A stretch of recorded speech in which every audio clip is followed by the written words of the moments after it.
Greetings from the desert. Um, Not really, but feels like it. My name is MzQueeb. I'm married to McQueeb. You're hanging out on McQueeb's channel, in case you forgot. I am a sentient ad speaking to you, imploring you really to buy my product, which is subscriptions, cheese boy bits, donations, merch. We have a shop. Scroll below and you will see the link to it. All that kind of good stuff. Dougie, hi, hello, how are you? It is a little noisy here because I have a small fan pointed kind of in my direction and an even smaller fan pointed in my direction because it is super high. Yeah. Hold on just a second. Let me set the timer. I'm actually in the process of making sausage and peppers and onions. We probably will not have any, but at least I will.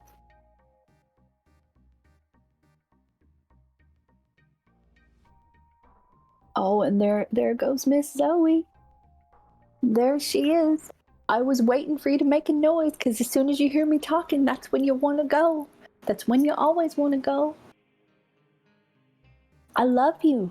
You are my love. You are my heart and my soul and my everything. Can you get on the fucking bed, please? Can you come here? And that is one of the reasons why I do not stream, because as soon as she hears me talking, that is her cue to start it up. So I have been online, but I haven't really been online. I do want to see if sweetheart, I hear you. See if we missed any big news.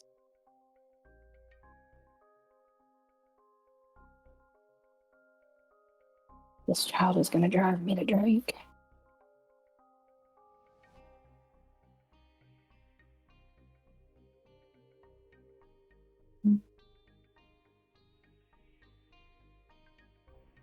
Day news. We're not going to talk about COVID shit. We're not going to talk about Trump or politics, which cuts out most. I don't think there's been, like, nothing is pulling up for me, which is sad.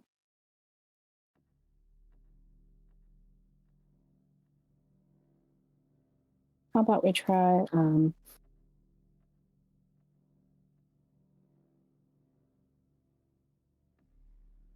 one thing that I have been waiting to find out, I don't care who falls in line with this or not. When did all that happen? When did all what happen? Rona? Please explain. I'm anxious. Is anxious the right word? I'm looking forward to hearing out about the alien announcement that the government will be making fairly soon. Like I think they're just going to say, "Oh yeah, aliens exist," and you know we've seen some stuff, and I think that might be it. I don't think they're going to go into as much detail as people are wanting. The political periodically we will have people come in and they will make rando remarks, and normally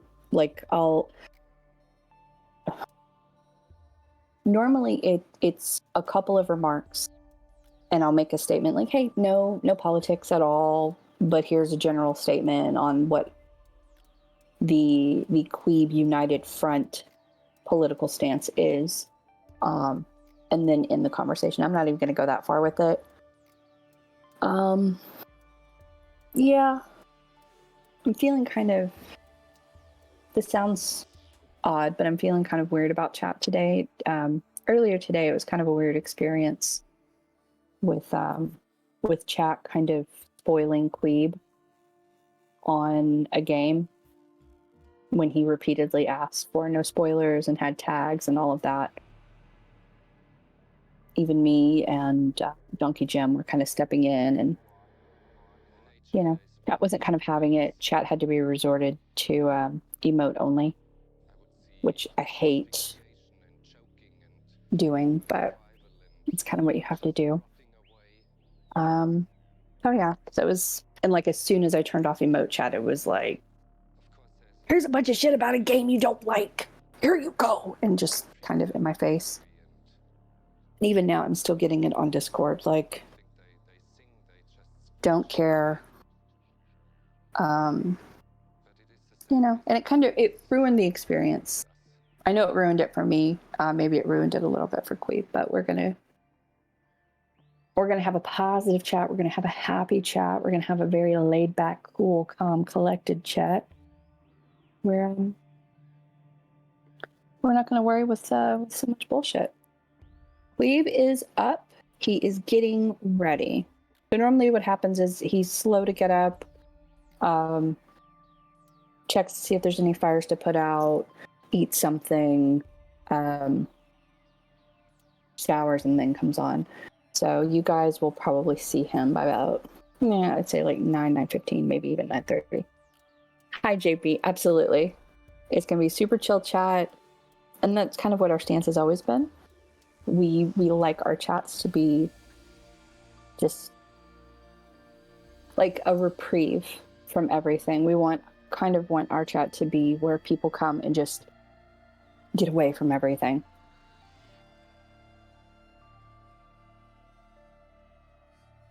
Give me a second. I'm going to jump off of Discord on my laptop. I know! And jump on Discord on my phone so I can take my child out because she waited until me started to talk for her to need to go out. So give me a second. I see Connor. Hi, Connor. Hi, JB, etc., so on and so forth.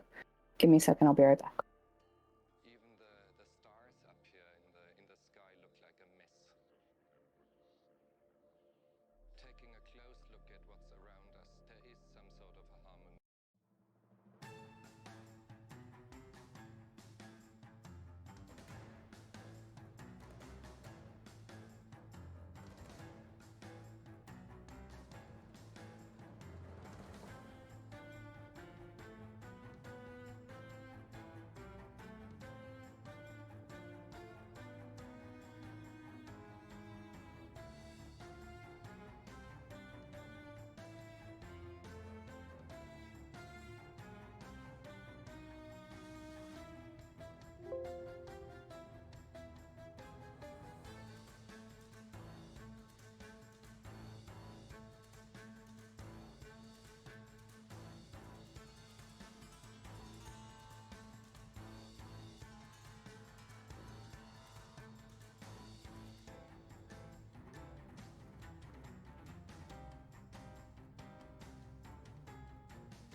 Okay, I think all is clear. I may be sitting on the airfield tonight, I'm not sure. Oh, God. Let's turn the chat only on the app. Thank you, Krona. Okay. Perfect. Awesome. Okay. Zoe's outside.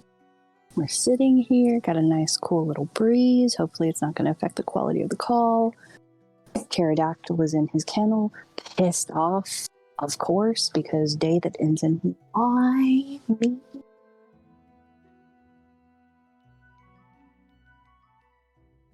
Queeb, in case you did not hear me earlier, I'm making sausage and peppers and onions. They should be. I can smell the peppers.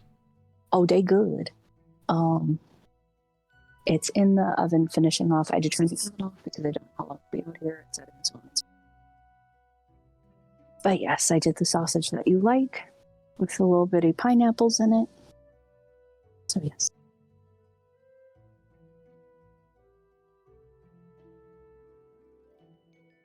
Zealousy, hi. How are you doing? What the hell kind of emote is that shit? Jorbs Podchamp. Oh, that's creepy looking. I like that. Oh, I like that a lot. Okay, so tell me about your Saturdays. Like, I can tell you about mine. It was super, super, like, simple, easy. I have tried to forget most of it. I took a couple of naps whenever the child took his nap because I didn't sleep very well last night.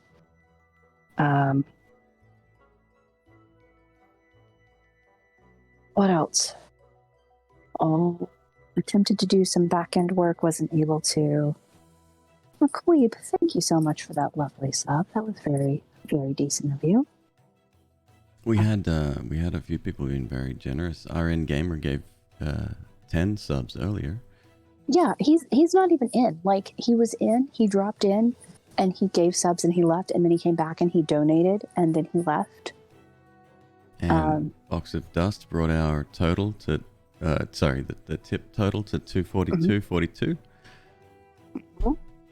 We gotta do it. We gotta do it. Number gang. Yes, hashtag pattern number gang. A hashtag round number gang is going to be super pissed off when they see. Yeah.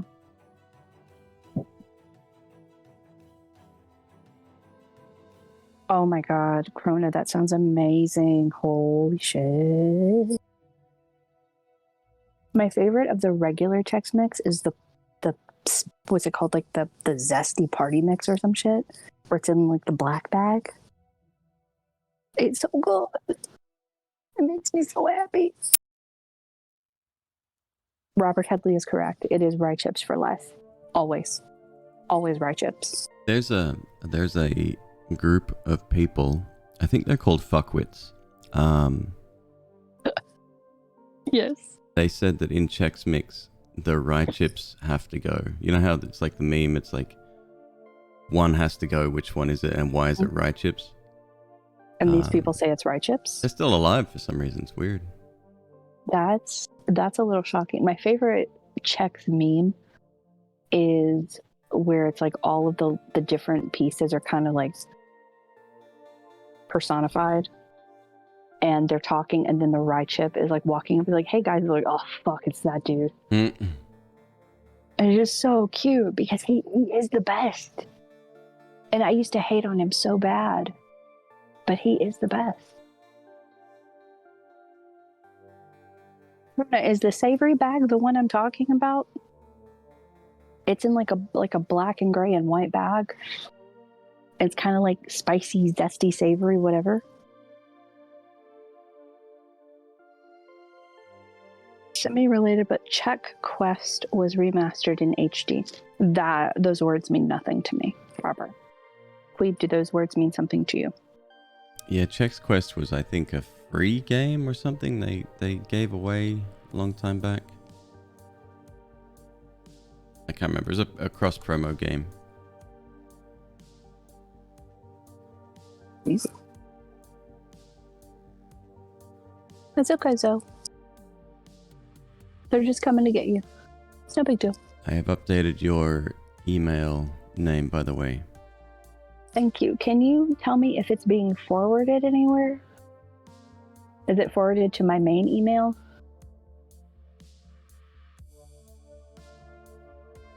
Can I put a Chex meme in the food channel? Of course you can. You can put it in the food channel. If there's a meme channel, you can put it there. Yeah, go for it. Absolutely.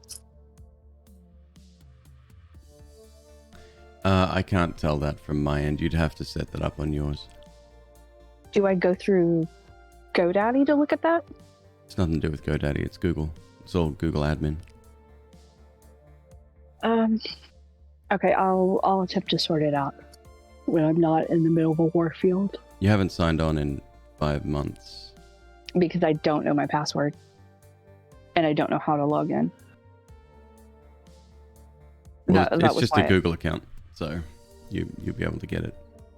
I can maybe reset the password if you want. I can do that. If you're able to do that, that would be great. I would appreciate that.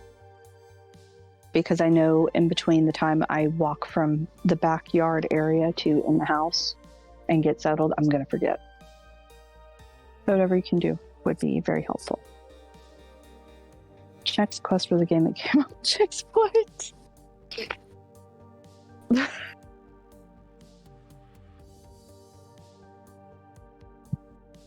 Thank you, dear. I appreciate it.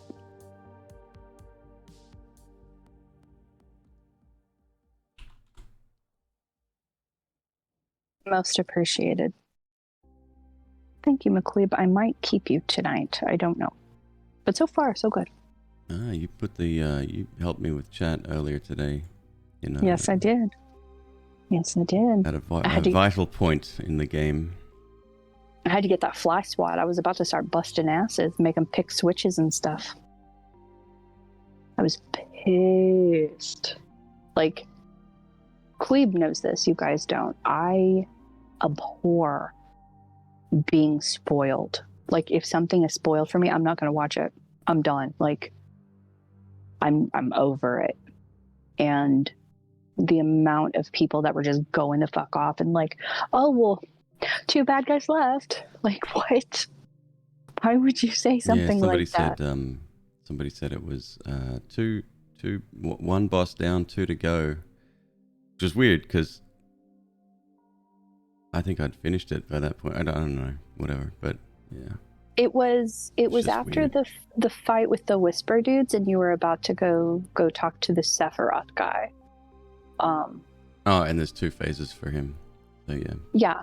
And then they were talking about, what was it, like Crisis Core or something, and it got to a point where my eyes would only flit over to chat just to make sure that there weren't any more spoilers.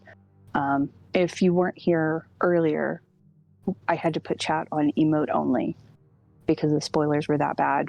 And Queeb, he's invested in the game, so he's not thinking, oh, maybe I should put this on emote only. So I did that, and as soon as I turned emote only off, people were still just like coming in hard with the spoilers and the breakdowns over the fights and like, do you want to know about this? And do you want to see this video about this? And like, just on and on and on. And I don't know about Queeb, but I was really over you guys for a minute, for a hot minute. So yeah, so like from, I don't know, I'm thinking about making like a chat command that I'm able to do, since I don't have a Stream Deck connected to my laptop where I can just like hit it and just be like, this is like spoiler free chat on this particular game. I will give people a timeout if they say anything, which, to be fair, I don't know anything about the game. So anything could be a spoiler, but it was like they were just coming in hot and heavy. And even some questions, and this has happened before. It's not a problem on this channel normally because I rarely play newish games, and even when I do, like, I'm pretty much an open book. But the one thing with this, I did say that I'm really interested in the story, anything related to that, please don't mention it. But people still came in and asked questions that gave sort of spoilers at the same time. It's okay. It's okay. We're all learning still, and I'm not super pissed off. I still had fun with it. And as I said yesterday, I probably won't play the Yuffie content coming, but well, you don't need to be pissed off about it. I can be pissed off for both of us because I am. Like, it's being told over and over and over and over and over again. It wasn't just me saying it, and it wasn't you verbally saying it. It was also Donkey Jim saying, like, hey, no spoilers. And people lots just of weren't people getting were. it. Yeah, they really wanted to make sure that it was. Yeah, they did. Yeah. Best. So I think best practice. Jesus Christ, I am on the airfield today. I think best practice would absolutely be switching to emote only mode, leading up into bigger fights.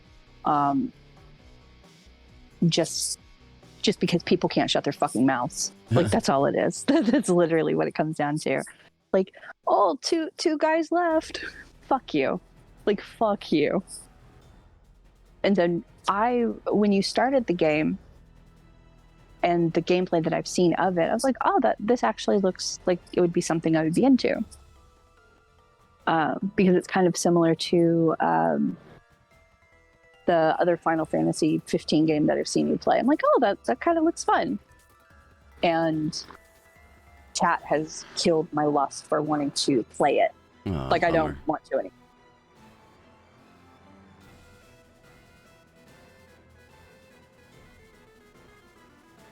I missed the red. I didn't miss anything. Silver, I saw it all. Yeah. There we go. Sometimes it's really hard to avoid spoilers for the Final Fantasy VII fandom is toxic, man, and ironically, the entire game is actually about that. Yeah, like, it's assholes gonna be assholes. That's all I can say, and it's gonna be a while before I kind of let my guard down with chat again. Like, we had a good vibe and everything, and like, people were just being dicks, and now it's like, we talk about this sometimes about, I don't know if you spot, because you're not on Twitch anywhere near as much as I am, obviously. But I mean, even when I'm not streaming, I'm you're consuming a lot of Twitch, right?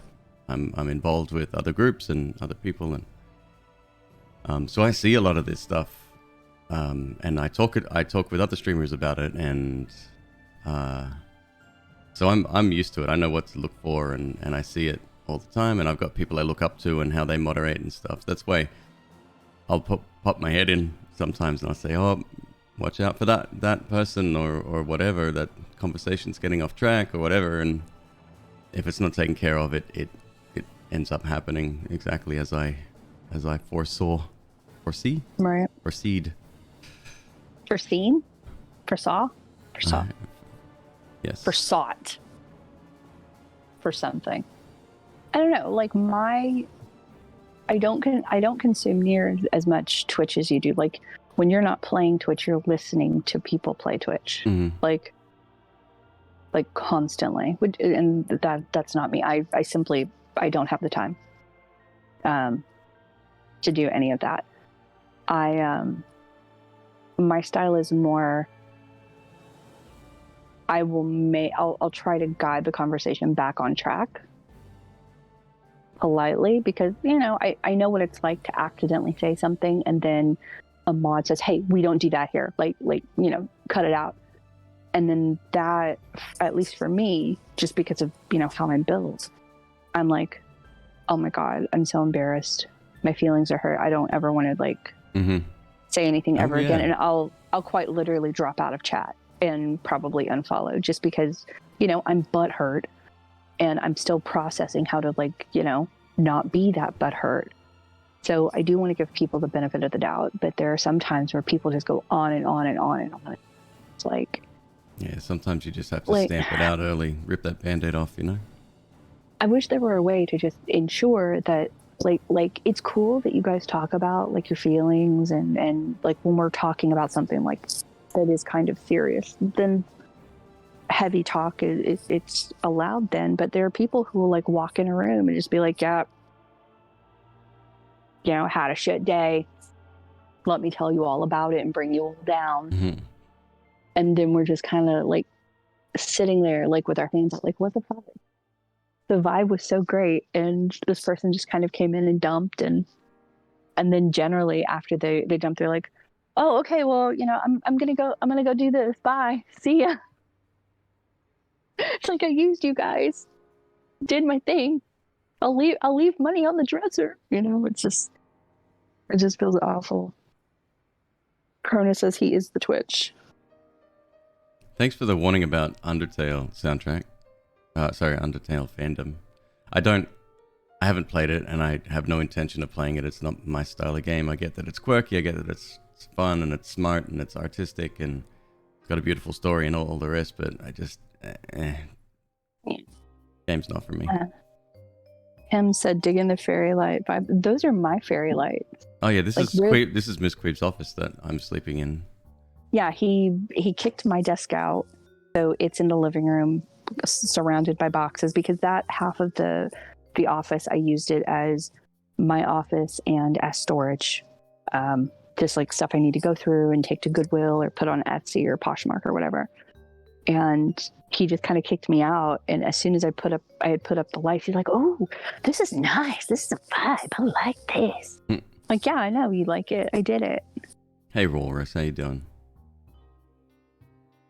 Sorry, I think I did that when I was dealing with that anxiety. Apologies. Junko, it wasn't just you. It's literally like it's I would say it's like a bunch of people who, and it's totally cool when people feel comfortable enough to come in and like dump. But it's like, it's hard to explain. Like if the vibe is really good, whenever some people have this tendency to every time they come in the chat, like they bring it down every single time, and we kind of have to fight to get that vibe back, because if the vibe kind of goes down in chat, then people are going to leave. It could potentially ruin gameplay, because then, you know, Queeb's thinking about, you know, what this random person said about like their partner breaking up with them or whatever, and it, you know, it has like a lasting effect. So it's this line that we have to tread, where we're trying to build a community. Like it's Queeb's stream, obviously, but we're trying to build a community where it's much bigger than that, and where we have a very active Discord, and we have, you know, we have people hanging out in chat, like doing a lurk because they want to support the channel, and it's, you know, a bunch of people. And we do kind of have that vibe now, where if we're not active and someone comes in and they say something, or they have some kind of question, whether it be about a game or about something else, they'll ask a question, and the general vibe of our community is that the question will be answered. Oh yeah. Like it's super chill, super laid back, but there are those people who will literally come in, bring down the vibe, and immediately leave almost every single time. So it's not soloing you out. I'm sorry if you got that impression. Jesus, I can't. We almost sometimes even invite that at times, I think, with the direction some of our conversations head, because we're very open and, you know, personal and stuff, but it definitely affects us. Yeah, it does. And like, we kind of going in that same vein of like build a community. Like a community can't be all good vibes all the time. It's not healthy, and it kind of fosters this attitude of any emotion other than extremely positive is not tolerated, and that's not healthy at all. It's quite dangerous. And we're also, you know, I don't want to say that you're untouchable, but I have seen some people in the past where they grow a community and they grow a following. It is like they're almost untouchable, and they're somewhat revered and there's like a lot of ass kissing, and that's not what I want. We actually like having a community where people are like, actually, McQueeb, I have to disagree with you. Like, I respect your point of view, but I think you are entirely wrong, and here's why. I think, at least for us, that's highly valued.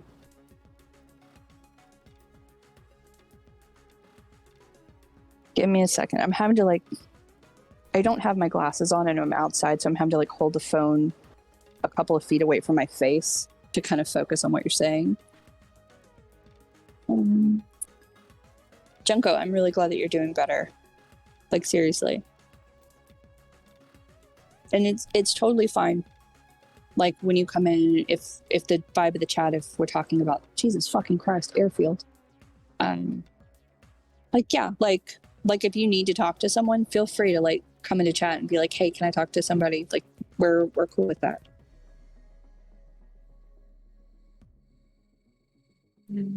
Discord, cool.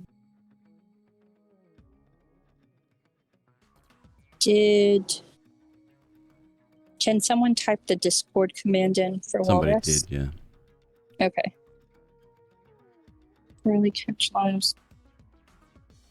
I'm going to grab some food. I'll be right back. It's going to be a later start today, obviously. Didn't mean to go through till 1 o'clock in the afternoon. No, it's fine. Walrus, that's great. I'm so glad that we can help at least even a little bit, even if it's momentary. Elemental, I just don't think it's a good idea to link our negativity too long. Ironically, it goes hand in hand to the point of negative. Absolutely. It's along the same lines of toxic positivity. So one of the good things about the pre-games is I like using them for conversations and sort of to give people an outlet to kind of vent about whatever they're going through. That way we can engage and have a conversation for the hour to 90 minutes or so when I'm on.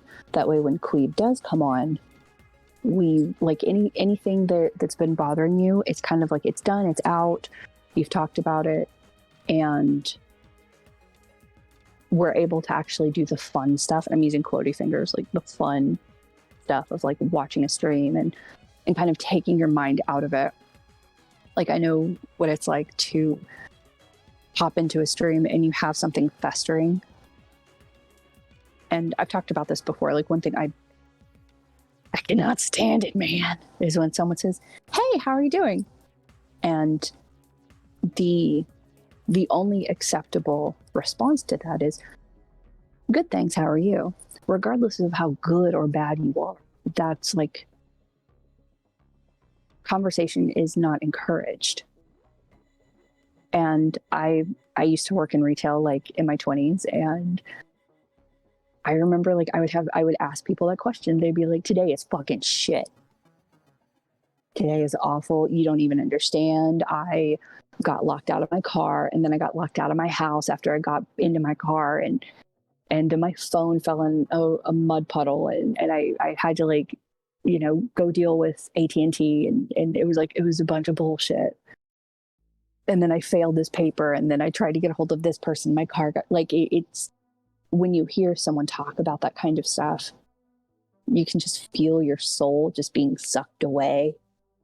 And you're just like, all you're doing is you're like, okay, I didn't really care how you were doing. I was just asking as a nicety.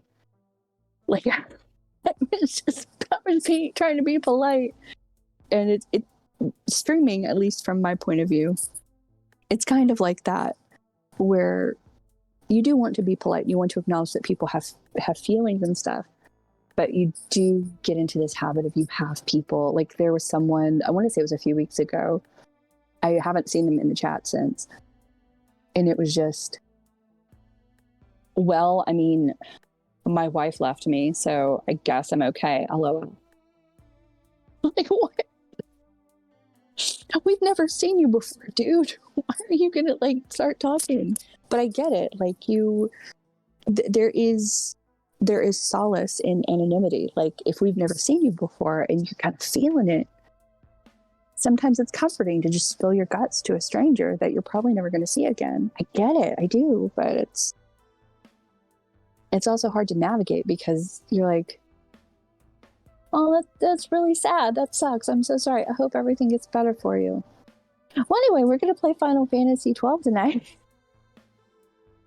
You just can't really redirect the conversation back, you know?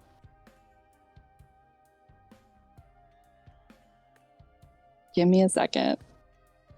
Oh, Jesus. I really should, like, go fucking get my glasses. Same whenever anyone asks that I never am. Buffy, for me anyway, I don't like to lie.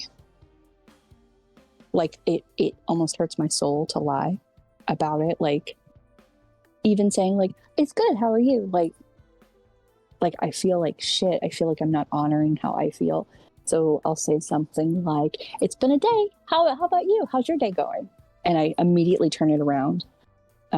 If I turn it around on them, then they'll kind of leave me alone. Sometimes I've had a few people where they will say, oh, really? What's going on? And at that point, I'm like, it's just a day. They tend to happen. Because on one hand, I don't want to lie, but on the other hand, I don't want to talk about my fucking shit with people I don't know. Or, a grocery store cashier who I see every week because I go the same day and she works the same shift, but she's not my friend. She's not my therapist. I don't want to like dump on her, but that's me. And most people are not like that. At least when it comes to Twitch. Do you know what I mean?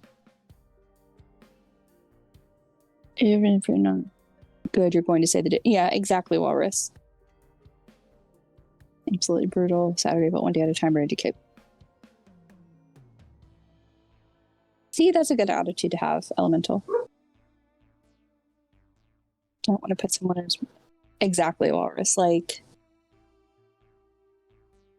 it's this line between trying to be as nice as possible, but being true to yourself, but not dumping on the person, but not lying either. And it's this delicate dance that you have to do. And it's... Sometimes I wish I could have like an air horn or something in public when someone asks me a question I don't want to answer. I can just like blow the air horn and just like change the subject entirely. Working in hospitality, I've seen a lot of people trying to be polite, but I know deep down they only say please because exactly, it's just, that's a whole conversation.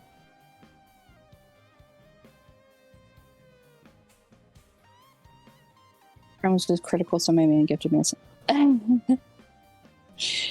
this Walrus, the last few days in this chat, they've been doing something called #Cull the sublist. So they've been dropping a lot of gifted subs just randomly, just because. Like, if they see you in chat and you don't have a beard next to your name, someone will gift you a sub, which is it's so super cool. Like, it's bitchin'. I love this community. Like, granted, believe me, I was like super pissed off earlier with everything that happened with Final Fantasy. But I do love our community, and I love that the people here are good people. Sometimes they're idiots, but they're good people. MzQueeb, I say, well, I'm not... See, that's a good one, Robert. Like, and then they usually say something like, oh, that's good. And it just kind of, it does lighten the mood a little bit. Jesus Christ, this dog. Zoe, can we go inside, please? Hey, can we go inside? My little turtle pickle suit, please? She's like, no, I want to stay out here. Too bad. Let's go inside. Oh, yes, I didn't have to bribe her with a cookie. Usually with me, people want to know what's happening, especially the baker. I really...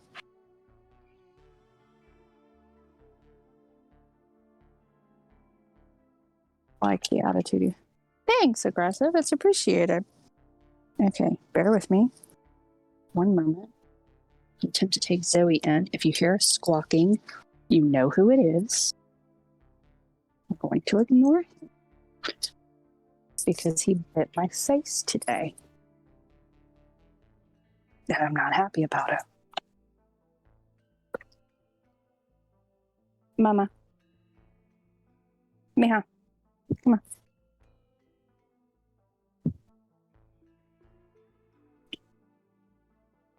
It is a really nice night. I wish we had a house that had a lot of windows so we could just like open them up and let the house air out, but we just don't have it.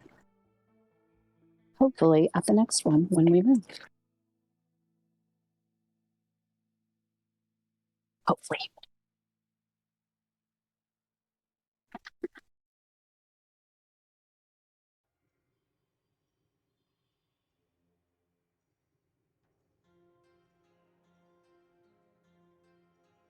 Okay.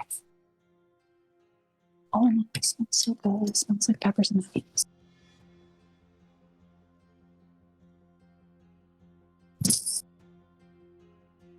Oh, and I can get my glasses too. Hold on.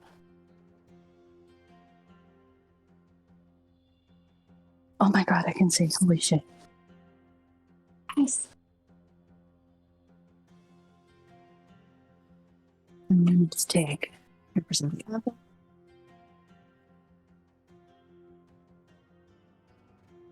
Hey, Beast. Thank you, man. Hello, by the way. Oh, that looks really good. Come on. Oh, I'm sorry. You wanted one too.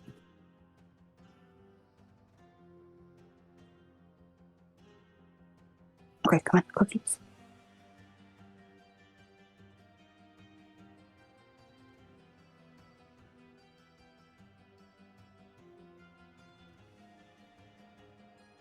Tim, I'd say a little bit, yeah. Not nothing too bad really, but we do a just chatting stream now, so we're playing different games with different audiences, so we're inviting a new group of people in, and we're streaming at different times and for longer, so yeah, it's definitely there's more people for sure. Okay, let me see what I missed.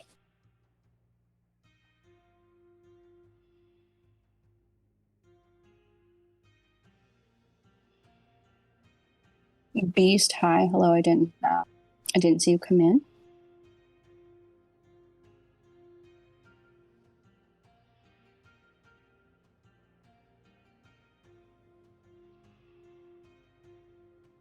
I'm gonna laugh if someone changes just gifted a sub to just called another sub list. Oh, I want that. I want that, but I don't know how to make that happen.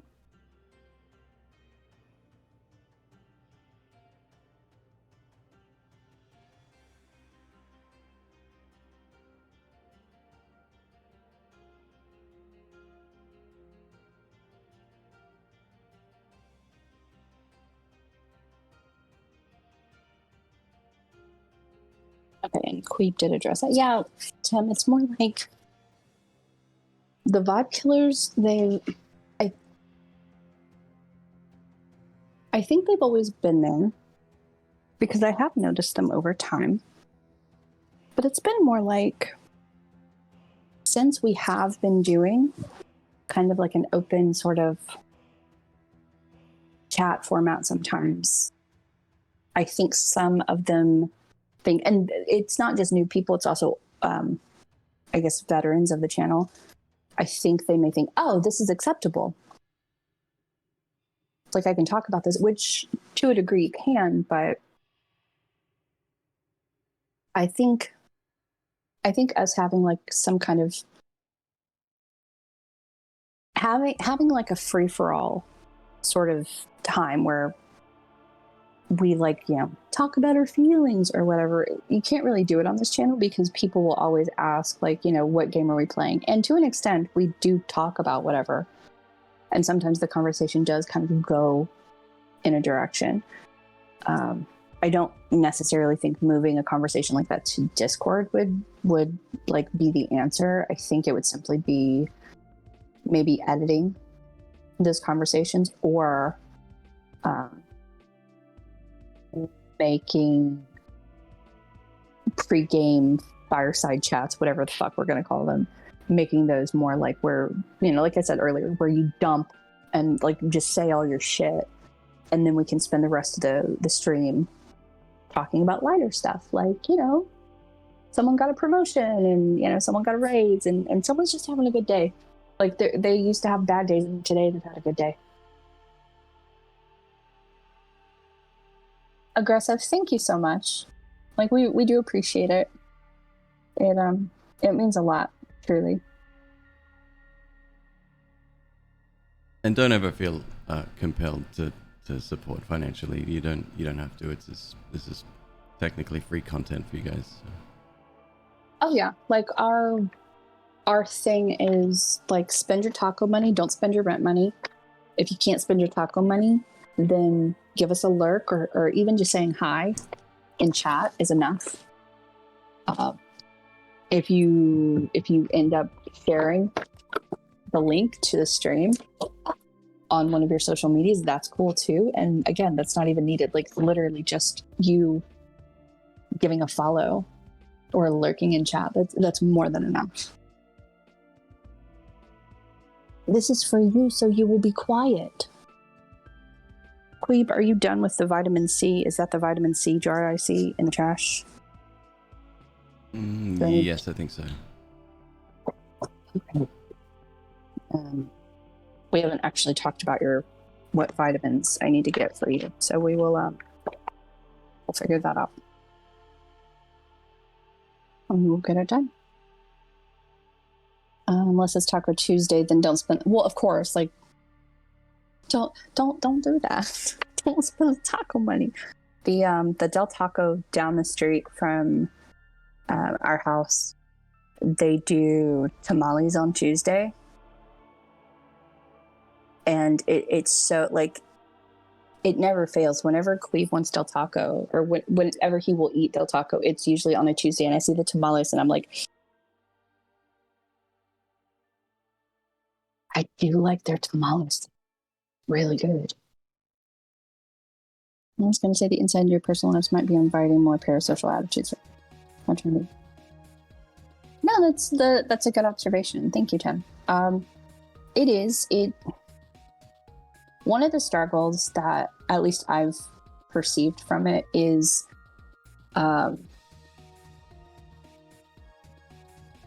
people thinking that they do have a say in what's going on with Queeb, and like, for a while he was getting a lot of people, like, hounding him to eat in chat, and it's because at that time during the subathon we were on a timer, and, like, the attitude now is a lot more laid back than it used to be, but when we set the timer, he does not like eating on stream. So the fact that you guys see him eat, that's a big deal. That means he does feel comfortable enough with you to actually do that. But they didn't see him eat, so then it was like, oh, you need to eat, you need to hydrate, you know, drink shit. And they felt like they needed to check on him and just be like, oh, hey, you know, how are you doing? And you know, I haven't seen you eat today. Hopefully you will. It's like, you're like, I love you guys, but you're not his wife and you're not his business partner. I promise you, I will take care of him. It's cool. With other things, we are going to have to kind of find a line and just kind of, you know, deal with it. And just, I don't want to be one of those, like, untouchable type people. By the way, if you hear noise, it's Zoe doing a zoomy on the bed. She's rubbing her nose on my pillow, which she does sometimes. So that's fantastic. But I don't ever want us to be like, especially Queeb, I don't want us to be like untouchable, where people talk at and they don't talk to. I'm gonna have a few people in a can. I watch Queebs. Thank you very much, Aggressive. Seriously, we appreciate that. Tim, you're gonna adopt a snake? Oh, do you know what kind? I need to know, and I need baby pictures, please. I'm signed up to get, so the place that I got Feora from, it's more of a it's more of like I don't like using the word facility because it's a facility. Like with Huxley, Jesus Christ, Zoe, you're a crazy person right now. With Huxley, he was he was from like a breeder who did work in a breed facility, but then he was starting out on his own. So it was like, you know, bred and hatched in someone's like extra like reptile room. They came from an actual facility where, you know, it's very like they have hundreds and like potentially thousands of snakes every month, and it's very like there's tons of people coming in and doing whatever, and they have signed me up for their email list. So it's like every day, well, it's not every day, it's like every week I'm getting an email like, we've added 9 ball pythons, 2 chewy geckos, 9 king snakes and milk snakes, and 1 jungle carpet python today on June 4th. And then they actually show me the pictures, and it's like, fuck. I don't like right here, there is a butterfly inchi ball python. That's a proven breeder. I'm not a breeder. Like I don't want to breed, but he's beautiful and he's $350, and I want him so terribly, and I can't do it. Because my husband might leave. He won't leave me. But he'll make me feel bad that I want to spend the money on another baby when, like, we do not have the room. And we don't have the, the electrical output in this stupid place. But, like, he's so super pretty, and I love him. And, like, look at this. Like, look at this guy. Look at his face. Look at his face. Look at his face. And tell me that is not a good boy. Tell me. By the way, if you're just joining us, we're doing pre-game / pre-show. Queeb is kind of here, but not really. He should be going to get ready, but he's not. It is 9:08 on Saturday night. We're hanging out. No clue what we're playing. Feel free to come in, take a seat, go have something to eat.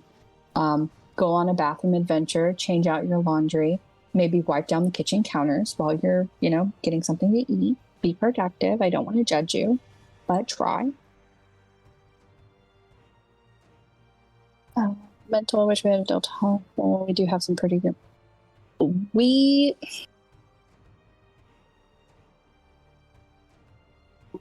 have Mexican food places around here. I've tried them. They are not good. And it's disheartening. It's just really disheartening.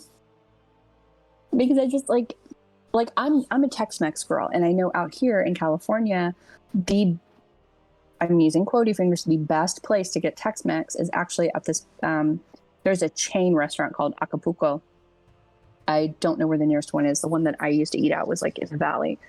And it is a Tex-Mex chain, and it's actually decent, pretty good. I don't know of any like little local spots, so it's just kind of,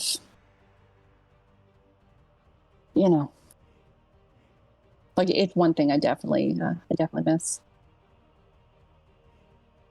The elemental. So it started off as a meme. And then it started getting very toxic. And it was because they did not see him eat. And that is something that was verbalized. And it's a little weird to be seeing people kind of, like someone would say, well, we need you to take care of yourself. And he's like, I'm okay. That's nice of you. I'm taking care of myself. And they're like, yeah, well, we don't see you do it.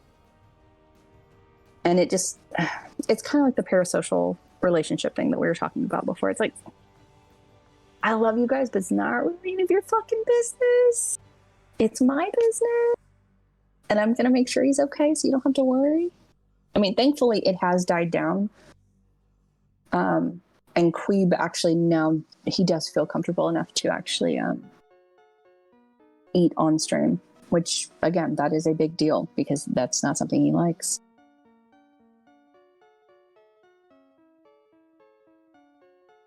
Tim, I have lots of thoughts on this, but I will sum it up because this is not like, I could absolutely talk for like 4 hours about snakes. If you've never had a reptile before, I would suggest going with a corn snake.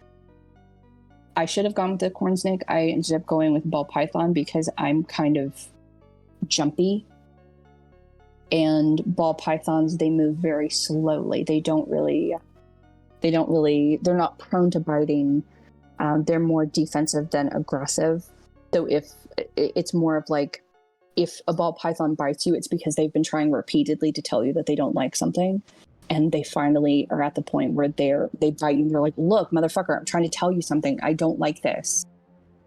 And they also are a little thick. They got some thickness on them. Corn snakes don't really have to worry about humidity, don't have to really worry about temperature. They're really active snakes. Like, they love being handled. They're like, they are an arm workout. Whenever you've seen Queeb hold our snakes, corn snakes aren't like that unless they're sleepy. Like, corn snakes are all over the place. I think that would be best. They are not prone to biting. They have a generally good demeanor. They are not picky eaters at all. They are far and away the standard, like, starter snake. What is... Oh, Tim, you're opening a can of worms with that one. No, I'm... Hold on, let me find out. No, he's talking about breeders and his thoughts on you know, like puppy, what do they call them? Puppy mills? Oh. For snakes.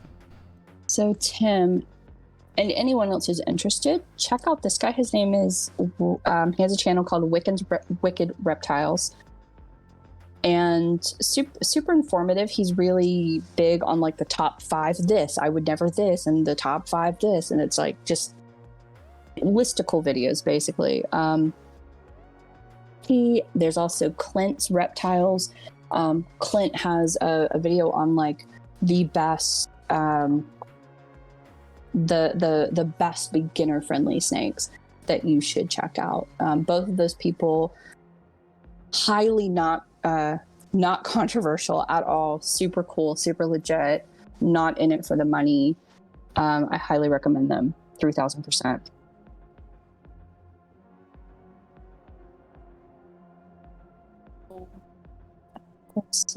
So Aggressive says, I think McQueeb should play a horror game. I don't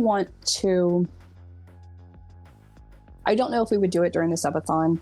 I do want to do something where he or both of us, we play a game that is out of our element. It can't be too scary though, because then like we're not going to enjoy it and we're going to be thrown out of the experience and probably end it early. But I do want to be able to find a game that is kind of trippy and just kind of takes him or both of us out of our element.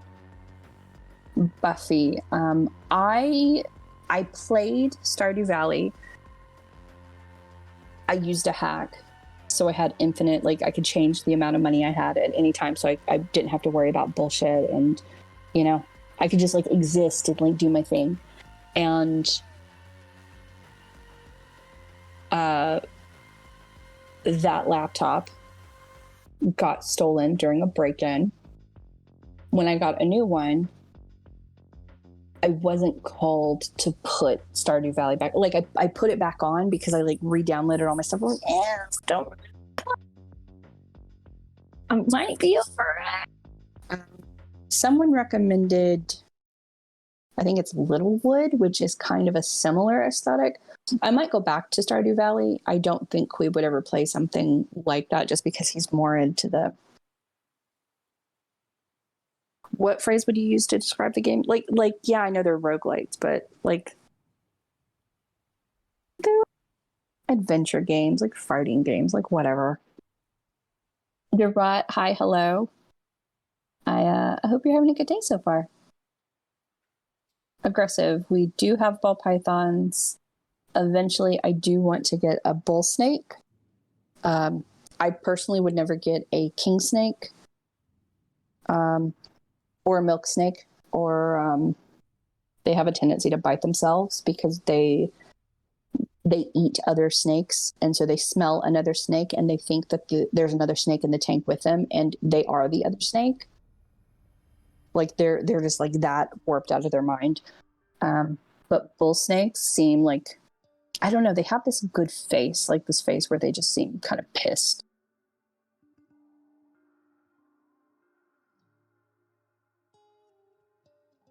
Tim, I'm not sure where you are. I would highly suggest that you look into herpetological societies. Like we have one in Southern California. And so essentially what it is this.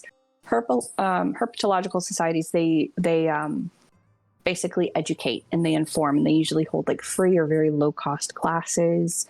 It's essentially a network, right? So at least the one for Southern California, they, let me find it. Herpetological Society. They have a I don't like using the word supply, but they have a supply of snakes and other reptiles that you can get. And the only reason why I haven't gotten any is because I personally want to wait until I'm a bit better with handling snakes. So go there. They have them all across the country. So what you just look for Herpetological Society or like you could try reptile rescue and see what that pulls up.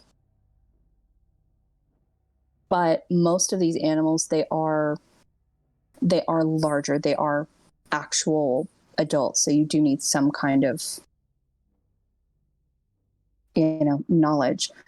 This one in particular, they have a ton of ball pythons and corn snakes and leopard geckos, which is just, it's a thing. So there are people who will go onto Craigslist and Facebook Marketplace and Facebook groups, and they will quote unquote rescue, and they don't know what they're doing to rescue, and you don't know exactly what's wrong. And generally that animal goes through a lot of hurt by someone who is not experienced. So me personally, I've stayed away. That's why I've only gotten babies, and I've only gotten them from, with the exception of Teddy, highly reputable places.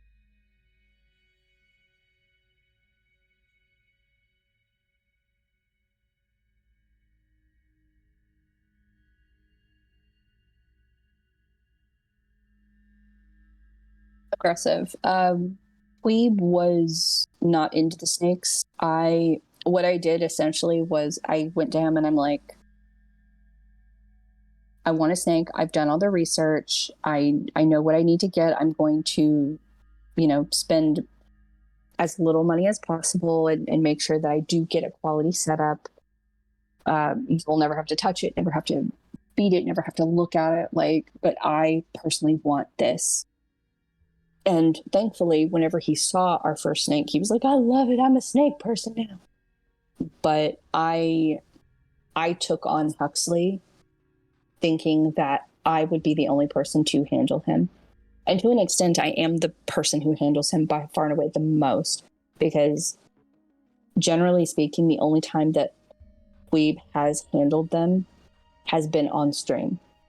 There have been a few times when he is off stream, but I mean, just the nature of his job and the nature of,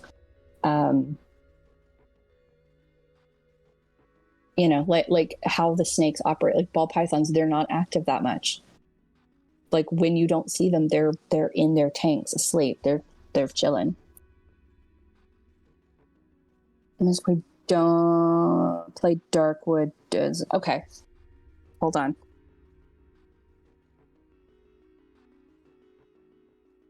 What else? Okay. Oh, this is something that somebody told me about, and they actually said there is jump scare. So hold on, I'll pull it up. I'll research that later. Thank you for the recommend. I'll also look up Graveyard Keeper.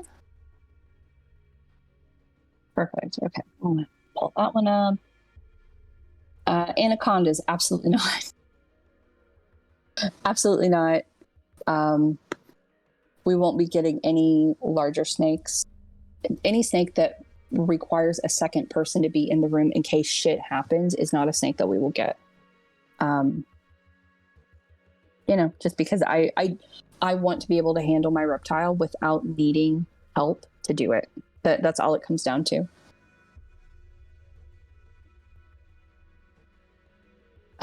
Junko's correct. Pythons, ball pythons with the spider gene, stay away from. There is actually a lovely site. Is it real? What's it called? It's magical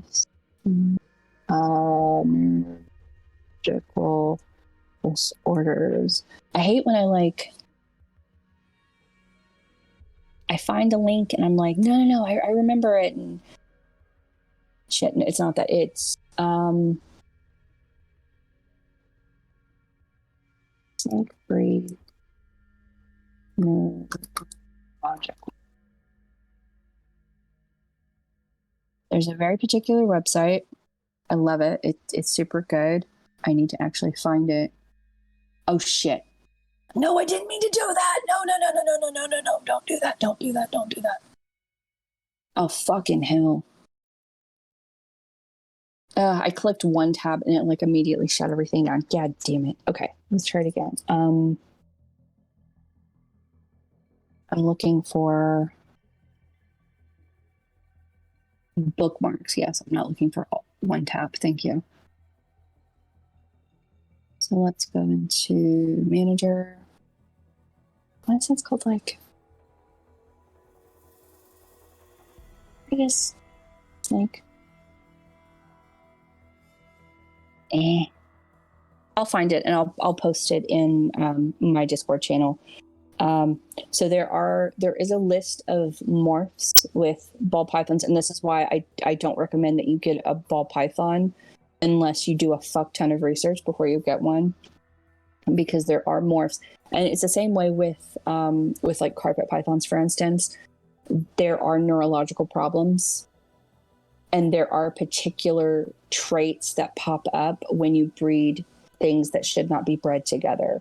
Like if you breeded this and a that, there is seizures. If you breeded this and a that, then they will have convulsions and severe wobbles. If you breed this and that, the babies are born dead.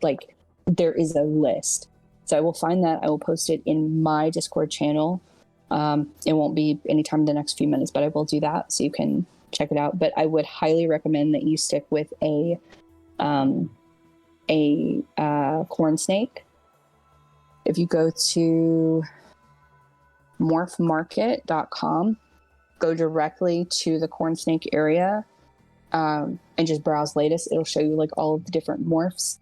Before you actually get a snake, I would say do a few hours of research at least on YouTube. And make sure that you're not getting a snake, or rather you're not getting a morph that could potentially have issues. I know about most of the ones for ball pythons, but I don't know them for corn snakes just because that's not my area of expertise. Okay. So, aggressive, before I answer Tim. Yes, I've only gotten babies so far. Huxley, in 4 days, my oldest is going to be a year old. And you've seen how long he is. He's huge. On the 23rd, his sister will be a year old. And then we have 2 more that are coming. We don't have them. They're still with the breeder. And as of today, they are a month and a week old. Super small, super perfect. There should be pictures of them in the animal Discord. I need to rename stuff. I'll do that later. As far as snakes escaping enclosures, it has happened once. Our enclosures have doors with locks on them. We make sure that the doors are locked and that the lids are taped down. Ball pythons, most colubrids will try to get out just because they're curious and they like to frustrate you. There was an incident where we don't know how the door became unlocked. Maybe it was me, maybe it was Queeb, we have no idea. But I walked into the bedroom, Queeb was in bed, and I walked into the room, and just because of all of our issues with Teddy, I used to check on the snakes like every hour. Like I'd have to look at them and make sure that they were breathing. Like that's how intense it was. And I came in and Faye's door was open, and I like throw on the light. I'm like, where's my kid? Just like freaking out. She was underneath the air conditioning unit, and I didn't see her until I left the room. And I was like, because we have dogs. Exactly. Where's child? Like, we have dogs. And at the time, well, Zoe would be kind of so I'd be iffy. Like, she would be kind, but she's big and she doesn't understand how excited she gets. But we had another dog that was blatantly aggressive to any little thing. So that's what I was thinking, like, oh my God, she got out and Emma has her. And oh my God. So I was like having to go put eyeballs on Emma and make sure Emma hadn't gotten out there. And then what room did she go to? Because the bedroom door was open. And I had gone down the hallway and something told me to turn around and look down. So I turned around and I looked down onto the floor in the bedroom, and she was slithering out from under the air conditioning unit, the portable air conditioner we have. And I'm like, hey, and she just stops and stares at me like, yeah. And I like ran over and I picked her up. Like I was trying to be so gentle, but I was so relieved, because you hear these horror stories about not just the snakes getting severely hurt or killed by household pets, but when they get somewhere, like when they want to hide, they will hide. Like they will hide up into your stove, like the bottom of your stove, up underneath your washer, your dryer, inside your couch. Like they will hide and you will not see them again. So I was just so terrified. So as a result, now whenever I come in to check on them, I have to make sure that the doors are locked because I'm just so terrified. So I would say our enclosures, we have exoterras. Well, we have an exoterra and a zoom med. I do not recommend a zoom med at all. It's cheap as shit. Don't waste your money. We have a 38 by 18 by 18 exoterra enclosure. We started them off in that size, and now we're going to have to be upgrading them to slightly larger. Huxley will probably go into like a 4-foot if I can find one, because he's like he's 3 feet long, and I'm a little stunned because he's growing like a weed.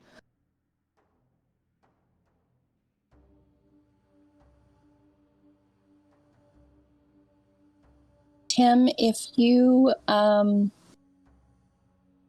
private me either here, or I would prefer Discord, but either one is fine. I can give you a couple of links, couple of Instagram links, couple of breeder links that you can check out. People and places that I feel confident enough to actually provide information to.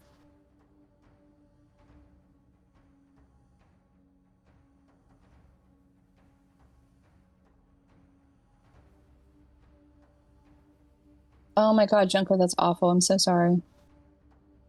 Aries affair. I am the chair. Oh my God, you're like, you totally figured me out. I'm the chair. Hi, it's me, the chair. He's so long. Like, so best practice for snakes is if the snake is longer than one long side of the enclosure and one short side of the enclosure, he needs a bigger enclosure. That's like best practice. So he's already as long as the long side of his enclosure. And I mean, think about it. All they are is they're just like a long boy, right? So he only has like another 18 to 20 inches to go, and get not even that because he turns. So like what, a foot more, which would put him in the fully grown category. But also he's, you know, he needs room. He's so perfect and he's amazing, and I want to give him as much room as possible to grow, because it's also, I want him to grow as big as he is supposed to get. I don't want to stunt his growth in any way.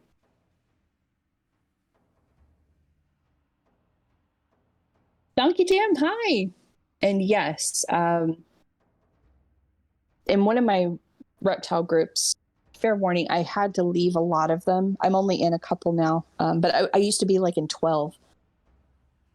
And I had to leave them because there are so many people who are like, I went to PetSmart and I got a snake. What kind of snake is it? How does my enclosure look? Does this look great? And they haven't done any research on it at all. And Aggressive, hi, welcome back. And I was just kind of like, it wasn't once a day. It was multiple times a day. And these people would drop into these groups, and, you know, whenever you have to, like, you know, read the list of rules, and do you agree to obey the rules, and do you agree to read the units and all of this? And so these people, they wouldn't read any of that, which already pisses me off. But they would say things like, there are these two little sticks, like these two little claws coming out of my snake's butt, and I don't know what that is. And can you tell me?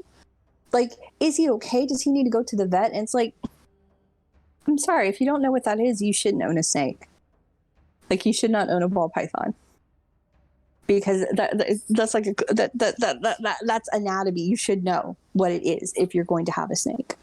Not, oh hey, I saw this really cute snake at PetSmart, and I decided to get one. Tell me what else I should do.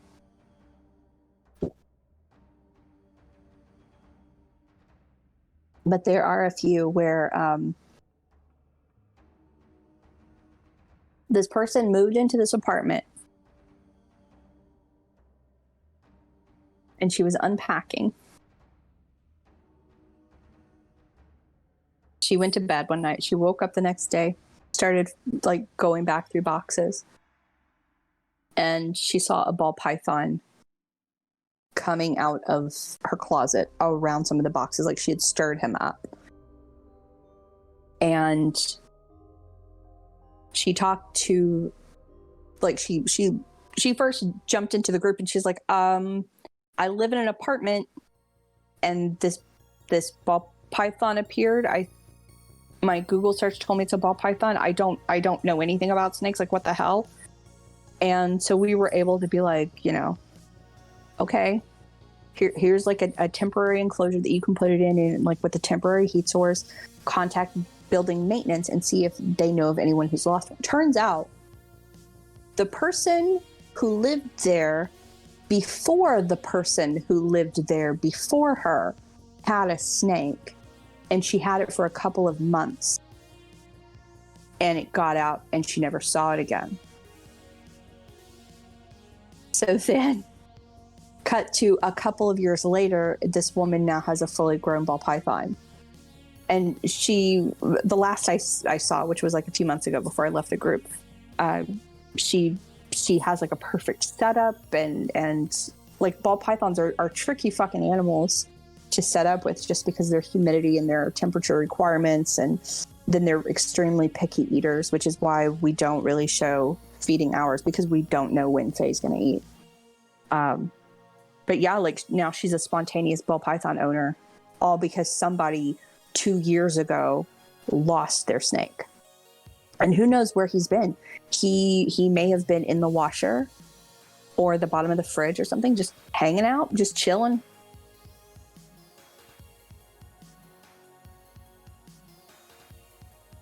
Lightning, you're correct. It has absolutely the same energy. I'm only just now, like,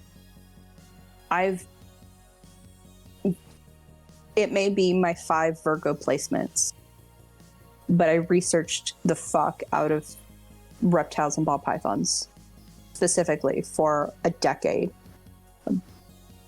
almost a decade, when I made the decision to get one. And I used to be terrified of snakes.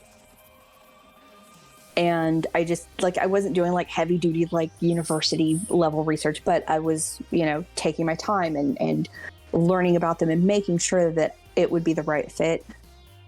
I'm like, in 4 days, I will have, no, when did I get him? I got him in July. So I'm 11 months into actual ball python ownership. And I've had 3 snakes. 2 of them were very difficult. I'm only just now at the point where I can walk into a PetSmart and get one of those snakes and feel confident enough to actually take care of it. Because a lot of the babies you see at PetSmart, they have not had their first meal yet. And that's partly why our breeder still has the 2 babies that we have, because we want to make sure that they will eat and they will thrive and be able to eat on their own.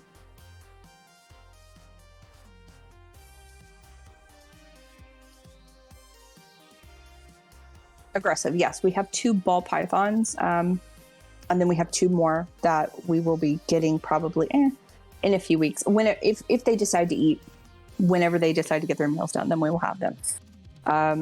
The next one I will probably get will either be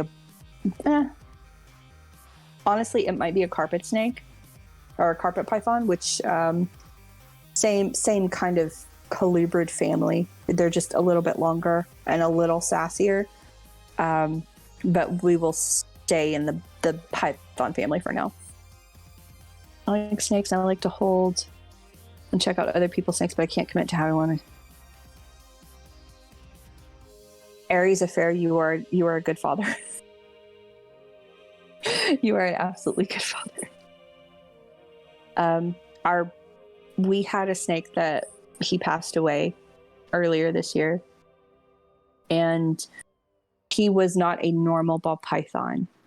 Like, he had neurological problems and had a very, very simple mindset, and like could not sense danger at all. Was just like, hey, what's going on? And you know, you're really big and fluffy and you're licking my butt. I kind of like you and let me smell you. Like not understanding that Zoe is an 80-pound Staffordshire Terrier that could like swallow him whole, and just could not perceive danger. And he was so easy to deal with that you could in theory, you could hand him to a child, and he did not have the urge to bite. And so a child would be able to handle him. Huxley is the snake I have that I would hand to an adult, or even like an older teenager, if they want to have a snake, like they want the experience of holding a snake and handling one, and not, and they wanted to make sure that, you know, they didn't have that fear of being bitten. He would be the one that I would give them to. If you're just tuning in, it is 9:40 p.m. Queeb is running a little bit late because he actually was on later than I wanted him to be. He should be finishing up, and you guys will see him in a few minutes. We're just having a pregame snake chat, you know. Aggressive. I'm from Texas, and a lot of people out there, well, not a lot, but there's a good number of people who have tigers and other animals. There's like a bunch of like roadside attractions. Like they'll have monkeys and tigers and lions and stuff like in cages, and it's like awful. And some of them do have larger preserve areas out in Texas. I've always been of a mind to where I would love to have the kind of money to throw at something like that. Like not to own, but to rescue and have a wildlife preservation to take care of those animals. Like people just like, wouldn't it be cool to have a tiger? Let's just go get a tiger, you know, and you know, then suddenly at some point it needs new home because it tried to kill somebody or it got out or whatever. Junko, so the spider gene is not the only gene that has wobbles. It's also the champagne gene, the 2 copies of the cinnamon gene, which is what our kid had. He was a super cinnamon. There are a few others, like for instance, with the spider gene, if you breed a spider in a champagne, the babies will be like the babies will be born dead. They will not hatch. They will develop, but they will not hatch. Spider is only one of many, many, many morphs that have genetic issues, and it's not. So in theory, all of them have a genetic issue. It's just how bad is it? And that's what it came down to. Teddy his morph was actually the morph that got me into wanting snakes. He was a super cinnamon, and it's this beautiful, like darker purple kind of color, just beautiful snake. His scales felt differently than our other snakes. I don't think I will ever have another one with the cinnamon morph because of what we went through. And like our experience was so out there to the point where previously I've said I'll never get a spider gene ball python because I don't think I can handle seeing a snake wobble or have convulsions. And towards the end, we did have to deal with that with Teddy, and it was awful. And it was just, it was so comical. Like, it was like, I'm such an advocate for spider ball pythons and making sure that, I preach to people, like, don't get a spider gene, like, stay away from it. There's so many problems. Stay away from champagnes and all of this. And then you have a snake that does not have that, and they have the same issue. So it just kind of throws you. I would still never buy a baby spider morph, but I would absolutely rescue one.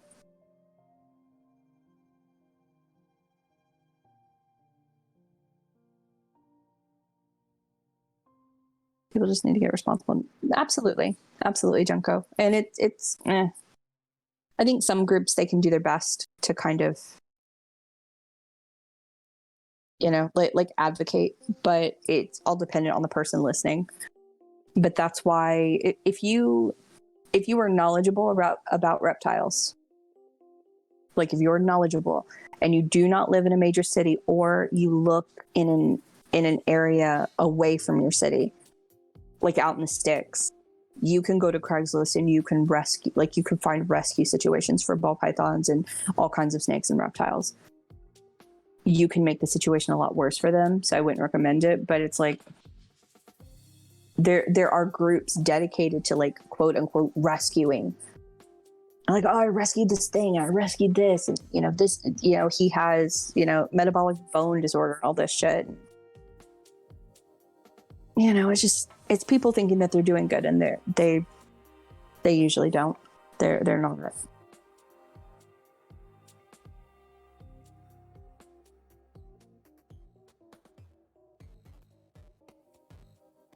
Do I read that right? Did he put Final Fantasy 15 on his screen? Is he done with 12?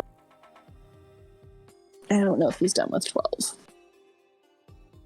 Let's close out of Twitch on my phone. Yeah. Thing is, people have too much money and little sense. That is absolutely correct. If you have any kind of reptile place near you, I would recommend like, and when I say that, I don't mean like PetSmart or Petco. I mean like Sam's Reptiles or something like that. And you check on Google and they have like great reviews. But like those people tend to know their shit, or they know people like they know their shit and they can they can help provide you with what you're looking for, or they can point you to someone who has what you're looking for. Oh, see, Junko, I have no idea. I don't even remember. Not only do I not remember where he is in 12, it's my understanding that he is primarily doing a story and will try to stick with just the story. Junko, I saw you mention something like that, and then Donkey accidentally timed you out, so hold on, let me scroll back up. Let me scroll up! 100 Saitama, I totally missed you in our conversation. I hope you're having a wonderful day.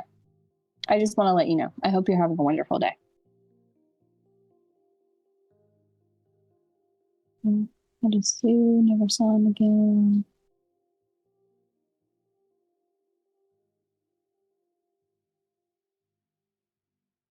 We had an alligator when I was a kid, not for long though. Their Snake Discovery has an alligator who's kept in a 3-foot box. Her name is Rex because she was told it was a boy, and then come to find out it's a girl. And the alligator is permanently stunted. It has a lot of medical issues, and it's small, and it's like a compact kind of, and I hate using the word accessory, but it's like an accessory pet. It's so super sad. Like, it was a rescue situation. Like, the alligator is like, I think it just turned like 36. Like, it's old. Like, it's almost as old as me and Queeb are.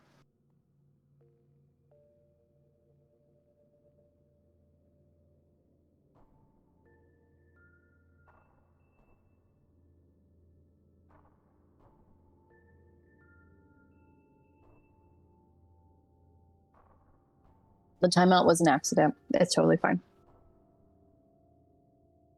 Shit happens. I've accidentally timed out people. I've accidentally banned someone. Queeb accidentally banned someone. And he's like, hey, go tell that guy I'm sorry. I didn't mean it.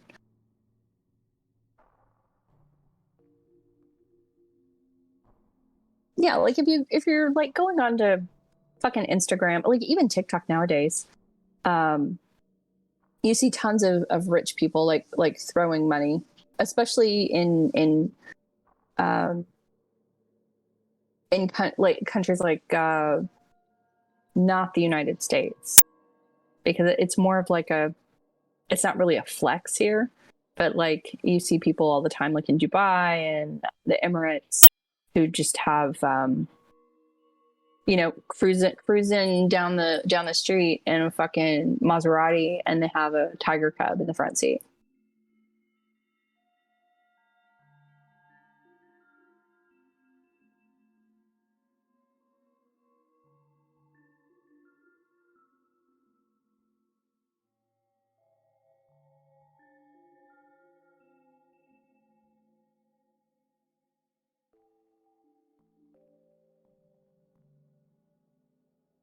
So far, there have been no squeals, no freakouts.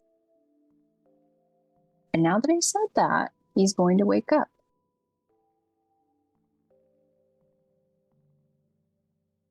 He's having a day.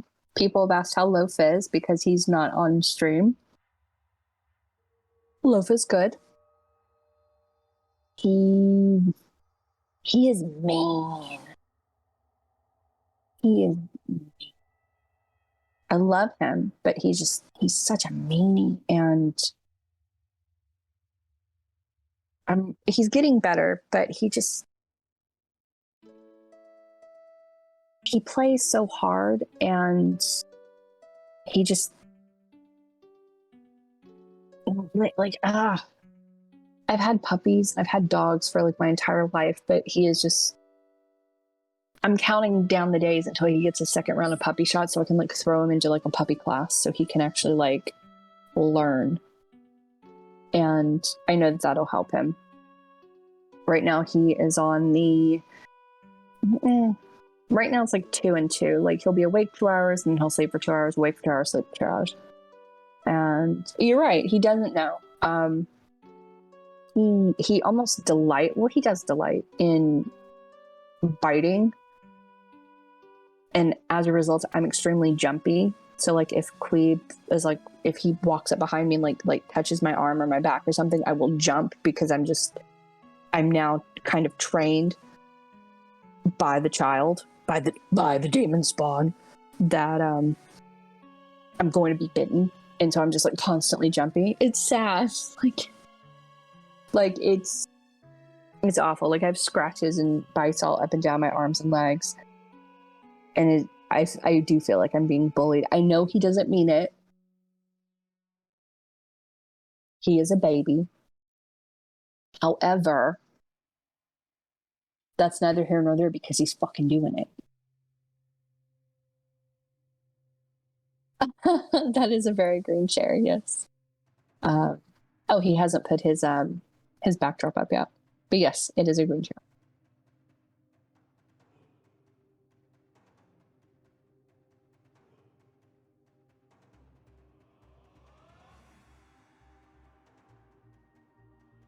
If you're just joining us, Queeb will he'll be jumping on in just a few minutes. He jumped in the shower. He had a really late morning this morning. He didn't get off the stream until like 1 o'clock almost. So we're just giving him time, letting him do his thing. I believe in love. I'm making these shirts that just say like something to do with like bread lord and toast savior, which is what I've called him from the beginning because he is. I don't think he knows his name. Like I call him little boy. No, stop, please stop biting me. No, stop, leave me alone. Like I call him those things. I sometimes call him bread lord. Queeb has called him bread. Like he is a good baby. He's a sweet baby. Actually, today was going to be a day where I was going to move the baby gate because Zoe is not barking at him anymore. And he's not. Excuse me. He's not barking at her, so we're going to move the gate and kind of give Zoe more access to the front of the house. Like right now, Queeb, Loaf has access of the living room and the kitchen and dining room area, and we just have like the hallway cut off. So Zoe gets like the hallway, the office, the bedroom, and the bathroom. So I'm going to move it so I close off the living room entirely, so Zoe has access to the kitchen and the dining room. Because yeah, we're starting to get to the point where we're going to take the gate down. I'm a little scared because I know how mean he is, and I'm scared that Zoe's going to have a flashback to when she was bullied by our other dog, and it's going to be a thing. But we're going to go slow. Everything's going to be good. He's absolutely a little sourdough. So this bread that I get at Target's called a cottage loaf. It has his coloring. Like it's this like grayish white like baked top on it, and then the bread itself is like a tan color. It looks like him. So I did like a video for it on TikTok, and Queen's like, "Oh yeah, I saw it." I'm like, "Yeah, but did you see they're the same color?" He's like, "No, I didn't see that."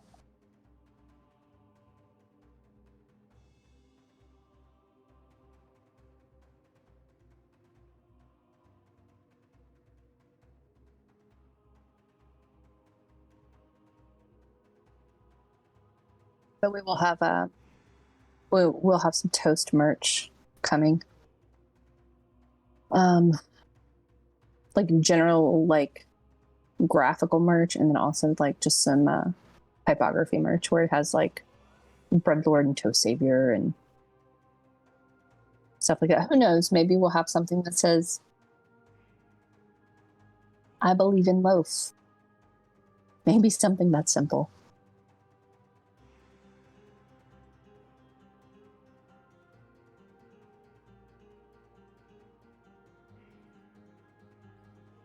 Absolutely nothing wrong with enjoying games in baby mode. I am a baby mode person. Like if I can't play it in a baby mode, I don't want to play it. It's just too much stress.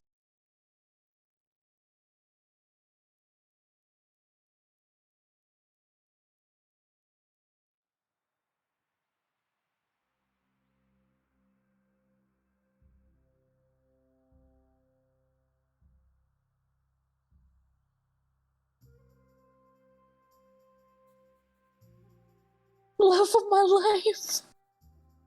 I mean, if you keep giving me ideas like that, then maybe. That's gonna be on you though. That ain't on me. That's on you.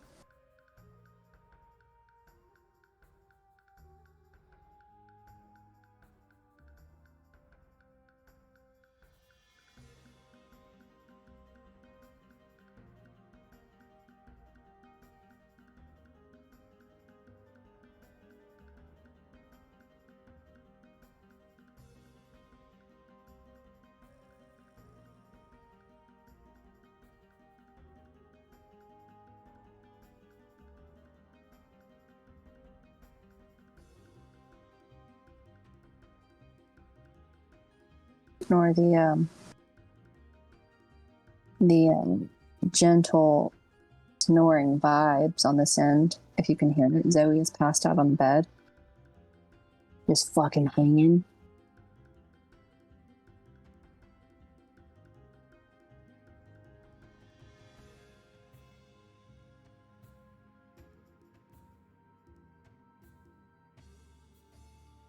Jesus, there's another one. Someone else talking about how they've paired their male and female snakes several times, and now she's eating a lot. She doesn't know what's going on.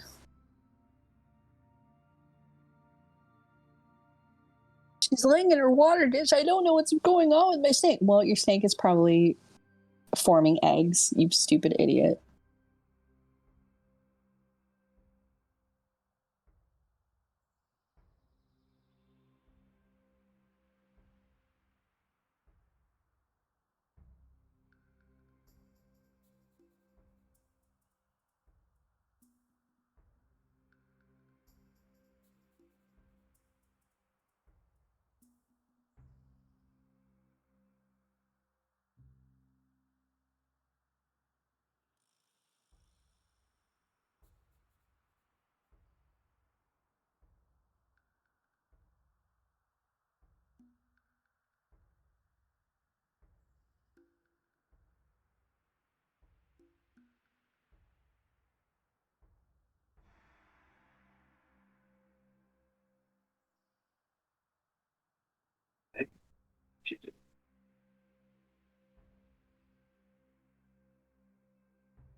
We have 3 babies who are awake. Faye is up but does not want to come out. Huxley is up, but he does not want to come out. And the puppy wants to come out. And I want to shoot myself in the head.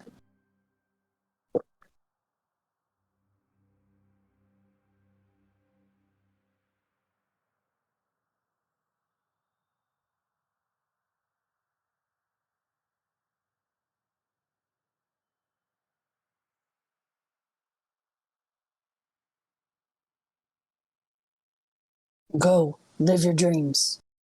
Do what you gotta do. Aggressive. I'll live vicariously through you. Thank you, Krona. I tried to get Faye to come out so I could, go show you guys. And she does this thing where she'll come out halfway, but she's still hanging on to her activity ball as an anchor and she won't let go. So she'll stick herself halfway out of her enclosure and then she'll make this big loop and go back into the enclosure.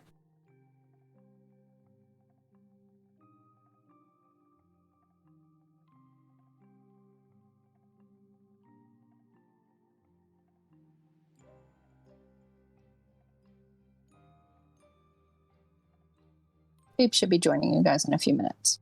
Like he's in the room with me, so he should be in there in a few minutes. Hi.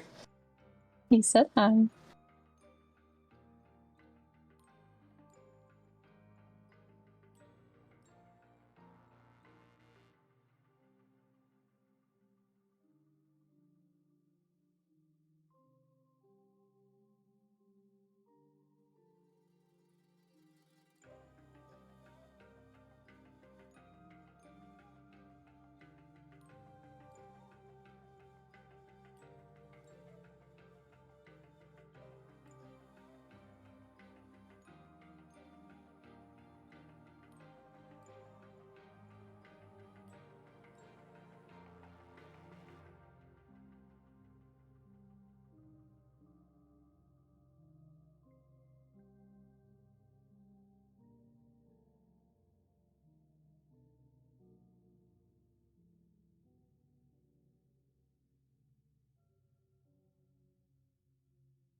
Sorry, what? Somebody created a Star Trek holodeck introduction that explains why someone can be wet when they leave the holodeck? I'm sorry, you've got my attention. 3,000 quibbles that can almost gift a sub. You're almost there. Almost. Whenever you cash it in, you can either give a name to whom you would like to give the sub to, or you can just say random and we'll give it to whomever. Like the system will auto-generate a name.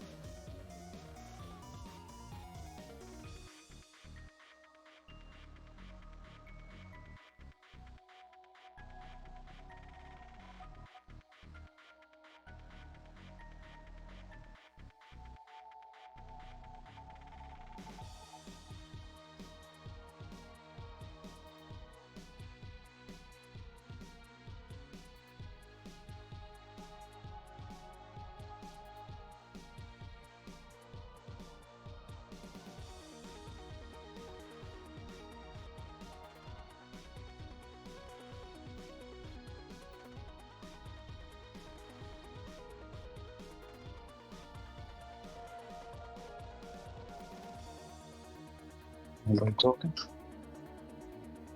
We're just chilling out, sir.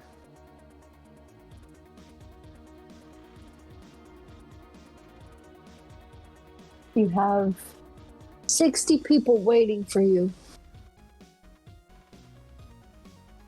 They miss you. They miss your face. Yeah. I miss your face. Thank you. What is that? What? Oh, she's already had it. Oh. She got her fat pad and her tummy pad scratched? Her belly? No, I thought about it. No, her belly's the pink part, like the little. Yeah, that's it. That's her little belly. Dad does not understand your anatomy, Zoe. Will you shut my door, please? Thank you.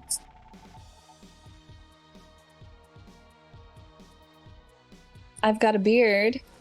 Says I can get behind dark wood. I was pulling it up in another window, and then I accidentally hit one tab instead of bookmark. But thank you for reminding me to pull it back up. And then the other one was Graveyard Keeper, I think. Like, somebody came in and they were talking about, is it Hellblade again? I might try that.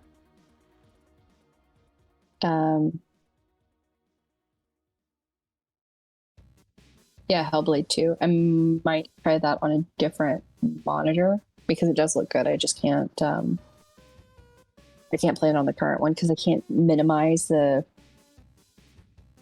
not officially minimize, but I can't make the screen smaller so as to avoid being scared because that's my way. Krona, thank you so much. That is super cool of you. Super dope. Much appreciated.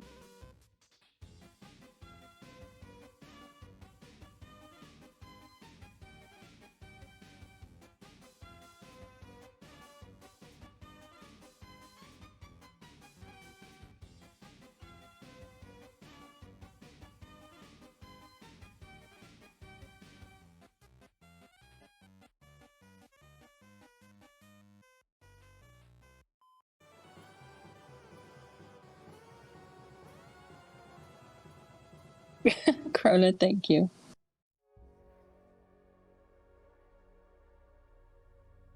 I know, Zoe.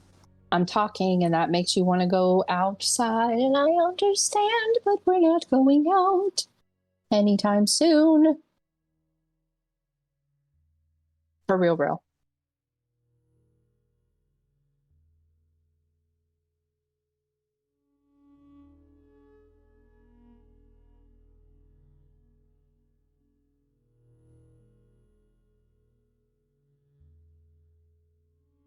Zoe, you understand I can hear every little whine that you make, right? Like I'm making sure.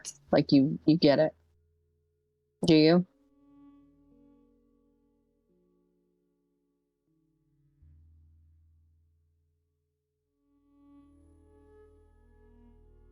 Is he in there yet? Just keeps like he comes in here and disappears, and then comes in here and disappears.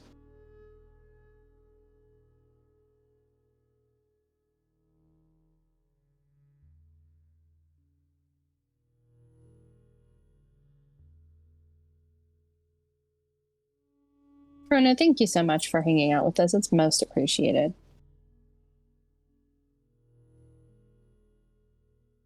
We will see you again soon.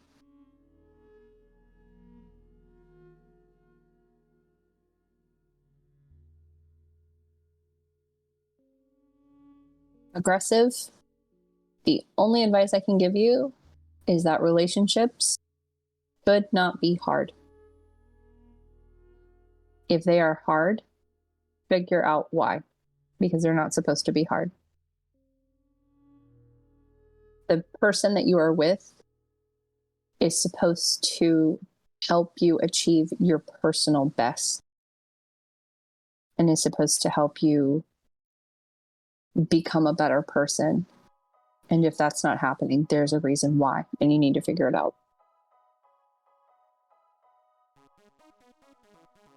If you fucked up, make your apologies, prove that you're not going to do it again, or if you're done with the relationship, like end it as swiftly as you can, as cleanly as you can.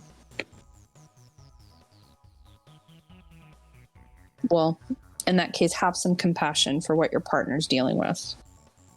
But what I said goes. Like, if she's standing with you through the bad times and the good times, figure out how to make it worth her while.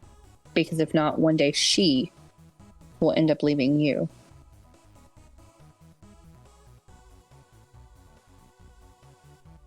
Like, drugs are shit.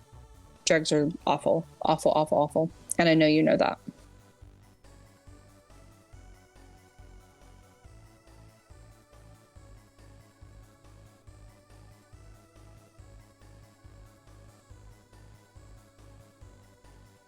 If you're able to find any kind of counseling or support group, do it. But speaking as someone who has been with someone who went through that, and it sounds like you were on the other side as well, make sure she understands what you're putting her through, and that you understand that she's giving a lot of herself to be with you. And then, honestly, like, do that. Like, be easy on yourself, but, like, do the thing. Make it better. Make it worth her while. Make it so she never has to have these moments where she's like, why am I still here? Like, if she loves you, she will make it work. Like, she will do her best, but you got to give her incentive.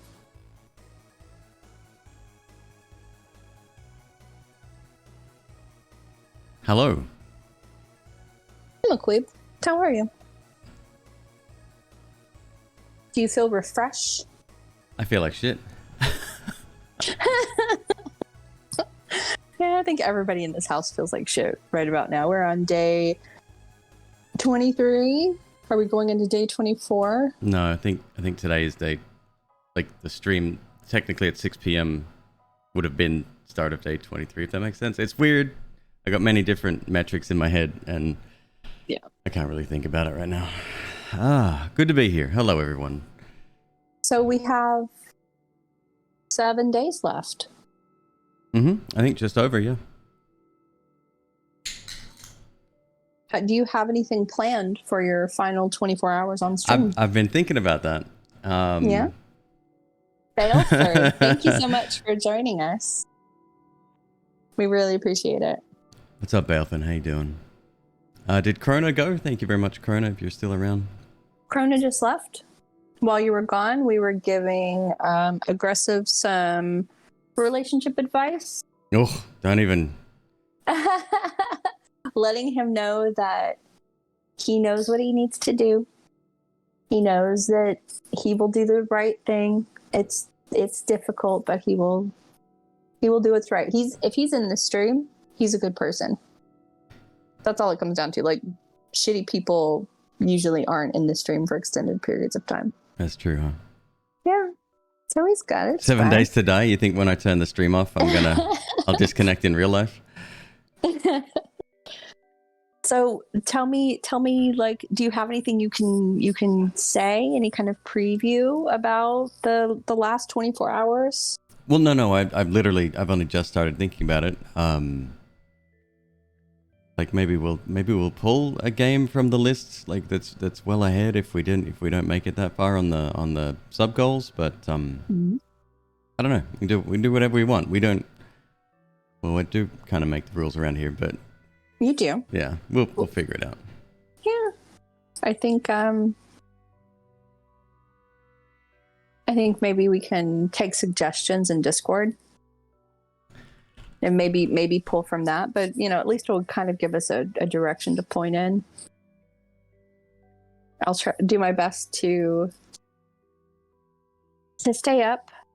I will have to step away with children, but I think it'll be the last 24 hours is going to be kind of nice. I foresee you trying to stay up for like trying to do a full 24-hour stretch At the end of 30 days. I can see you trying to do that. Have you met me before? I absolutely have. I have lived with and slept with that, so I know how you are, and I think you would want to go out with a bang. Maybe a fizzle.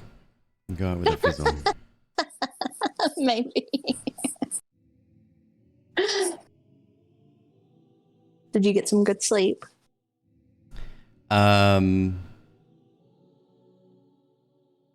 heavy. I slept really heavy. I came in and checked on you a few times, and you did the thing where you had not moved, which is something you do whenever you're like you're like in the depths of sleep. Right. But at the same time, like my eyes are really sore. Mm-hmm. And because you didn't use any of those eye drops, did you? I didn't use any of the eye drops, no. I know you didn't. Mm-hmm. Okay. I'm not going to pester you about the eye drops anymore. It might be a good idea, though. Yeah, no, I'm all right. I'm awake. I'm alive. I'm here. It's the main thing. I've got a lot of people talking about Darkwood in the chat. Yeah, that's that horror-themed game, right? I'm looking at the trailer now. Yes, it's like a top-down shooter. And or a few people are like, no, pitchfork simulator. It's not scary. But I'm like, I don't know. That looks scary, man. Yeah, I don't think you guys understand me at all. The fact that I put Alien Isolation on my list at all should give you an indication as to where I stand with horror games. Sergeant Keeneister, the very first time that I did eye drops, Queeb actually put them in my eyes because I've never used them before, and I was terrified of the way they felt. But after he did them once or twice, I was good. The only way I can see enough to put them in is if I literally get like an inch away from the mirror and I have like my head tilted up and all this shit.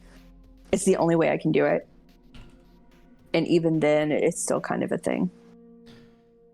Darkwood was released 17th of August 2017.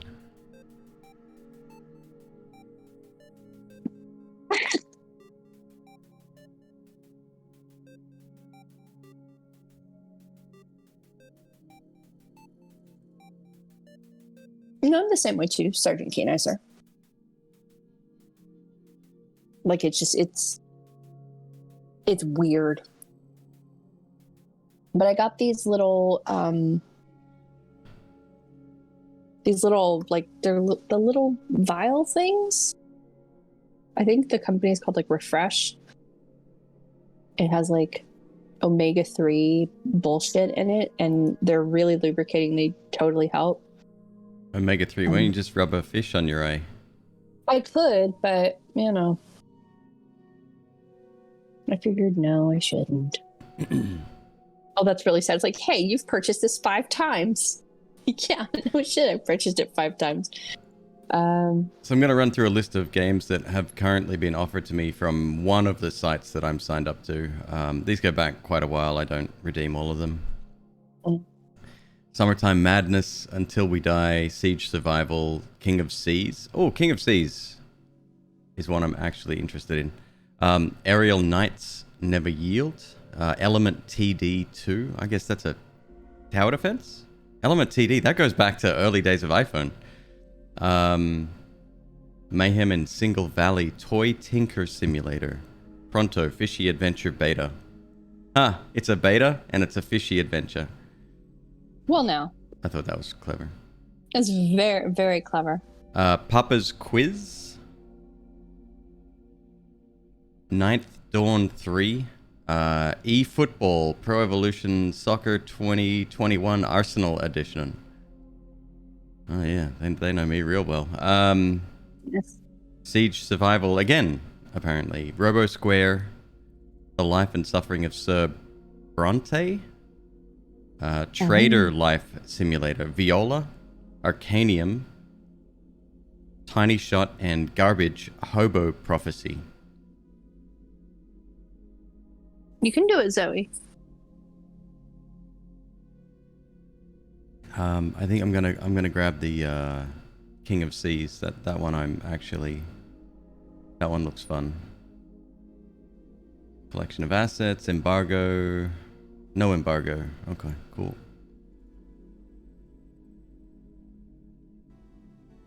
Yeah, I used to be big into tower defense as well. The there was one, what was it called? It was a a side view tower defense, and your little people started at the bottom, and this was iPad or iPhone exclusive back in the day. It probably always has been. And you start at the bottom and you go up like little stairs, and then all the way to the top, and there's, you know, various beasts along the way. But the thing that was really addictive about this, it was a bit of a grind, but the thing that was addictive was that you could level up your characters and equip them with stuff, and there was a hero character. It was really good.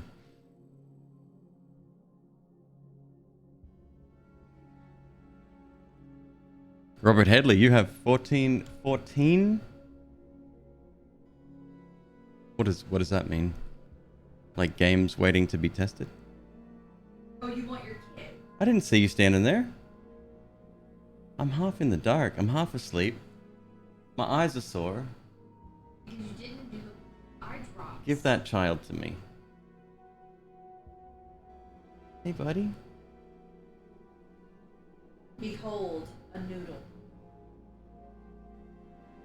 Yeah, Zoe's in there freaking out because both of the snake children are active. She keeps looking at face and I'm looking at Huxley, saying that all she's doing is fighting. Did you do your nails? I did. Did you do them? Did you do them for the camera? I didn't, but see. Oh Jesus, that's a horrible angle. The child bites my nails. This is literally a couple of hours old. There's already a chip. Ah, shit. So yeah. I might have to stop getting my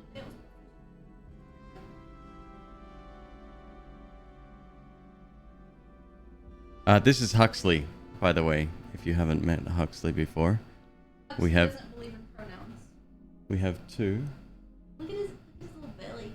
His little belly. Hey, Bubba. He's sweet.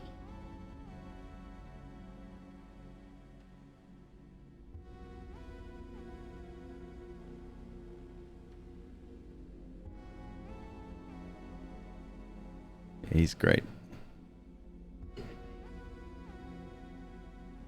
Oh, we gotta keep him away from.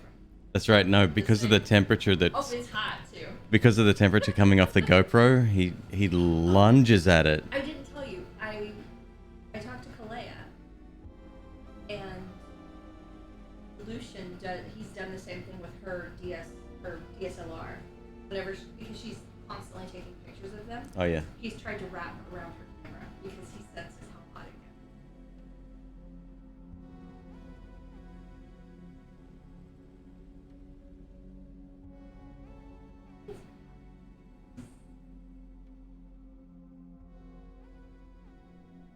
Turn the other light on, the other overhead light. That's a bit better. Turn on the overhead light? No, no, it's too yellow.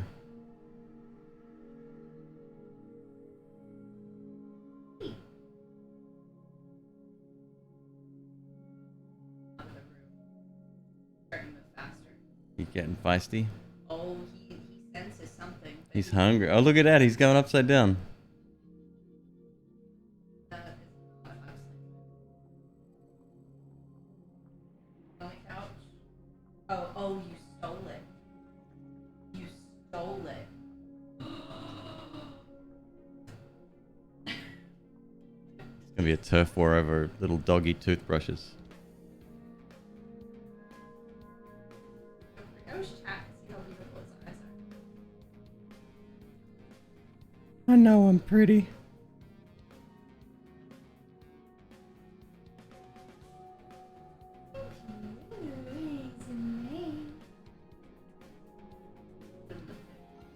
Yeah, let him play around. are. Oh yeah.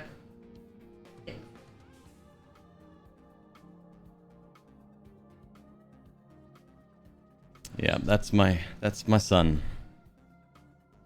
Almost at 50,000, only 47k to go.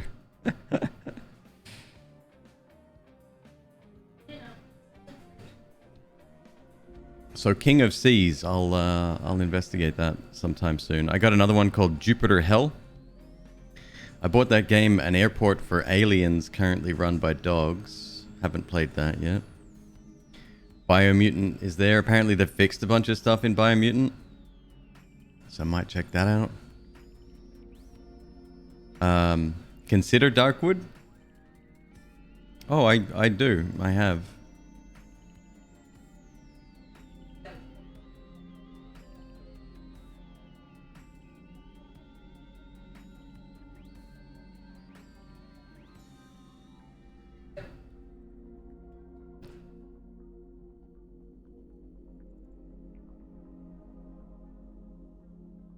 So how is everyone else this evening? Enough about me.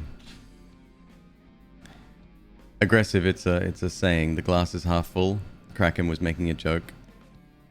Because,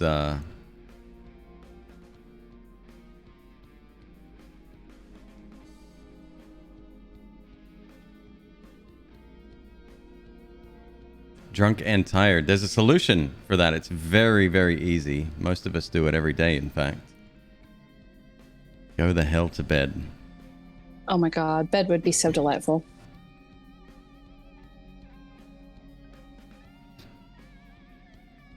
Aggressive is from Brazil, I believe. Mhm. So I don't know if they have I think that's right, yeah. an idiom like that. Maybe they do.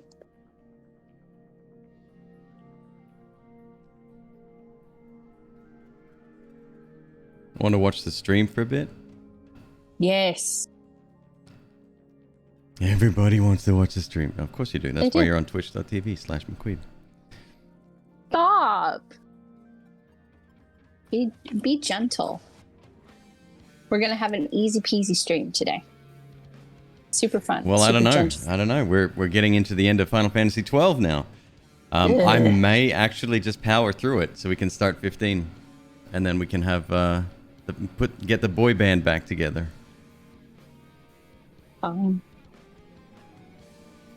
What general point in the world am I from? I live in the western coast of the United States right now. I'm from Australia. I lived in the UK for a little bit as well.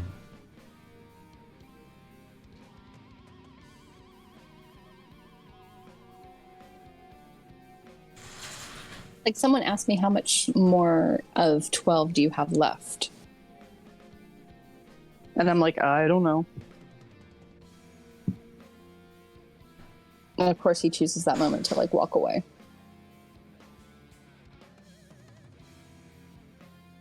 I've got a beard. Yes, this is McQueeb's channel. It's okay. There's like you've got a beard, he's got a beard, the strange apparently has a beard. It's a thing.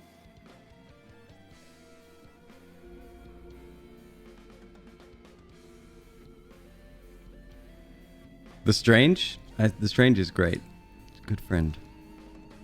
It's weird. Like much like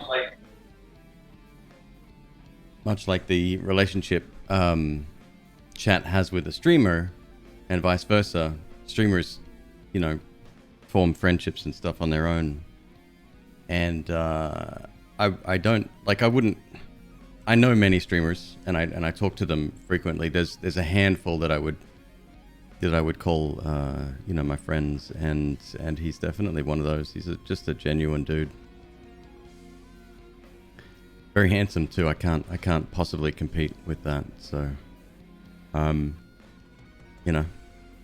there he is with a white male streamer wearing a beanie with a beard and stealing all my views.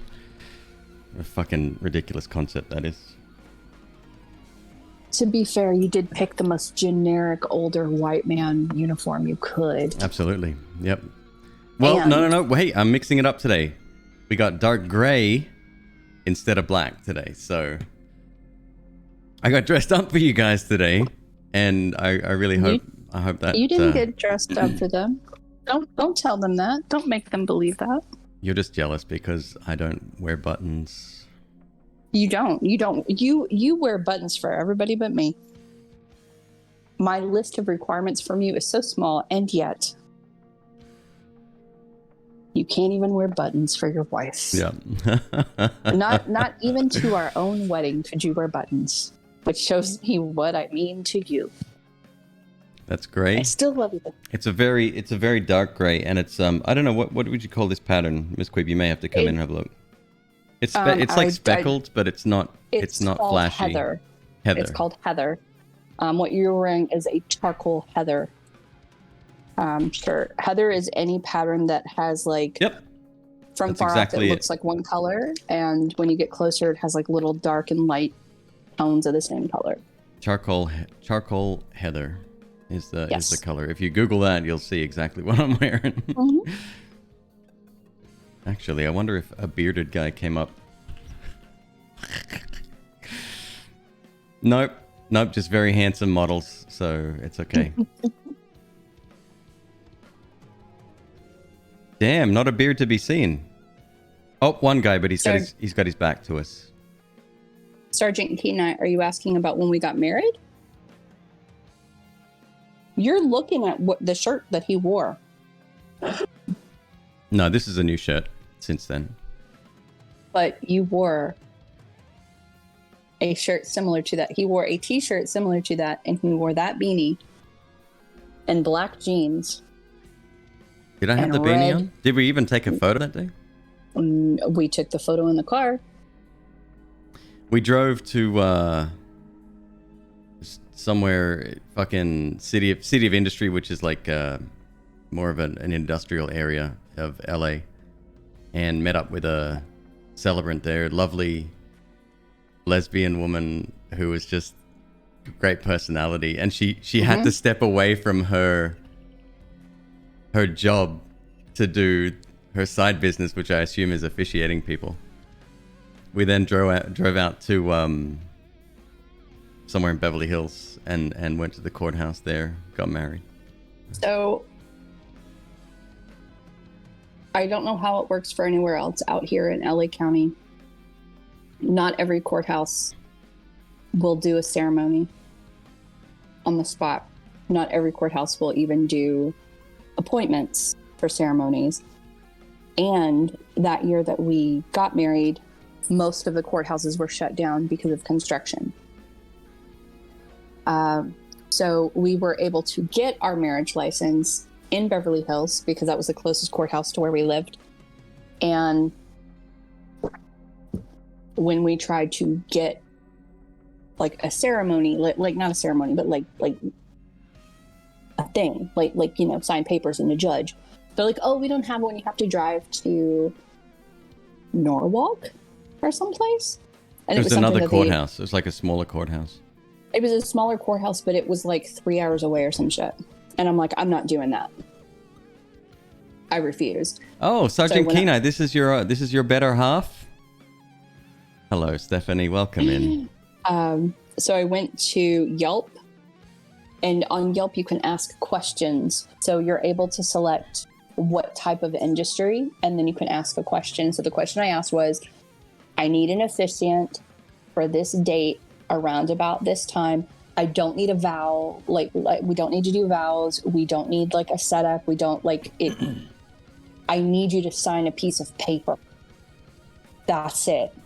And everyone wanted like $400 or $500. And like, yeah, you just want the paper signed, but I have this beautiful arch in my backyard, and like we can do flowers and take pictures. Like, you're not listening to me. And I really don't like that. Now I don't want to do business with you because you're not understanding. I just want someone to sign a piece of paper. We spent probably a total of $200 for the. It was about $250 for the officiant, and I think we tipped as well. And then the filing fees for the paperwork done and done. The girl awesome. who did it, well, the person who did it, she was the only person to have read what I said. And she said, like, and this was like the day of, because people were still trickling in with answers. And she literally responded while we were on the way to Beverly Hills. And they're like, I can do it today, but you have to drive out to City of Industry. And I can because I'm at work, and I'll come out on a break. And I'm like, are you sure? They're like, oh yeah, it's not a problem. So literally, like, we pulled up into it was like a business complex. I texted her, let her know that I was there. She came out, and showed her the papers, and she's like, I assume you take him, and I didn't hear her, and I'm like, what? And both her and him like had like a laugh at it, of course. And she signed it, and that was it. We did encase. There are no official photos of that moment. I'm not going to go into my thoughts about the whole thing. I'm sure you can tell already. So, but it was done. MzQueeb, something that we still want to do when we do have money available is to do like a very, call it a fancy photo shoot, but something very memorable, and where she can look stunning in whatever she chooses, which will most likely be black, and you know, we'll have some fun with that.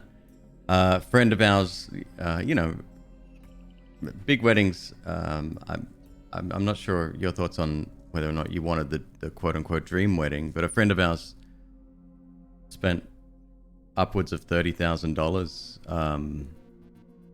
And we went to the event. I was one of the groomsmen, and it just didn't feel like that was our setting, you know? It was, all I will say, and I say this with all the love in the world, that was not a wedding for them. That was a wedding for her and her friends. And that's what they agreed to, and that's what she got. And I hope that they got exactly what they wanted. That's not our vibe. My frustration came when, so we got married a year and a half after we met, and a little less than a year and a half after we moved in with each other, because we moved really quick. And the reason it was a year and a half is because between my parents and his parents, like his two sets of parents, right? It was like this, like everybody else moving the date and the requirement, the date and the venue. And they're like, oh, maybe we can fly to Hawaii and we can get it done there. And we're like, what the fuck? Where did Hawaii come from? Yeah, this is us getting married, not anybody else. Like, I would have loved to have had my family, especially my dad, there. Yeah. And I mean, for a brief time, I would say for a couple of months, we toyed with the idea of having a small ceremony here in the States from my family and our friends, and then us flying to Australia and having a small ceremony there for your family and your friends that were still in Australia. Yep. And we talked about dates, and then dates kept getting moved, and then my mother wasn't going to come to the second ceremony, and she was pissed off that we were having it there, and then your parents wanted Hawaii, and like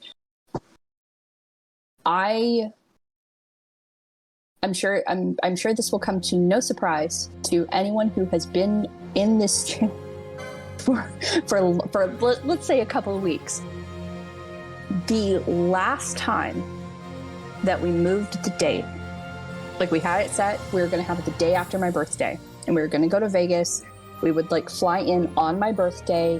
I would have like a little birthday like thing by myself. The next day we would get married. It was perfect. Like it would have been great. And my mother's best friend's daughter had shit going on, and my mother's best friend was going to court in a lawsuit, and that was the date that they were going to need to like go back to court. Yep. And so because of that, my mother's best friend wasn't coming, and then because of that, my mother wasn't coming. And then she said something to me like, well, I don't know when I'll be able to come because I need to save up to pay for plane tickets to see my grandkids whenever they need to fly out from Ohio. And as soon as she said that, you already know where it's going. As soon as she said that, my brain shut off. I'm like, that's cool, mother, fine. It's great. I hung up the phone. I went back in the other room, and I'm like, pick a day. We will go to a courthouse. I am done.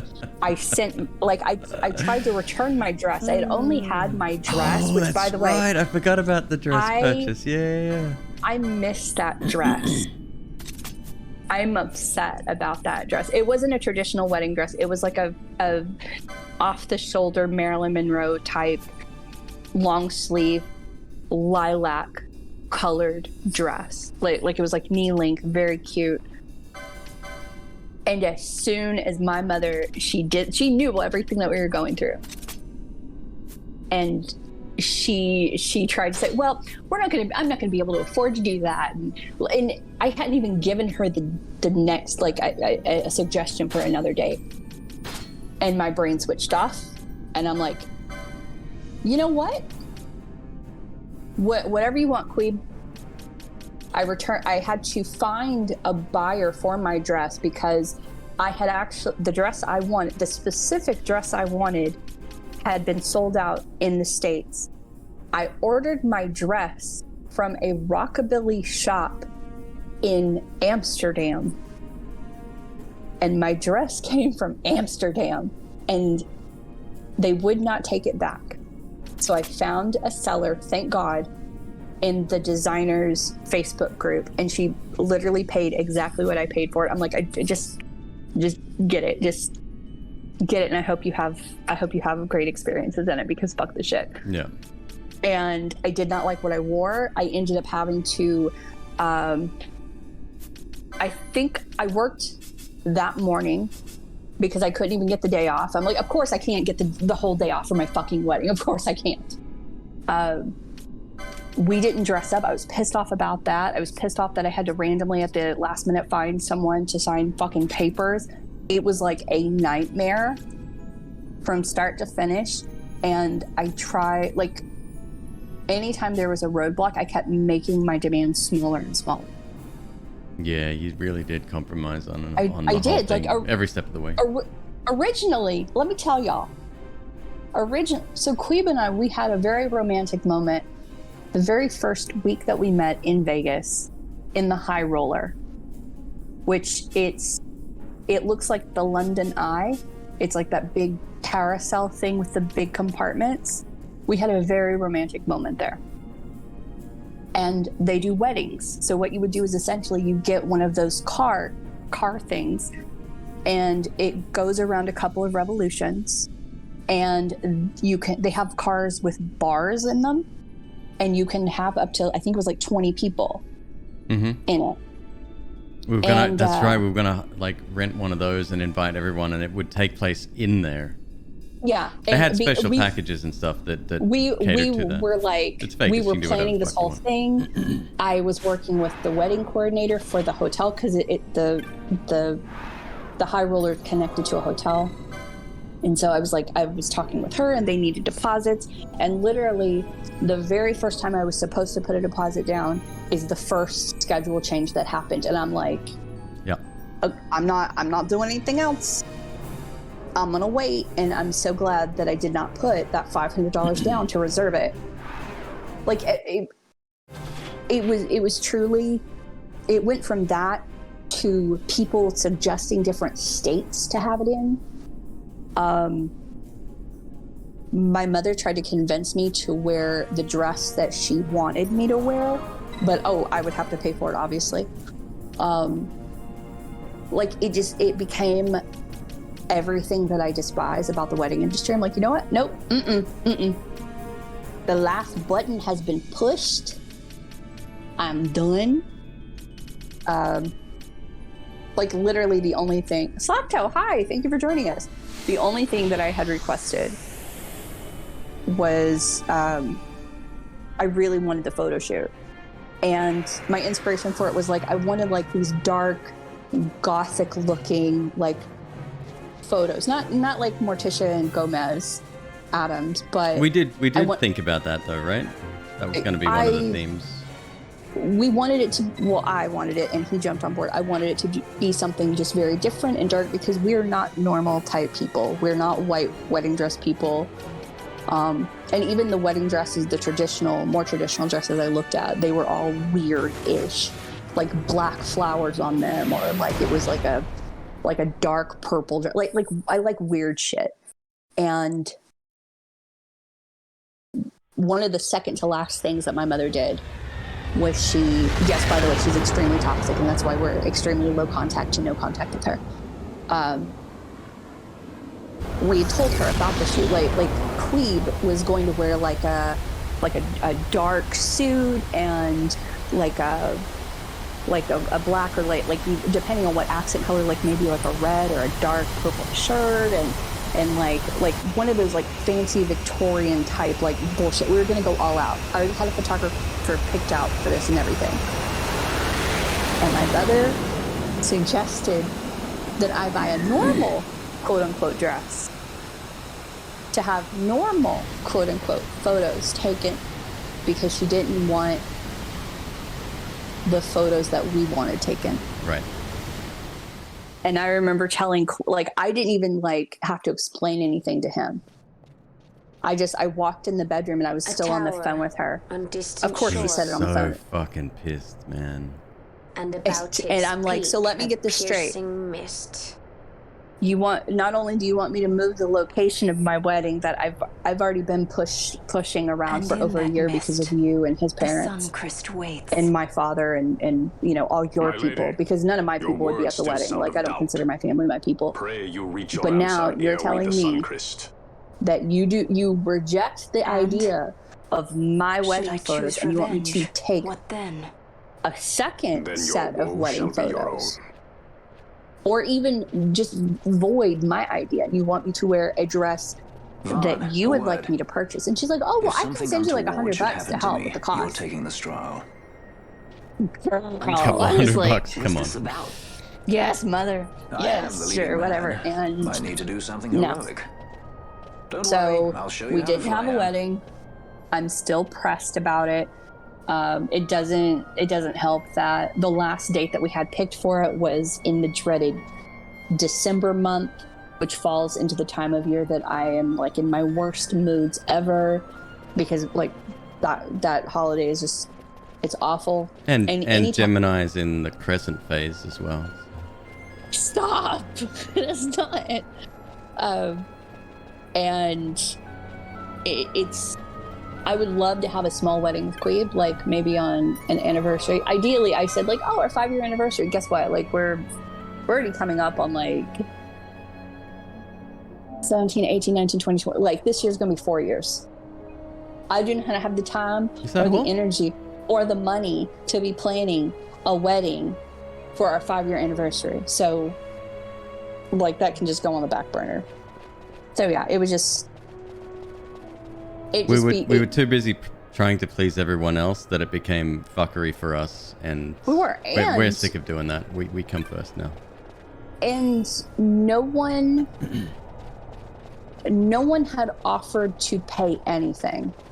Like none of our parents offered to help pay. But it was constantly like, even I'm making a point to mention like my mother. My father did stuff too. It was like, oh, you know, well, I can't do it on this day, but I think you guys should get married here in the South. Then we'll find a place that has like the Spanish moss trees that you love and magnolias, and you know, we'll make it work. But no mention of, oh, I'll pay or I'll help pay. So I was like, thanks, I appreciate it. Ubiquitous would like to know, does Bash have an invisible bow? He certainly does. He's miming, but in doing so, he pretty much one-shots everything. Robert Headley, thank you so much for the offer. I appreciate it. I'm not sure when or if we would ever get married again. Because sorry, just to correct, that's not. He's not actually miming. He's holding a bow. It's called the Seitengrat. It's extremely rare, but we happen to use a little bit of RNG manipulation to get it because it's extremely overpowered. It's almost to the point where it is a quote-unquote dev weapon because it's that powerful. And it just happens to be invisible. It doesn't have any art. No. Sorry, MzQueeb, please. Well, hold on. I took a bite of onions and peppers.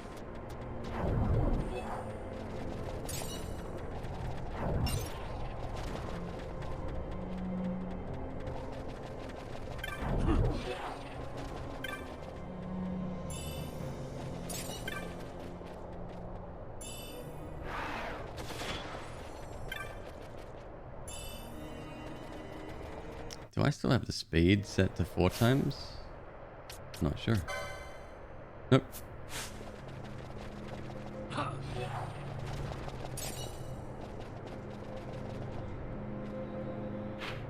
Okay.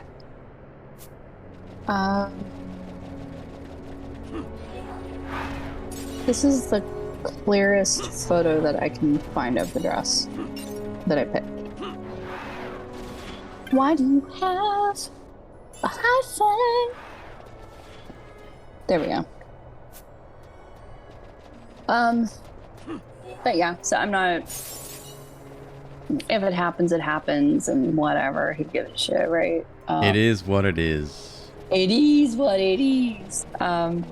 If I want fanciful pictures taken, I have a good friend who lives here in LA who I need her to take like headshots or something of me later this year, so I can actually have decent photos of myself. So I'll have her do something, or I'll find. I live in fucking LA, man. There are people out here. If I want to buy a fancy dress, I'll buy a fancy dress. If I want to have a fancy dinner, I'll wait till the pandemic is over, but then I'll have a fancy dinner. So yeah, whole thing's just kind of sad, but you know what? That's what happens when you try to please other people. Jim, I didn't want to. my wedding cost $300. My divorce was far more expensive. I'm right there with you, bud. Oh my god, what a process and what a nightmare. I do have to say that Queeb, throughout the whole thing, like it was never a this is what I want, this is what I want to do. It was a conversation between the two of us, and obviously we couldn't afford a wedding planner. It was literally going to be us. And he was super sweet throughout the whole thing, and several times he's like, what do you want to do? Do you want to call it off? Do you want to like go to the courthouse? Like, what do you want to do? And I knew how important it was. Like, I'm not my mother's only child. I'm not my father's only child. Jesus Christ, no. They have children.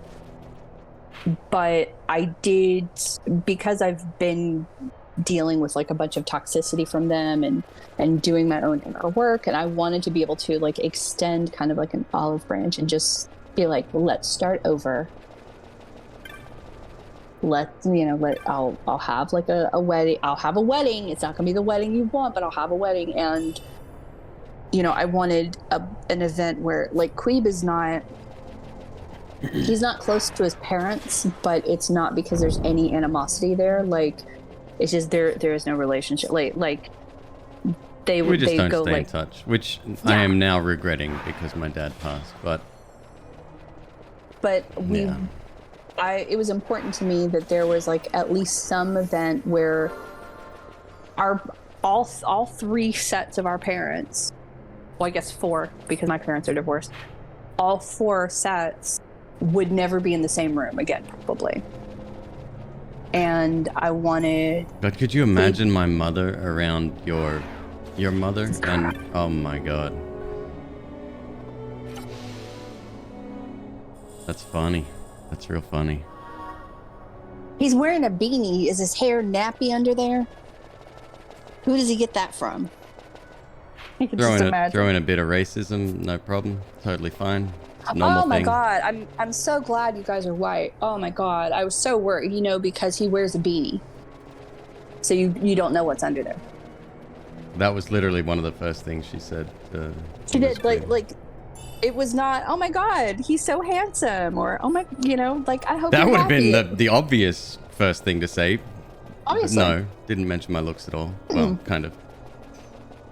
So embarrassing. He wore a beanie. She's like, what's he losing his hair? And I said, oh, no, I'm sorry. That was the second thing she said. The first thing she said was, is his hair nappy under there? And I'm like... Keep in mind, MzQueeb, that a lot of people in chat, or a lot of random strangers on the internet, say exactly the same shit. Maybe not the racist part, but they make That's assumptions. Not something yes. It's not something you're supposed to say. My family is truly racist. Like, N-word racist. Like, It's disgusting. deep south. Deep south racist. Oh yeah, Robert knows.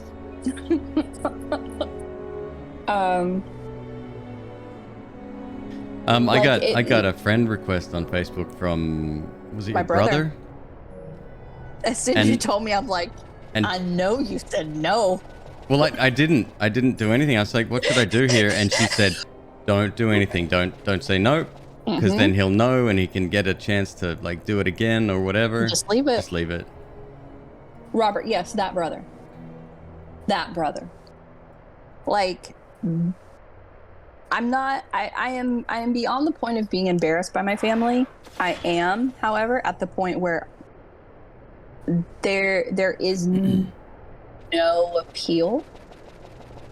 I get nothing from having a relationship with them, except being talked down to, and they make random comments about my husband's possible, genetic history because he wears a beanie all the fucking time. Like, just harebrained schemes. And let me tell you why your brother went to prison this time. Like, literally, it does not And that's stop. just a normal occurrence. It is. I couldn't imagine going to jail for anything. Like, it's so the whole thing, and the reason he has gone so many times. Let's just air out some history. The whole reason why he's in and out of prison is because he's not smart, and he trusts the people he's around. So he does stupid shit. Like, gullible, yeah. Well, That's taken advantage of, probably. I don't know. My friend said that he needed some money, and that my boss told him that we could take one of his checks out of the desk, and that it was okay for me to write my boss's signature on it. So that's what I did. Was that wrong? Like, I'm being serious. Ubiquitous is just like, what the fuck? What the fuck? What the fuck?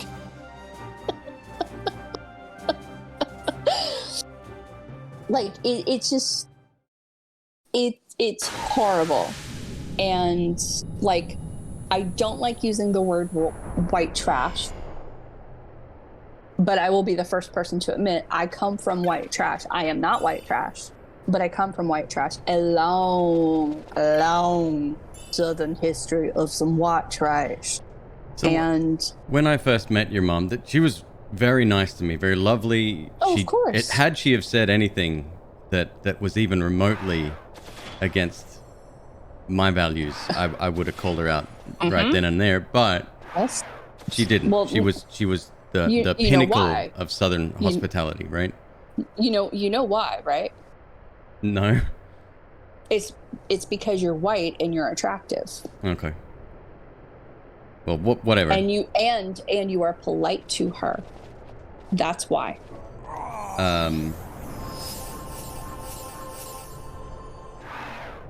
Yeah, like, and I'm hearing all these stories, and I'm just like, going back to when your dad died a couple of years back, and I've told this story before. It was that you've seen the movie $1 Million Baby. If you haven't, amazing movie, but there's a scene in it when there's sort of a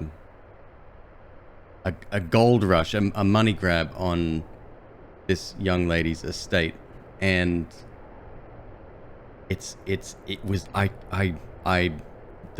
there's no difference between the fiction and the reality in my eyes. It felt like that when he died, and we're talking about 50, maybe 100 grand total, right, between the entire family, and these people are just like, this is a payday, this is a paycheck. You're disgusting. We don't want any fucking money. You just ugh. Don't get me fucking started. It's very long and complicated, so I'm not going to bore chat with it. I have 7 half and step brothers and sisters. My father Hey, friend. would not say Something's no. written on the wall. And those are just the ones that he Engraved by claimed. someone, it seems. I know of at least 3 others that he did Quite not old. claim. Lo, seeker in days unborn, God My blade bearer. aunt, Know you, this tower challenges the sky. very long story Where short, the watcher, the ward of the 3 weights, soul hungry, forged unsated. documents He without power in the want it hospital not. where she worked, He because that's with where they power, put him so trust she could, it quote, not. keep an eye on him. Forged He with documents to change sight, power of attorney, heed it not. and his lawyer was in on it. Rend illusion, I was supposed to Cut handle the his true estate path. because, quote, in blood. I know Wraithful. you're not going to The Dynast let King? anyone fuck me over, Does it startle and you? I know you will be fair. The Dynast King took his And sword from the Ocuria. It was here he claimed the With Nethicite. literally He within must 2 have known he was weeks, not the last the Ocuria would they choose. had He completely left this for you. kicked my brother out of my father's house, which Rend illusion, that house cut the had true path. was supposed to go to Words of him. much mystery. Yet his They had blood sold runs in your sold veins. / stolen his truck, Perhaps it whispers to my you father's the truck, truth. a tractor, like both his brand new tractor he just bought, because my father he was a contract farmer, and an antique tractor that no longer worked, but he was giving it to me for whenever I actually had my own land, because I like admired this tractor for like, it hadn't moved from a spot in like 15-20 years. And like one of the last times I talked to him, he's like, I don't have much, but I'm gonna give you the tractor. I don't know how we'll get it wherever you want it, but it can stay on my place and until you get land, and we'll move it there, and don't even worry about it. I got you, I love you, and all that shit. They went through his insurance, his life insurance, he had 2 life insurance policies. They went through that. He also had you get, I don't know what the technical name for it is, you get like veteran benefits when you die, like because he had been in the military for so long. That was gone. All went to my aunt, who claimed bankruptcy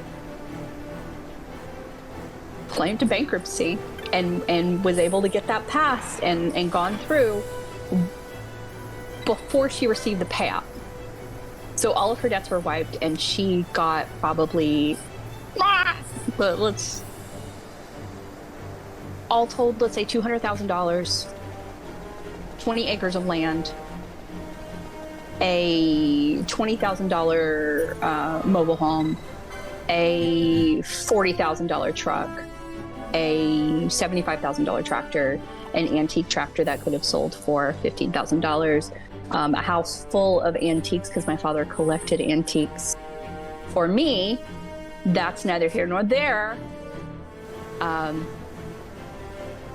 so I literally did not get anything. Okay, well, that's a lie. She sent me his ball cap. So I have his ball cap. Get the fuck out of here. I have it right here if you'd like to see it. And his shirt, like one of his shirts. And when that happened, Jesus Christ. This keeps getting better. We're talking about that light switch. That fucking light switch flipped, and I'm like, you know what? I am done with both sides. Go fuck yourself. Ubiquitous in the state of Louisiana. Written wills can be used as regular wills. However, there was not an official will filed, and we could not find his written will that he had told my mother about because my aunt locked everybody out of his house. And all of his paperwork, his documents, even old photos, gone. Like, we're talking about the utmost fuckery. Like, just stupid fucking shit. Like, UB is going off. He's like, my mind is blown. Oh my God. Sweetheart, I've told you like 7%.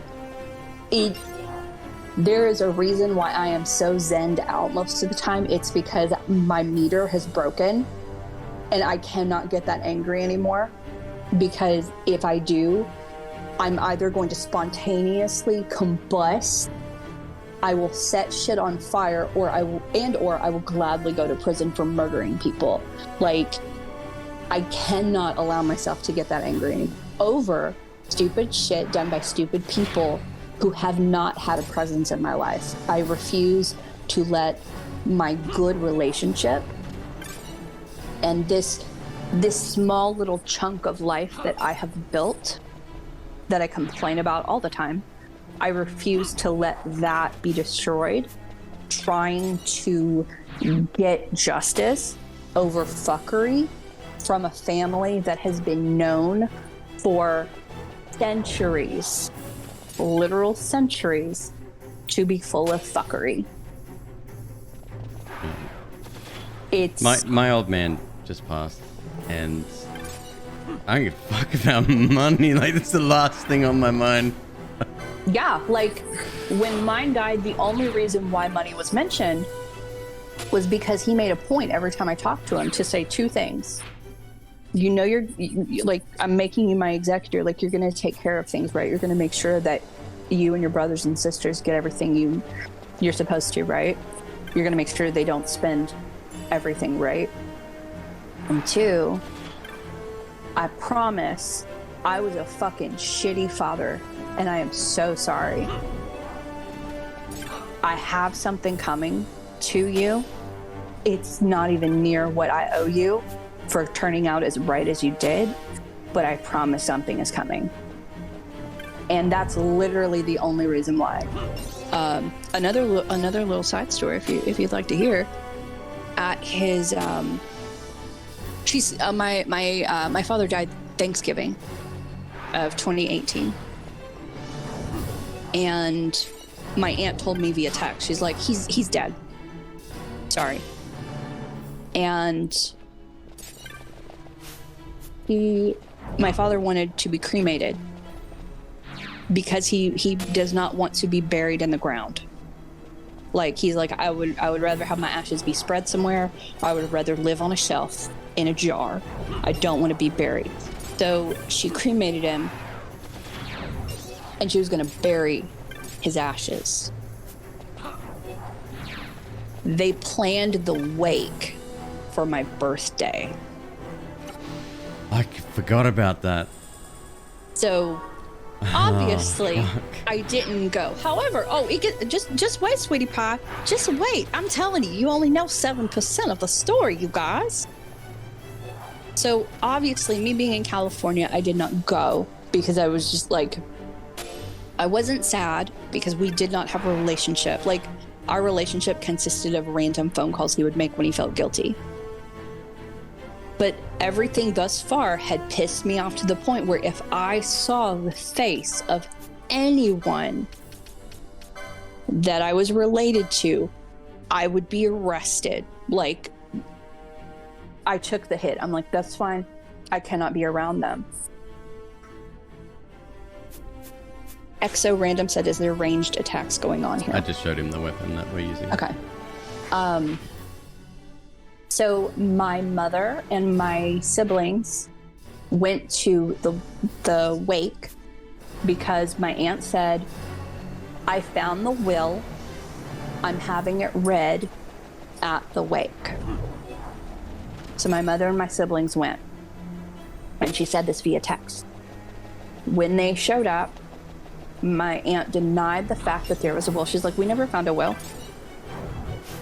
And my mother showed her the text. She's like, I never said that. I don't know what you're talking about.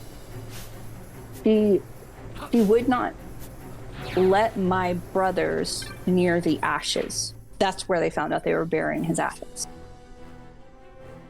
Take it easy, Boris. Thanks for stopping in, man. Thank you. See you later. So you have this man who did not want to be buried. He wanted to be cremated, so his sister, thankfully, at least she cremated him, buried his ashes. He was exceptionally close to his mother. She buried his ashes not by his parents. Like, it was fuck you after fuck you after fuck you after fuck you. Queeb and I around this time, we were at the grocery store walking around. I cannot type for shit. Like my hands shake kind of bad whenever I'm typing, especially when I'm like emotional. I'm trying not to kill people. I'm literally dictating in my phone. I'm doing the thing that I hate people do.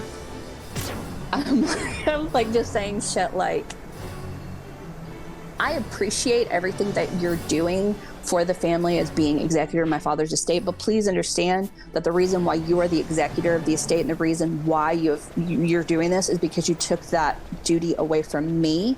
So the fact that you're bitching about how much it costs to actually, like, I don't know, process my father's fucking death, that's like one thing. But I have asked you to show me receipts of everything purchased because I have siblings and they may trust you, but I don't trust anybody. Maybe because I'm in California, maybe because I know that both families that I'm related to are piles of fucking shit. I would like to see every receipt that you have supposedly bitched about in the last, couple of weeks. So I know where the money is going. This whole business about my father's truck being, we don't know where it is. We think your brother took it. I will call the police. I will do it right now. I understand for you guys, it's out of sight, out of mind, and you haven't heard from me for years. I get that. We're not playing with this. And I'm literally like walking through the soup aisle with the phone up to my face saying the shit. And I know people are just looking at me like, what the fuck? I was pissed. So pissed. This has been the childhood trauma with McQueeb and Ghost Boys. I should absolutely change my username to Ghost Force. I think I might do that. This is actually ASMR for me. Seems like normal. I'm sorry, Arnold. At least you can follow great ASMR. Ironically, somehow I can listen to it. She should read books or something. I think it's considered ASMR to some people who have just gone through this shit. They're like, oh yeah, that's Tuesday at my parents' house. Oh yeah, that's my mama's. Like they know. But it was just like literally like shot after shot after shot after shot after shot of bullshit. And I got to a point where that fucking switch flipped and I'm like, nope. Family drama does not benefit me at all. We're not talking financially, we're talking like energetically. I get nothing from it. Like the land that was in my father's name. Like the reason the land was in my father's name is because his two older siblings were so irresponsible that they didn't want to deal with it. So my father took care of everybody in the family, like not sometimes financially, but it was like, oh, I need to go buy so-and-so's house because he's been in prison and I need to like mow his lawn and, I need to make sure mama's house is okay. And, like I have to go make sure, so-and-so has groceries. Like literally he was a caretaker for everyone. And ironically, couldn't even take care of his own children. That's neither here nor there. That's a completely different story. But it was just to a point where I'm like, you know what? It's fine. It's fine. So when Queeb and I got together and he started talking about his, he's like, yeah, me and my parents don't really have a relationship. I'm like, why? What happened? Like, tell me the gossip. And he's like, there's like no gossip. Like, we don't talk. We talk like every so often. It's like, hey, how's it going? How are you? I'm fine. And that's it. I'm like, how? Like, what do you do? Because it was just, he's, out of everyone I know, he probably has the healthiest relationship with his parents. With both of his parents. I know people who have like a great relationship with one parent and then the other one, they're like just shit. And so like, whenever I tell him these things, or he even when he walks in the room and I'm going off on my mother for whatever reason, or dictating into my phone, he'll be like, what the fuck? And I'm so glad that we're not in that drama. Monkey raw. I'm finding that I'm kind of in a similar situation because people tend to people see me, they're like, oh, she's really independent. She can take care of herself. I was like, you know, and she'll take care of the people around. I was like, no, I have to because nobody does it. And if I don't do it, it doesn't get done. So it's like the same mentality. And I know that I have to be careful because he was kind of shoved into that position where the last years of his life, whenever we did speak, he was bitching about his family. Like he knew what was going on. He knew how selfish they were. Donkey Gem, I showed your wedding dress to my daughter. She said, well, oh, thank you. That dress, I never got any photos in it. It makes me sad. But Queeb loved it. Like whenever I showed him, he's like, oh yeah, I like that. That was like his style.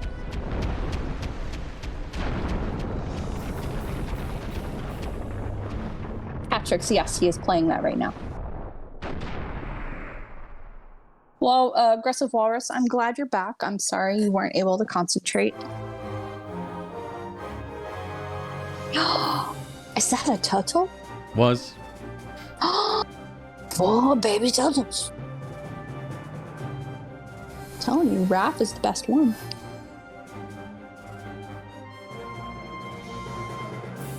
Yeah, if you're worried about if you're looking at the damage and you're thinking, wow, that seems really strong. Yeah, we're max level with some of the best weapons in the game. It's ridiculous.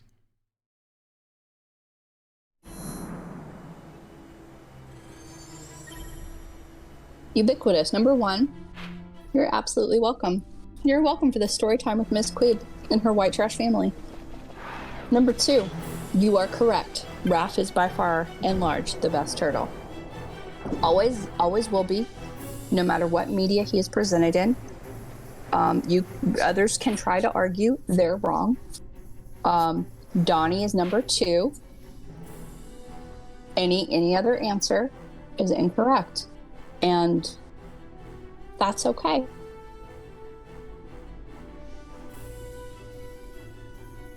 Just so I'm not mistaken, it's the Final Fantasy XII finale, not the Subathon finale, right?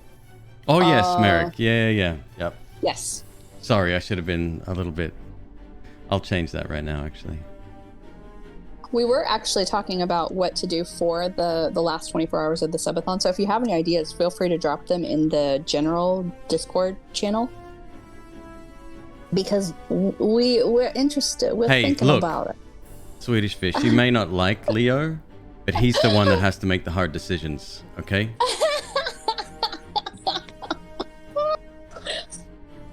Jesus Christ, going off on Leo now. I think he has a savior complex.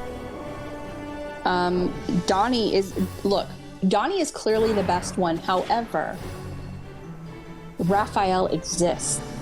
Therefore, Raphael is the best one. He's dark and he's broody and he's responsible for his brothers and his father and April, I guess. He loves them all in his own special way. He's being himself. Aggressive Walrus, we need to know the song title, please. Please let us know. Robert Headley, I refer to my family's religion when I was a kid as hillbilly witchcraft. My mother was whatever religion would make her feel absolved of her sins as a mother. Generally, that was Southern Baptist, or Christianity. Sometimes it was Pentecostal. You know, whatever the drug was at the time. That's what she was going for. I think people who have never lived the hillbilly white trash lifestyle have no idea what the hell's going on. I think they may be like, oh, peanuts and Coke, ha! Yeah, peanuts and Coke. Ah. Monkey, thank you. We actually bonded over Ninja Turtles. Well, one of the many things. He stole. Have you told the spaghetti story ever? I have probably not on this channel, huh? No, I haven't, because they would think it's weird. Well, we're nothing if not that. Watching people freak out over things like mayonnaise cake on TikTok. Look, We're white. We don't have a culture, okay? Leave our culture alone. Let us make our mayonnaise cake, please. Wait, mayonnaise what? Mayonnaise cake. Don't, it's good. It's TikTok. Don't worry about it, sweetie. It's okay. It's a meme, right? Like people being dumb. It's like, oh, I was cutting my spaghetti today, and they've got a literal pair of scissors as they're eating. Like it's dumb shit like that, and it works. No, it works because it's fucking.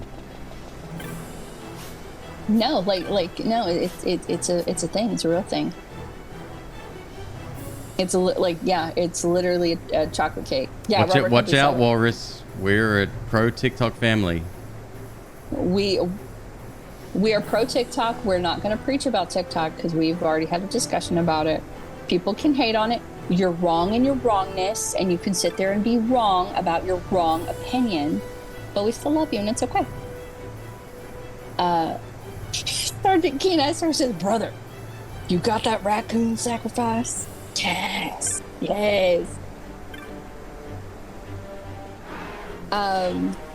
Very long story short, because all of my stories are long because I'm quite wordy, and Queeb doesn't want to butt in because he knows that it hurts my feelings, so he lets me talk forever and it bores you guys, and some of you guys drop I love out of listening to chat. your voice.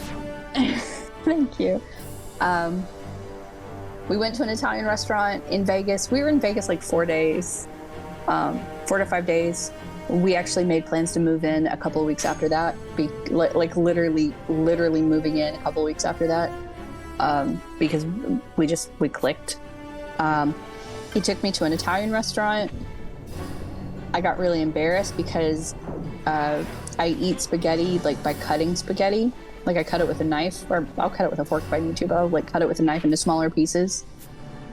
I have a small mouth. I had braces for a long time as a kid, and as a result, I've always kind of struggled getting it wrapped around a fork and eating it and this whole thing. And Olive Garden. Whoa! I'm a Twitch streamer, not a financial planner. Jesus. No, it was some really nice place that was off the strip. We had to drive a ways to get there. It was there's some little.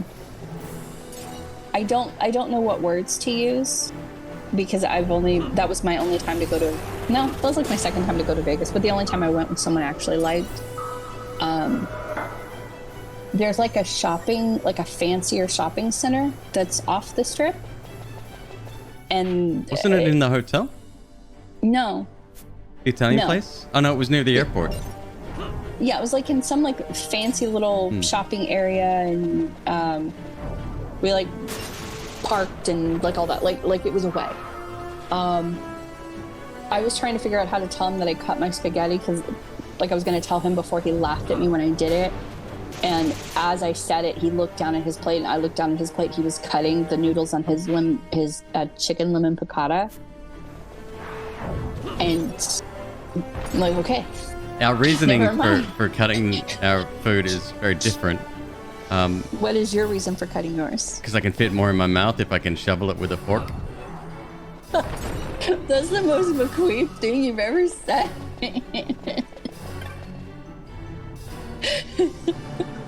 Archers, yes, we finished last night. Yeah. No, you finished this morning at 1 p.m., dude.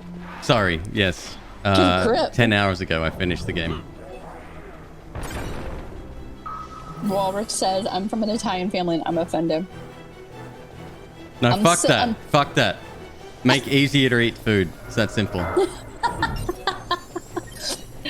I don't remember. I think I deleted the photo. Did you know that they make I swear to God, I think it's whatever company the Tell blue me they box make is. pre-cut spaghetti. That's hilarious as fuck. I've shown you the photo. I sent it to you. What? There's a special word for it, but they've already pre-cut the noodles, so they're a third of the size. It's a small box. Is it Berea that has the blue box? I know what you're talking about. Yes. Yeah. Barilla? Berea? Yeah. Yeah. Barilla? Shut up. That's a spell in Final Fantasy. I was going to get it, to try it, just because it's interesting, and all I did was I sent the photo. to Queeb, and he's like all caps, no, I refuse. I put my foot down.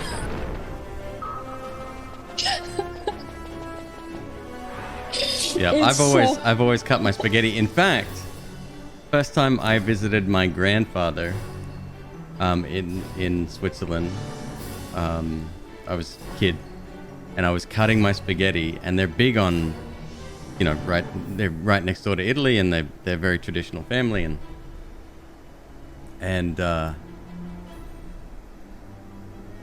I specifically remember my grandfather talking to my dad. I had no idea what they were saying, but I know it was something, and asking him what's wrong with me because I was cutting my spaghetti. And yeah, like, I can cut a plate full of spaghetti. It takes me about 30 seconds to a minute, right? The benefit of that, twofold. One, I don't get fucking sauce all over my face. And two, I can fill up really fucking fast. If spaghetti is good, I want to eat it. I don't want to...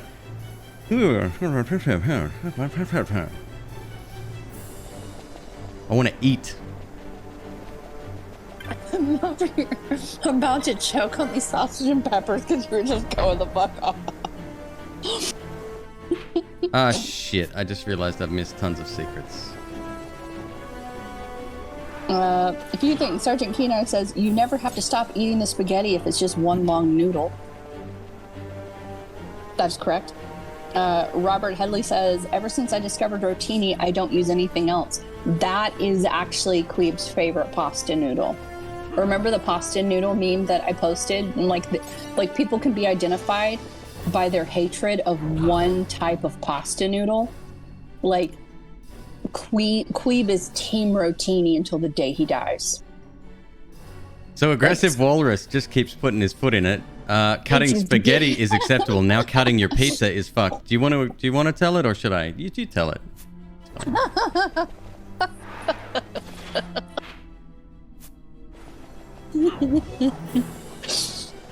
Y'all. I eat my pizza with a knife and fork.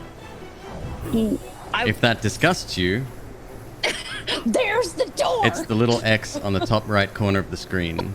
If you're on a Mac, Command Q works just as well. Look, I can't excuse him. I have no things to say to excuse his behavior. Sergeant Kenai says there's a place in SoCal called Vincent's Spaghetti, and that place is really good. Why you mention this? Hold on, let me look. So, good spaghetti, good Italian food, is amazing. And when it tastes good, I want to enjoy that shit. But spaghetti is unfortunately kind of difficult to eat with a spoon if you want to do it the traditional way, whatever, right? Like,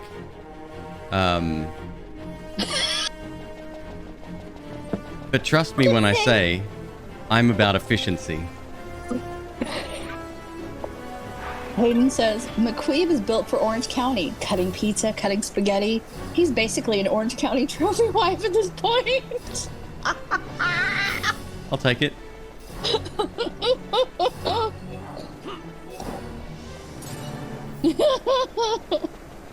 $80 pizza should be eaten with knife and fork.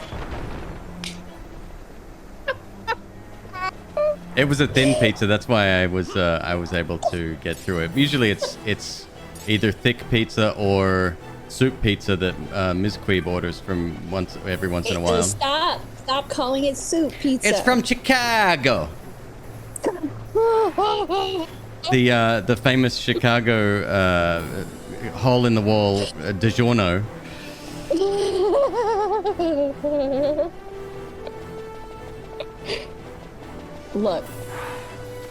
Look at me. Queeb is a simple man. If he wants to live on $5 Little Caesars pizzas and cut the pizza with his little knife and his little fork, if he wants to cut his spaghetti with his little knife and little fork, let the man cut it. Yeah, I don't think I'm the kind of person you really want to tell how to do anything, let alone eat food. Hayden said, all right, gotta drive home now, but I didn't want to miss out on this premium conversation. Rip. Oh, we'll be here when you get back. Hayden lives far away, so. Oh yeah. Put him on use the Bluetooth in your car or some shit. Stop! Archera says, I just make like pizza sandwiches folding 2 pieces on each other. Easy. There you go. Yo, hold on, I gotta see.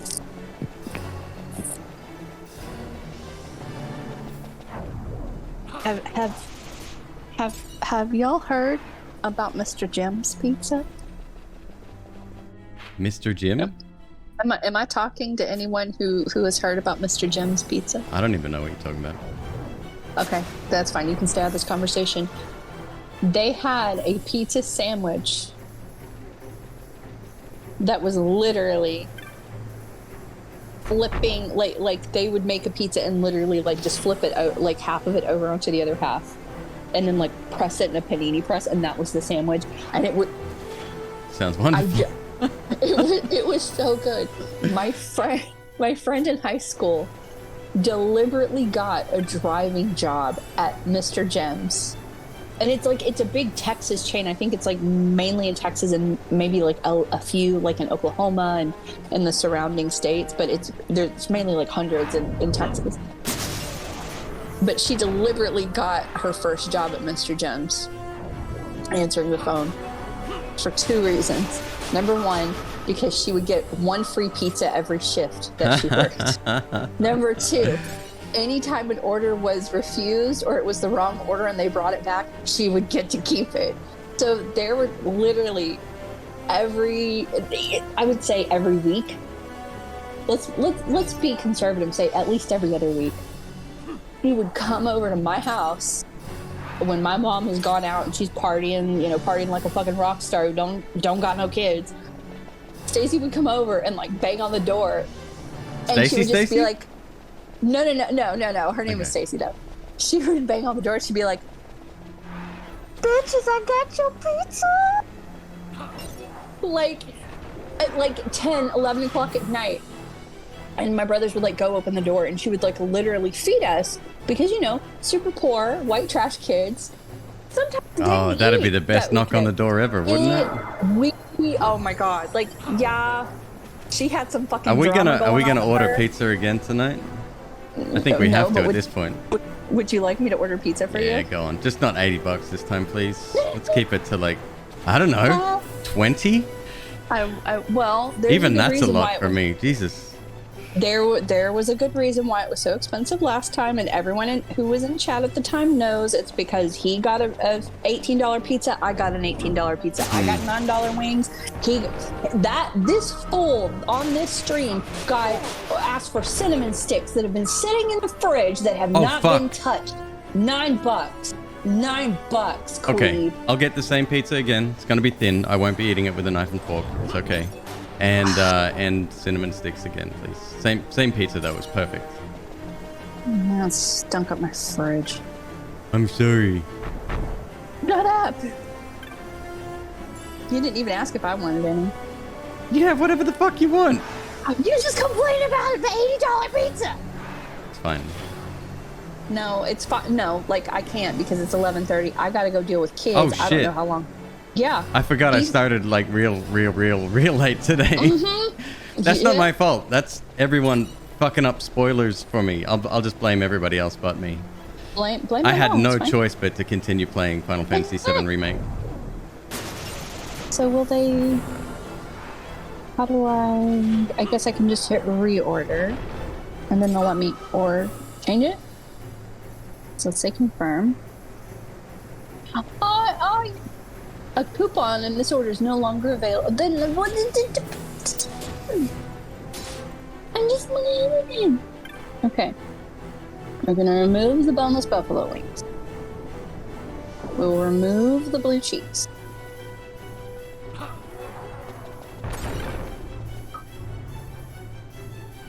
So I guess it was my pizza that was whatever mysterious coupon of the week. Because they're like, oh yeah, we don't care about your pizza, MzQueeb, but we care about his. So listen, Thank you, getting- Donkey Jim. Cheers. I can't see, but thank you, Donkey Jim. He's getting a large pizza with pepperoni, chicken, bell peppers, olives, tomatoes, jalapenos. That is $18.99. He's getting. It's because it's a custom, right? That's Well, how they. it's That's how because- they get you. Yes, They've it's got what like you- a set thing. You you want have- Supreme? Hey, can I Yes. tell you a funny story? I love when you interrupt me. Let's go, Pam. Let's go. Let's go. So I used to work in a pizzeria myself, and it was a chain, smaller chain in Australia, and I was an assistant manager. Assistant manager, fuck off! I was a glorified nothing. So we used to have this on the. We called it the make bench, right? The bench that you made the pizzas on. Makes sense, right? Oh, of course.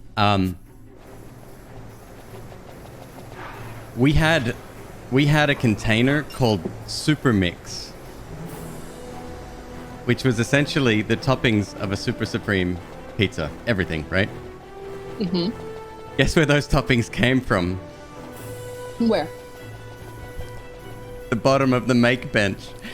It had it had like grills, right? And you'd make on a like a tray or whatever, and you'd be throwing your toppings on, and we were good. I was good at making pizzas back in the day, but there'd be a lot of like leftover mess. So you'd scoop that into another one of those metal containers that sat in the refrigerated like grid thing on a like same as Subway. And yeah, that was it. We had Super Mix. The great thing about that job, actually, this is before I got fired for doing donuts in the car.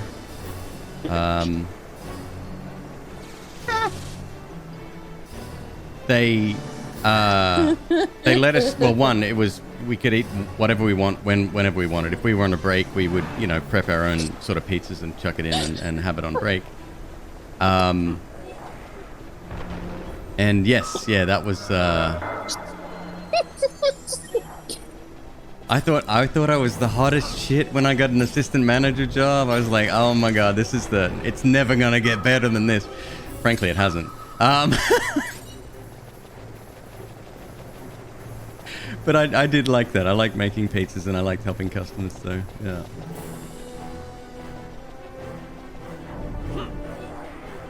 Okay, so anyway, these cinnamon sticks with icing, $6.99. Our total right now is $25.98 plus $5.25 delivery charge, $1.95 service charge, and $3.40. Did you not order a pizza? No, our total is $36.58. Babe, order something and give the dude $10. Because that's a fucking thankless job.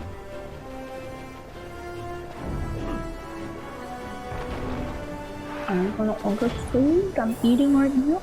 Oh, you've got your peppers on. I made dinner for us, and you didn't eat it. Excuse Although me. You may have had, noticed. like, 4. You may have noticed the fork sitting next to the oven. Oh, I did. I did eat. I did. Mm-hmm. Invisible fork.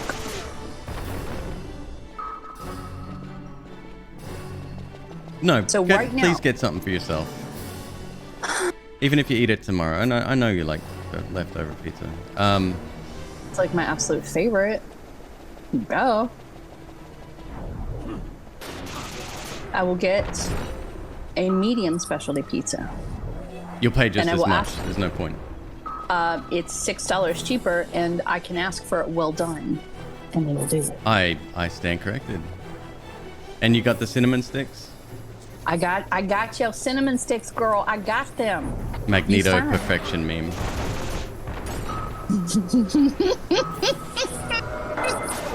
Magneto perfection.gif. Oh god, no, I don't want that one. Air fryer is great for heating up pizza. Everybody raves about this air fryer business. It is. It is. So I don't when get we it. had our, it so The reason you don't get it is because you don't put your pizza in the oven to warm it. Your wife does everything for you. I mean, that's very true.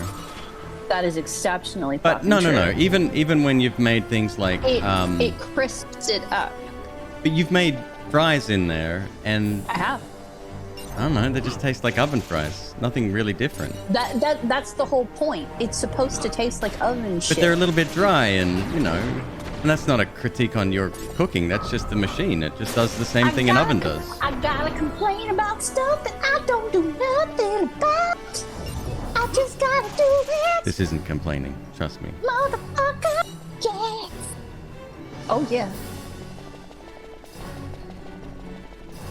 There is... It's supposed to be healthier. There is an air fryer that I want. It's the Instant Pot. I think it's called the Duo. It's the one with the air fryer component along with it. Oh, so it's a speed thing. Yes. Okay. I've wanted it since April. Because like the Instant Pot thing, it acts like a crock pot and a pressure cooker. So you can cook things faster. And then if you want to air fry, you just take off the lid and you put on the air fryer component lid and it will air fry things for you. So it's like two in one. And how much is it? I don't know. I think it's like $200 or $300. But I wanted it back in April. Sub goal.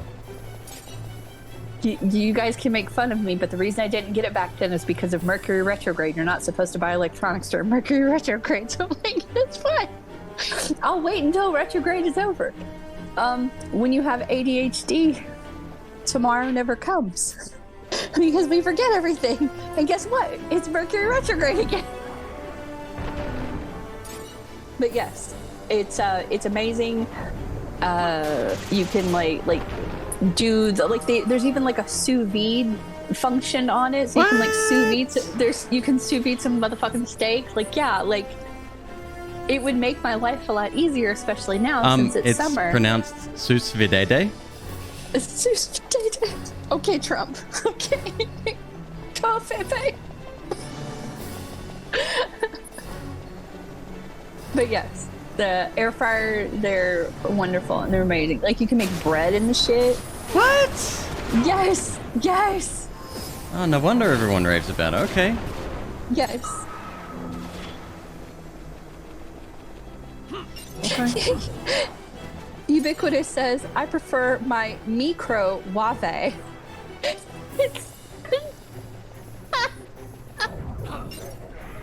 You don't gotta fucking stop. Alright, let me see. I'm getting... Because I know he's gonna make me tell you guys. Hand-tossed pizza. We're gonna do the classic marinara. We're gonna do extra sauce, regular cheese, garlic butter blend crust. We're not gonna do no beef, no pork. We're gonna do extra nunnins because you gotta have yourself some nunnins. That's gonna be good. And mushrooms, and bell peppers, and pepperonis. We are good to go, bitch. We are good to go. Do they have the special instructions?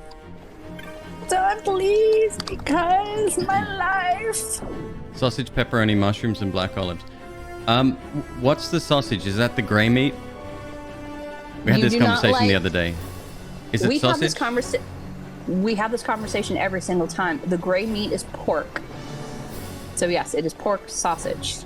You do not like any of the ground beef that they have. You do not like the Italian sausage, the beef, or the pork. Okay. Or the meatballs. I got you. Continue. Show me my motherfucking order, babe. Bitch ass motherfucker. So for yours, I have pepperoni, grilled chicken, green peppers, black olives, tomatoes, jalapenos. Yep, sounds good to me. Large thin, classic marinara, regular cheese, Hut favorite crust. Yeah, that was good. That was a good choice. That was all chat actually with that recommendation. So right now, with two pizzas, one large and one medium, and the cinnamon sticks with delivery charge, service fee, and tax before tip, it is $50.79. So do not at me. Do not at me. $50 is a little more palatable, I guess. It's $30 more palatable. Yeah. And then, of course, because this is what happens every time, I have to invent new instructions because they keep deleting my instructions that I put in here every fucking time on how to fucking get it to me. Not meant for this life, I'm supposed to be some kind of god king. You beat Hush 3 times, but you can't get it? The door's not even there? Then it might not have registered the kills. Yeah, that I'm not sure about. Was it Hush that you... Yeah, it is Hush. You need to beat 3 times. It's a tough thing. Continue to pay loans. Yeah, bitch. On the same credit card. Wow, it's use. 20%. There you go. $10.16 for 20%. Good. You were right. You feel better about that? Well, like I said, I thought customer I did okay with... service and they're the fucking heroes. You don't need to tell me that. I always ever tip because people don't tip. Now let me go back to chat. Let me see what my chat said because they're my people. I do love them even though they always... Does the door appear on the first floor and the second? Both. Yeah, both places. Yeah, it's just a blue door after the boss, and a single key will get you in there. Edlock says sometimes you gotta treat yourself. I used the accent, he didn't. Stein said, I'm lazy, I just order Supreme and swap out ground beef and pineapple for more pepperoni or better cheese and chicken McQueeb. That's what I did this time. I normally get him a Supreme and then I sub out the stuff that he doesn't like. Yeah, it added $2, but if I did it manually, it would have been like $3 or $4 more expensive. 20 characters use emojis. What emojis will I even put? I would put like a picture of a table for them to put it on the patio table. With the woman who has her hand up, like she's a waitress, she has her hand out like she's holding a tray. I would do that, and then the table emoji. $10 tip, that would absolutely. $10 tip, Lenny. $10.16 tip is 20%. I'm the one who orders all the pizza, so they have never gotten less than 20%. I normally go 25 because I know how shitty people are. We try to tip a lot because I don't know about MzQueeb, but I've worked in customer service and restaurants for at least half my life. Bitch, I used to work at the Domino's call center. Don't even. I know how it is. I hear these stories. That was like one of my first jobs. And they would bring us their leftovers. And the best thing about that job was that I got everything 50% off. So literally this one time, my best friend and I got off work off the same shift. We literally drove to the nearest, this was like a Friday night. And because we were like small town kids, we would literally just drive around at night for like hours for no reason at all. So we went to the local Domino's and we ordered 4 bags of breadsticks. But like we got them for like $5 because like the guy had pity on us. And we literally just drove around fucking Fort Worth eating breadsticks in a fucking car just because there was literally nothing else to do.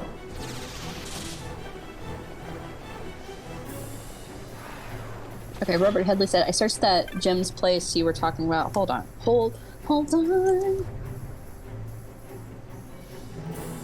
Mr. Jim's. Oh, they fancy now. Oh, girl. Mr. Jim's Pizza. Look at you. You crazy. You're so crazy. That's select? some restaurant manager reading the Financial Times and seeing that pizza TLDs are now available. So they're like, we gotta do it. We gotta jump. It's the hottest. It's the hottest thing. We gotta do it. We gotta do it. So for the most part, they're in Texas. There is one in Louisiana, one in Arkansas, one in North Carolina, two in Cheyenne, Wyoming, two in Cheyenne, Wyoming, and one in Laramie, Wyoming.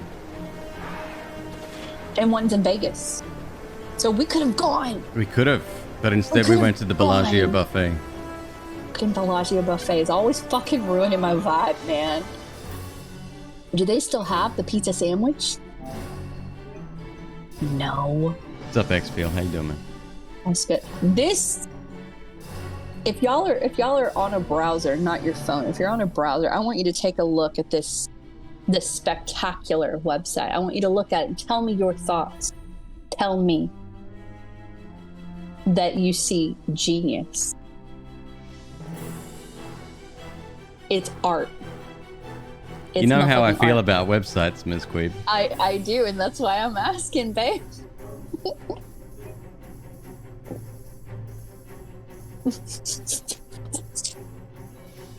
Perfect. Robert Headley's like, you had me at breadsticks. Dude, like, that girl's a fucking cunt. I'm just gonna say it. Fucking cunt. But those memories of those breadsticks, they will live on forever. Because I remember, like, I went in, I walked in and ordered them. They made them fresh. I went back in to get them, and they were literally straight out of the oven, and they sprinkled a little on them. Do you know what I'm talking about? The little... The chili flakes? What is it? No, it's like a Parmesan and herb thing. Oh, the little... Right. And yep. When, like, they're good whenever you eat them when they're delivered, but when they are straight out of the oven... It's easily a top 10 food favorite memory that I have. Like, easily. Like, so good. I love everybody checking out this website. Looter Dice says it's the Angel Fire Pizza website. No, that would be pizza.com from the net. Sorry. $3.99.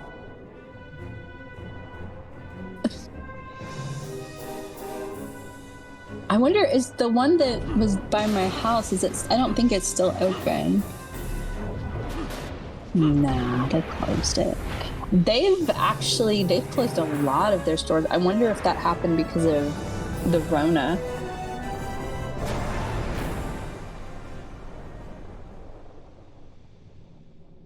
Shit. Oh yeah, it had to have been. Either that or they're losing money. But it's like, so do you remember Cornerstone? Do I remember Cornerstone? Yes, do you remember Cornerstone? Jesus. So do you remember the hype that we had for Cornerstone? Well, it was after a fucking 12-hour drive. We were starving. Yes, and we had mad hype. Yeah. So all of the hype that we had for that is the hype. Like it truly lives at Mr. Jim's. Like it is what Domino's and Pizza Hut aspire to be.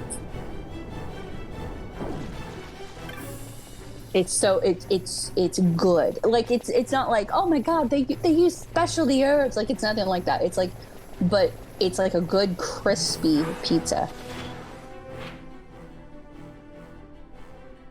Ubiquitous says, "It's the crust" is a terrible slogan. Why do I feel sick all of a sudden? It's the crust.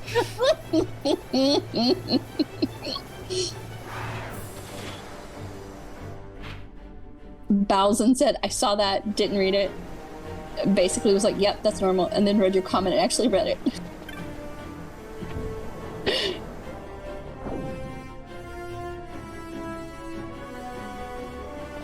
It's called arugula in English. the content, but I'm dying. I was AFK and Donkey Jim is offline. Shout out to you. You rock, man. Thanks for the sub. Yeah, Donkey Jim's been going ham with the gift sub. He's amazing. Always does. Him and RN. I mean, they're mods for fuck's sake. They don't need to. They just need to look after chat. That's it. You don't have to give us money. It's cool that you do. Like, it helps pay for shit, like rent and stuff. But you don't have to do it, man. Dude, Robert Headley's dad was an assistant manager at Pizza Inn. Dude, that buffet was fucking bussin'. I don't even use that word. It was bussin'. Yeah, milkshake. I can't help you, dude. I don't know. It should be working. It was so good. Like, for real. Like, there might be other prerequisites, maybe. I would go into the Isaac Discord or ask someone who may know the answer to that question. Yeah, absolutely go into the Isaac Discord because people hang out there and like they're so... I'm talking about the official Isaac Discord. Yes. I was about to say, like, Isaac people, they're like into that shit. They would be able to answer it.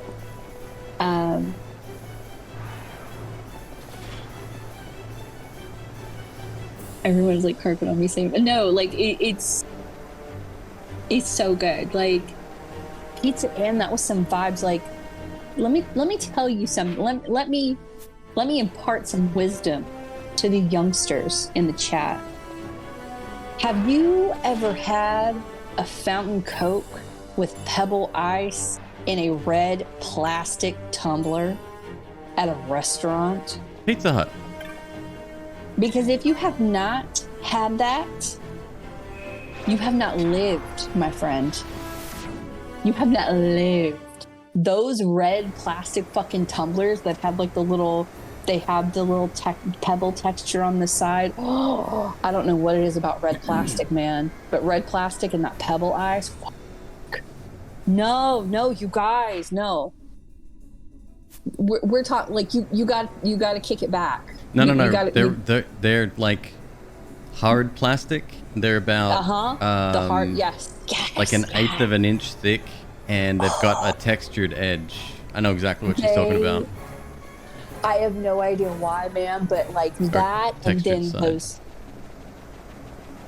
those like plastic like vinyl seats. Like it is ambiance. It was just so good. It was perfection.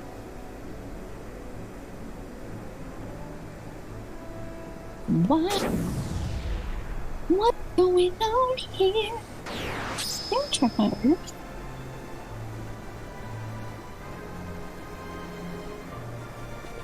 Don't know what the fuck is going on.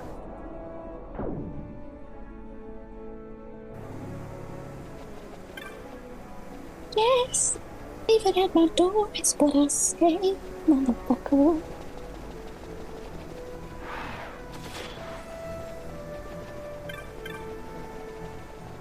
Wealth avails you not. Oh, I can't use items? Mm-hmm. Must be a boss fight, special boss fight, or a series of fights. Like I care, just fucking shoot everything. Pew. Did you say pew? I did. Pew.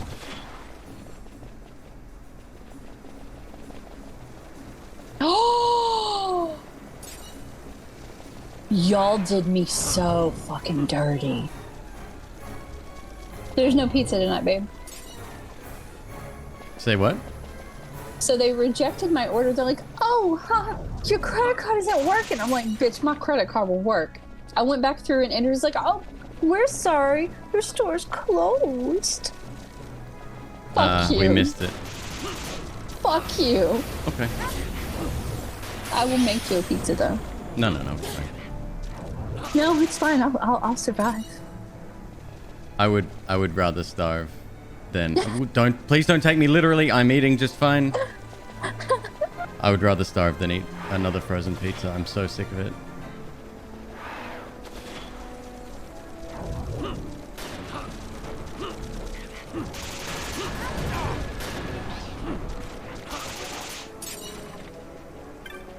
If so, ask how far into the game is this?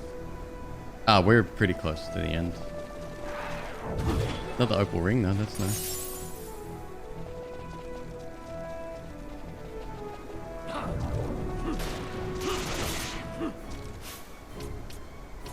No Reverend Headley items. said, if you need help, McQueeb, blink 4 times fast. Ash, you can't cure blindness? Ash, what is wrong with you? Maybe Here's my dilemma. Maybe she can't. It's midnight. My kid has not made a sound. I don't think he's asleep though. Do I go in there and wake him up to take him out one last time and give him his dinner? Because he hasn't had dinner yet. Or do I leave him? I'd leave him. But then that means he's going to wake up super early, no? That's what I'm saying. He's been asleep for 3 hours. He normally sleeps for about 6 hours. That's if this is his nighttime sleep. If he's taking a nap, he's probably been up for about an hour and he just hasn't made any noise.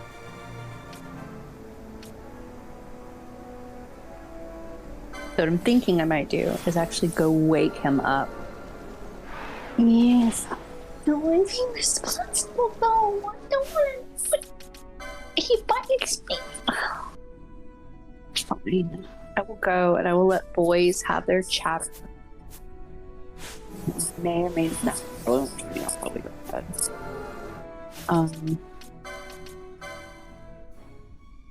Haven't even seen if there are any mods that will help me in the Jim's morning. here. Oh, in the morning? He's here now. He's not here then. No, nobody has commented, but then again I haven't asked because I'm too stubborn. So it's fine. I can go through again. I mean, I'll try to get to sleep before 1 p.m. this time. Might be nice.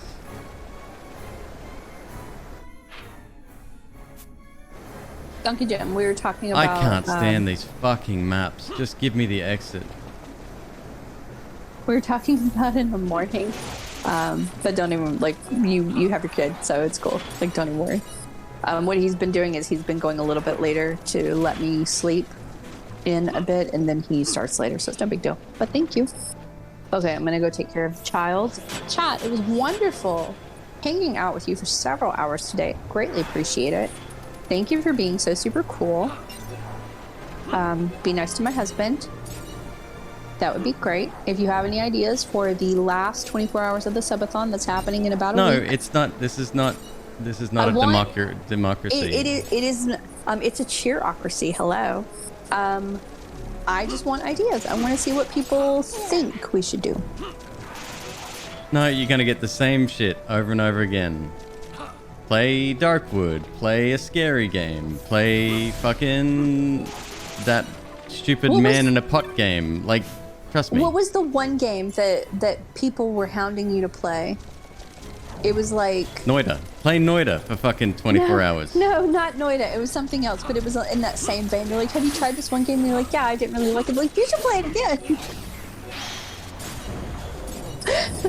Oh, we did play, what was it called? Aldef 4? The little knight guy that was jumping over spikes I and think shit? so. Yeah, like, That was like alright. people It wasn't horrible. Like, people hounded you about it, and you're like, yeah, I played it. It was okay. It wasn't my favorite. You should play it again.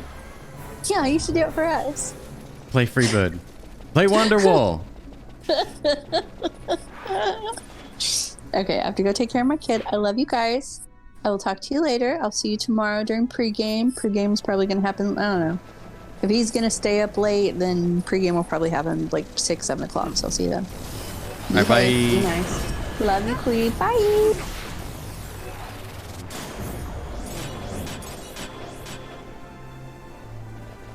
Okay, so we're just making our way downtown, walking fast.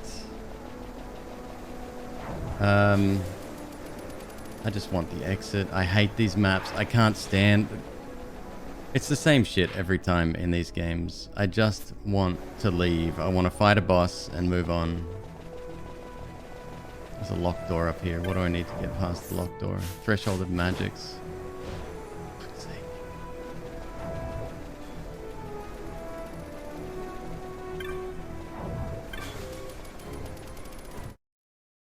Where am I going?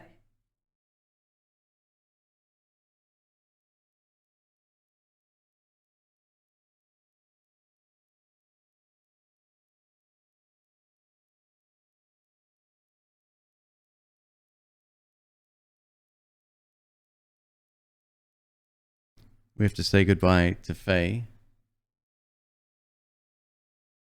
Because she's eating tonight, hopefully. And then she may go into shed after that.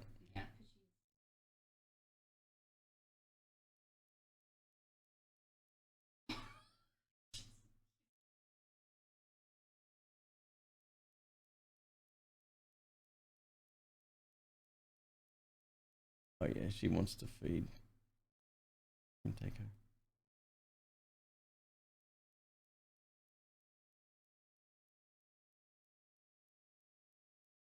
Oh,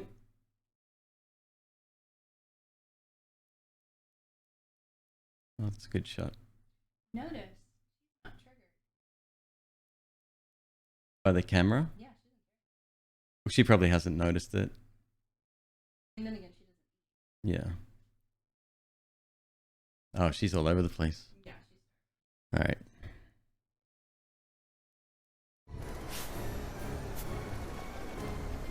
So we're going to activate another pillar, which will disable magic for... I don't know. I don't care. Just let me fight stuff.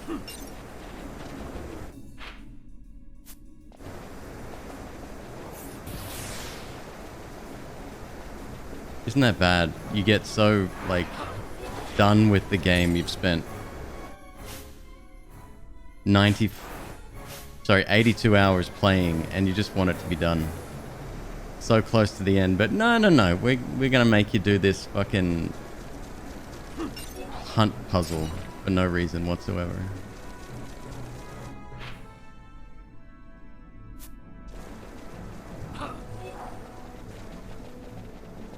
I have no idea where I'm going, and if I need to look up a guide, I'll be pissed. I'm probably gonna have to do that.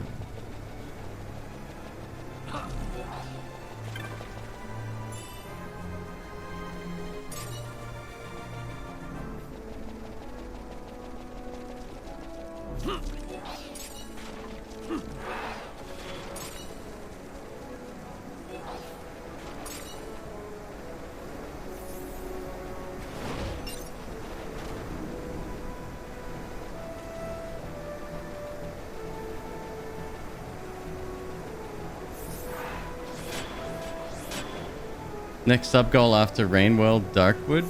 No. No, if something's going on the sub goal, it's something that's been spoken about many times. The Gambit system is amazing, Steineken, like amazing. Best combat in any Final Fantasy, if you ask me.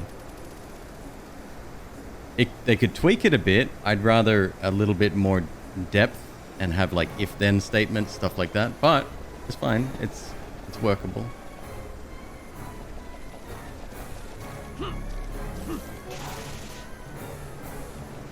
Going back down, I guess? I don't know.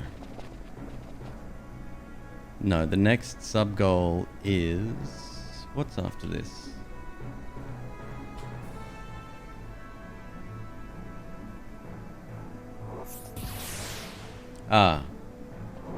Next sub-goal... Final Fantasy XII, obviously nearly done, is the real McQueeb name origin story.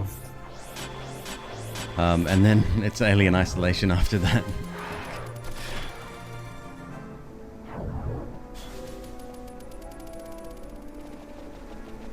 Oh, no doubt, Steineken, but it would have been, it's just not very, it's a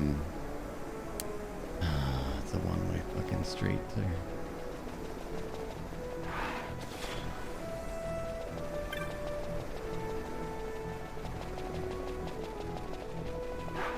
No, I won't be going back to Minecraft. I started streaming with Minecraft. I've clearly been everywhere here. Oh, we could try... Okay, let's try that.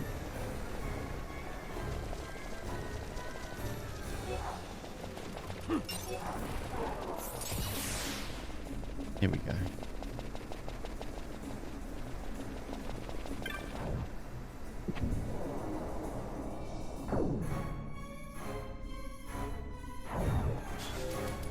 You think of queef?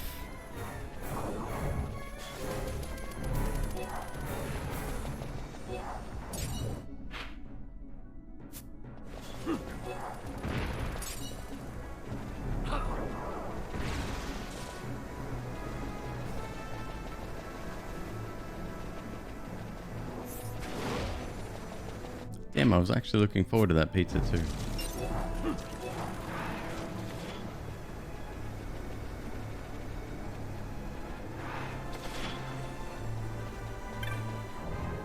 Did Ghost Voice go to slumber?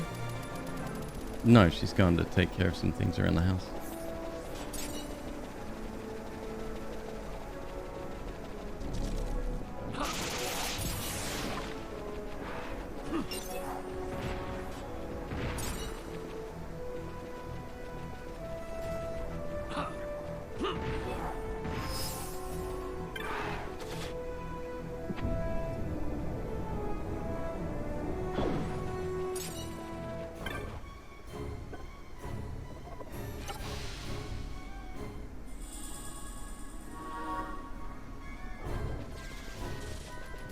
Well, we got a map. That's fantastic.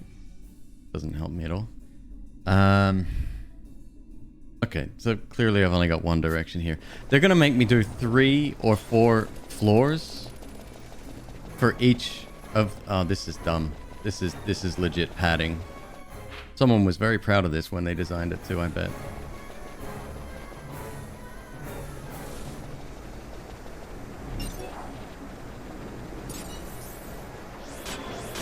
Commando, welcome in, man. Hope you're doing well. Glad you could join the stream.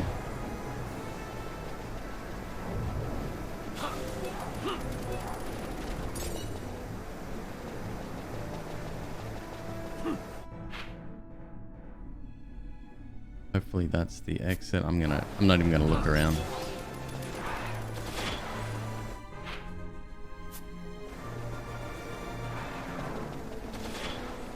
Later, Walrus. Take it easy, man. Shit, can I even get there? Yes. Here we go.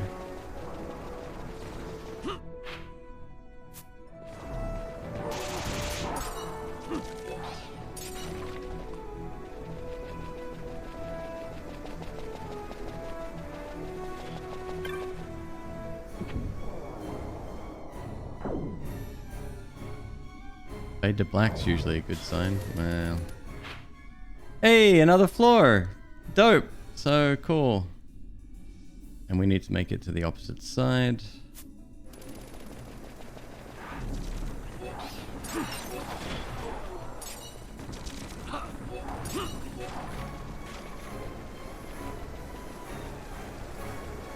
This is ridiculous.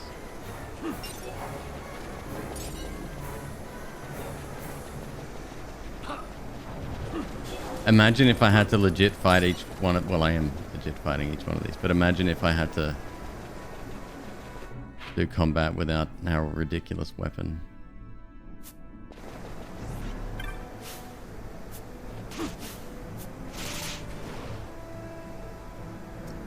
Of course it can't. Oh my god.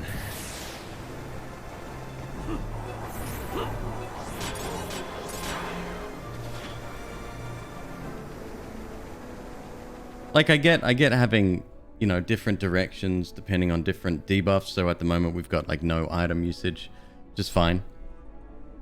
It sucks when that sort of mechanic comes into play, but the fact that they've just stacked layer upon layer and they're the same, virtually the same. This isn't fun.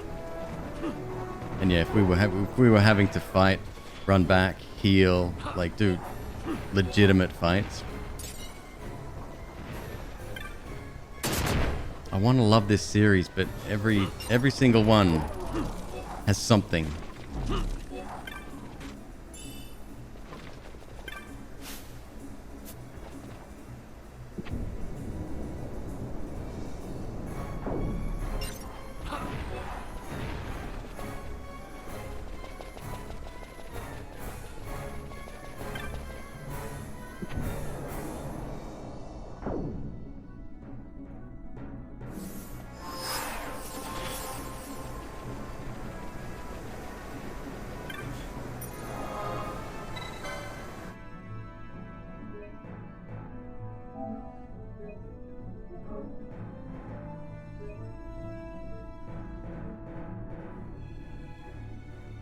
Must have slept wrong or something.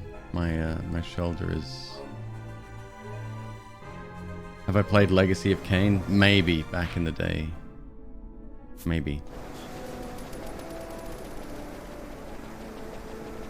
Let's do a quick lap and then take the exit. Is Soul Reaver part of that?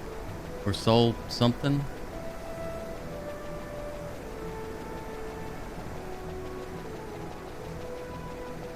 Is this a special run? No, it's just Final Fantasy 12. This is the game proper. This is the I'm assuming close to the, I hope, close to the finale.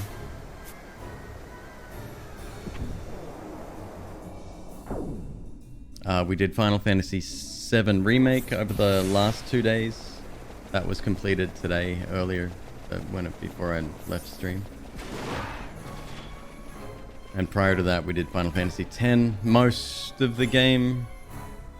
There's a few things I missed, but again, because of severe limitations with that game, I'm not even going to bother with the stuff we've missed.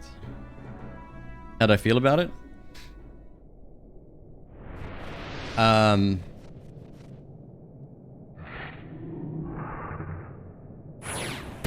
I could have watched the cutscenes and probably enjoyed it just as much. I really loved exploring and, like, you know, just taking on, just walking around the streets and listening to conversations and stuff.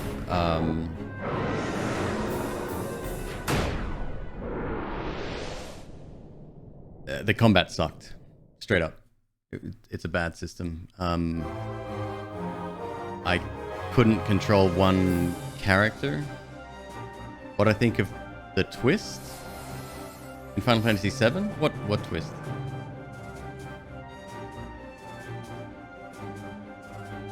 I thought Barrett was dead. That would have been a twist, but they didn't stick with that, so whatever.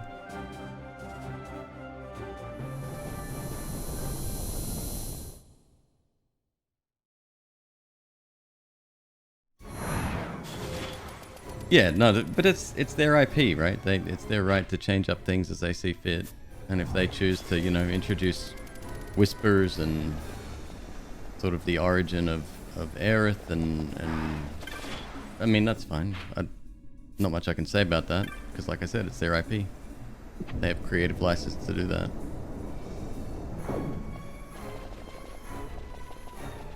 I'm not a diehard... Like, don't get me wrong, the story in 7 I've always been a huge fan of because it's like sci-fi and creepy horror stuff. But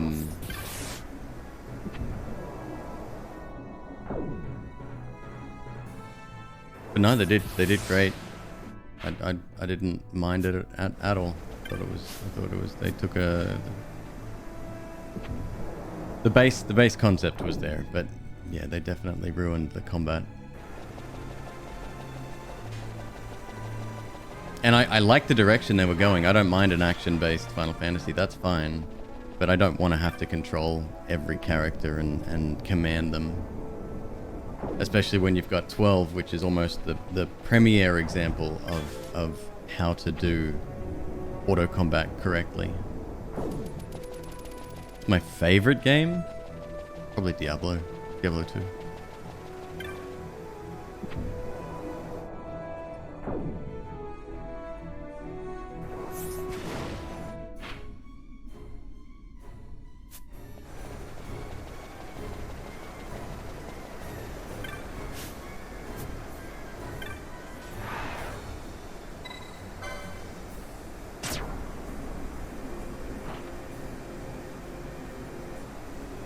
You had the remake pre-ordered the very day they allowed it? Yeah, I ordered it and then canceled the pre-order yesterday, the day before. The sequel may be interesting for me though. Apparently they're taking a lot of the feedback quite seriously, so they might mix things up. You're not going to be as reliant on controlling your other party members, from what I've heard. We'll see. Oh, yeah, I heard feedback on that from the streamer preview. I didn't actually get a chance to play it, but yeah, it's the same game. It just looks a bit better. Well, it looks a hell of a lot better, but you know. Do I play any competitive games? No. No, not at all. I don't like people. I especially don't like people in competitive games. It tends to be the antithesis of the sort of maturity and mentality I carry on this stream. So.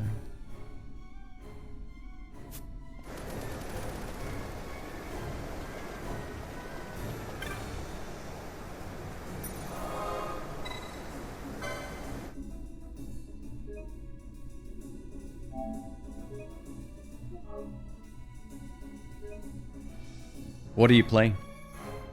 I can't stand Smash. I can't stand Rocket League. I can't stand any first-person shooter.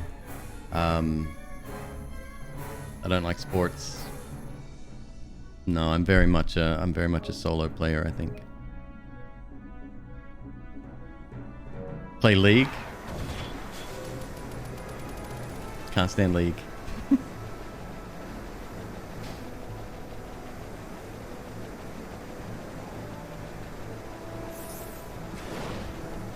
I've heard League's community is one of the worst in terms of toxicity.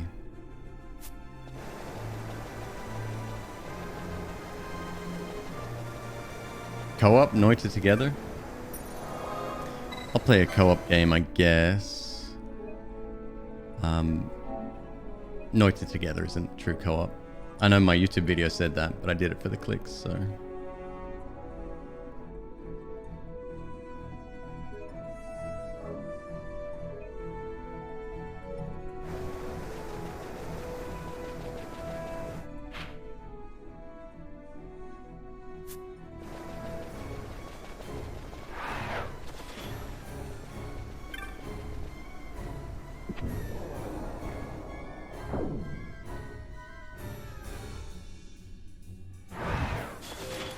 What's ARAM?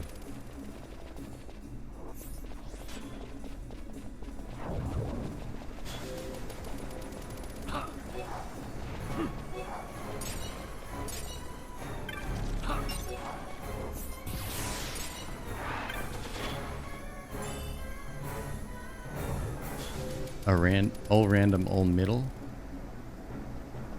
Oh, sorry. It's you're talking about a challenge or game mode in League of Legends, right? Yeah, Ninja surprised me. He usually carries himself pretty well. There was one thing fairly recently, talking about a couple of months back, and this kid was obviously trolling him, right? But he bit into that, and it just made him look. He didn't look great doing it. He retaliated or reacted.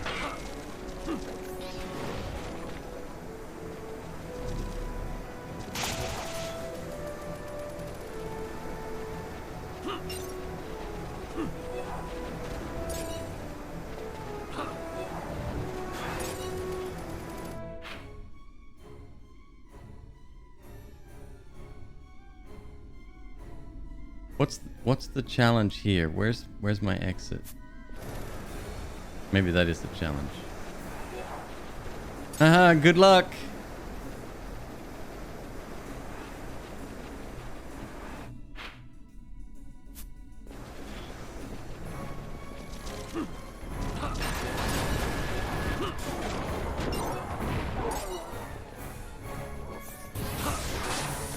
You regret bringing up computer games? It's fine. I don't care. But I will give you my honest responses. Sometimes that's not palatable.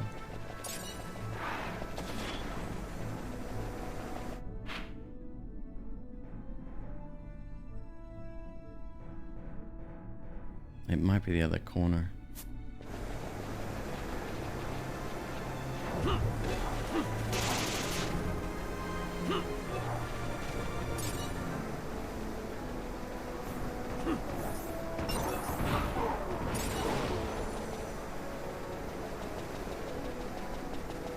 Oh, competitive games.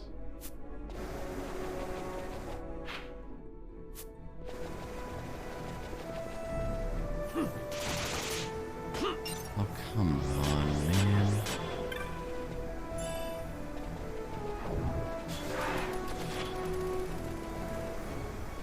I did really want to get into Battle Royale games. And kind of before Fortnite took off, PUBG was all the rage. And I really wanted to play that, but I didn't have a PC at the time. So I couldn't. I was on Mac. Fortnite I could play, but it was the building aspect I didn't like about it, which is a shame because the combat looked actually fun.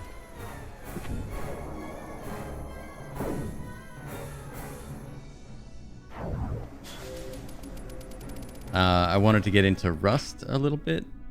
I used to watch a streamer, his name is Mr. Mimeo. Very funny content. He used to like solo infiltrate other people's bases, and I found that stuff fascinating. I got involved in a... This is going back about 5 years. I got involved in a...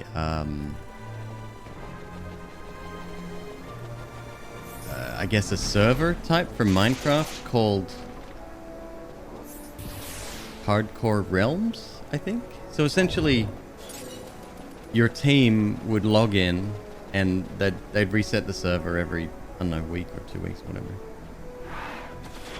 And it would be up to you to run away from spawn and claim a block of land, essentially, right? And within that block, it couldn't be dug out by the enemy. There were hacks and shit that people would take advantage of that they could break through. But essentially, any fortress you built on that... where am I? That was your land, but obviously resources are scarce, right? So if you were lucky enough to be on a diamond mine or whatever, or a spawner, you'd hit gold essentially, because that's kind of good farming material, and you could build up auto farms and stuff, especially with the spawner. If that spawner happened to be skellies, oh my god, you're laughing. But you had to explore, and the server was different every single time, and it was really, really fun. And it was like the heart got racing when that shit happened, because it was nerve-wracking. Like which way am I fucking going here? What is going on?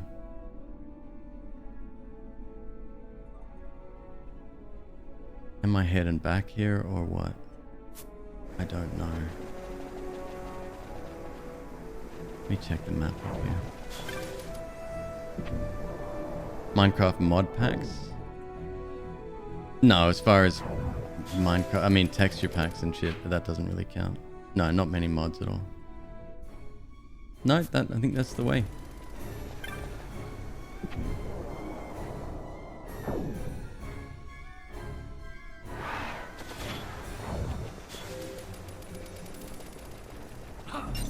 No, people tried to get me into Hypixel towards the end of my Minecraft stint on Twitch. That was alright, but it was too janky, and latency mattered far too much for it to become like even remotely competitive. Some of the minigames were fun. Essentially, that's what Fall Guys is just a bunch of those mini games put together.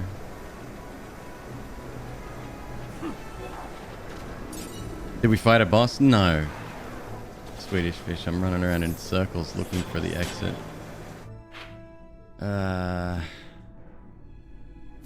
You think we're lucky enough? You think that's it? Maybe.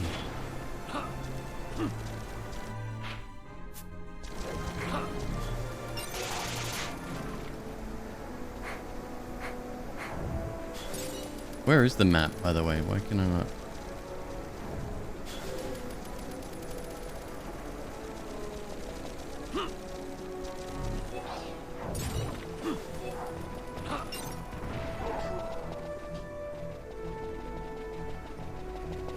Why are we going back up again?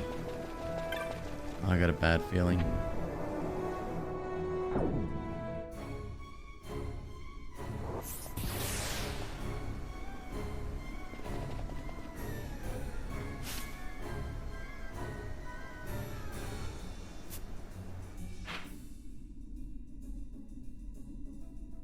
This is so dumb.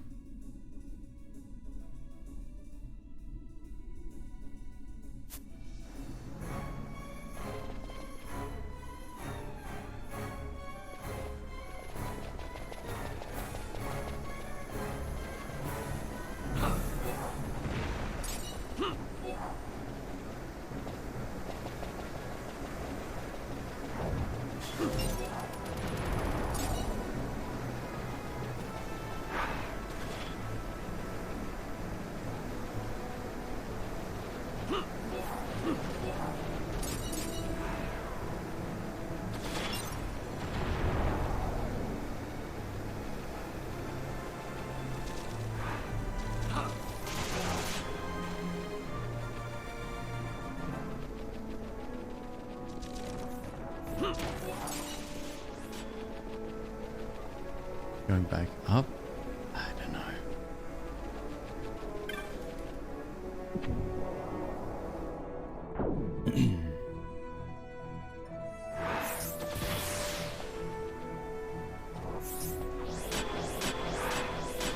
Alright, let's hope we're heading in the right direction.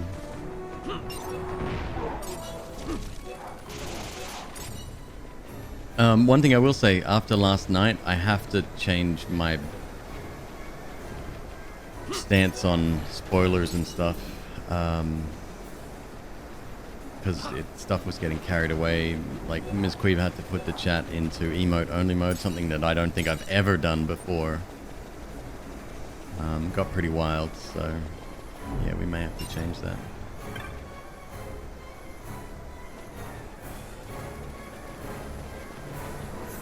Yes, yeah, yep, Final Fantasy VII Remake spoilers. There were a few comments. One of them was about Red 13. Somebody said, oh yeah, the devs couldn't get the combat right, so that's why he's not playable. And as soon as I read that, I just seen the guy for the first time, and I was like, well, fuck, that sucks. We'd just beaten, I don't know, one of the dark shades or whatever you call it, right near the end of the game. And someone goes, one boss down, 2 to go. I was like, what the fuck is wrong with you people?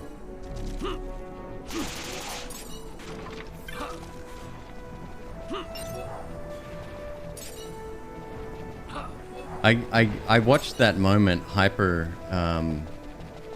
who was upset at someone, I think it was during Will of the Wisps, or the prequel to that. And at the moment I didn't understand it, because I usually don't care about plot.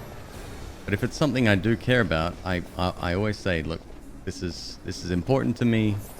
You know, there's sentimental value there, and we all know there's moments in Final Fantasy VII that will stand out for the rest of your life. So it's understandable, right? And I just couldn't understand it. I know people get excited and whatever, but that was ridiculous. I was flabbergasted. And MzQueeb was like, oh, I don't think he's looking at chat. I read every line. Like, I do, because that's my job.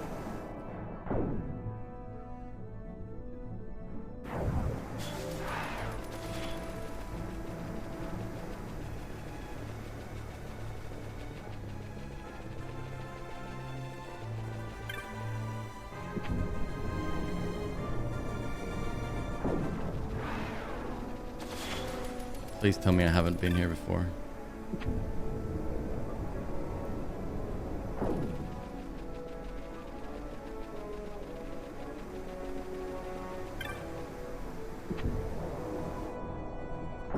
Well, most things I didn't mind too much, right? Especially if I'm getting lost, or, you know, if it's a stupid side quest where we have to collect discs. Like, just fucking tell me the location so I don't have to fuck around and look in this bullshit zone with this bullshit music.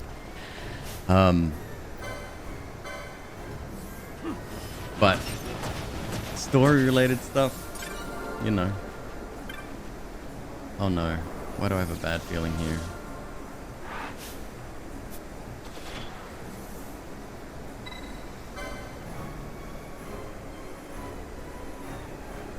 Wait, what? You have to bring them back?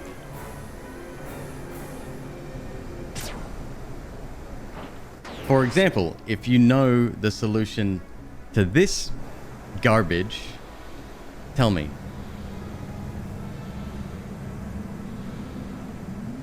Well, might have figured it out.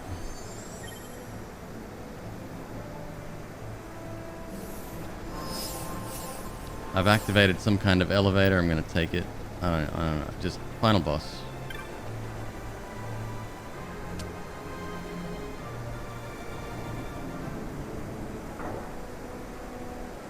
No, that'll only be one part of it. I know it.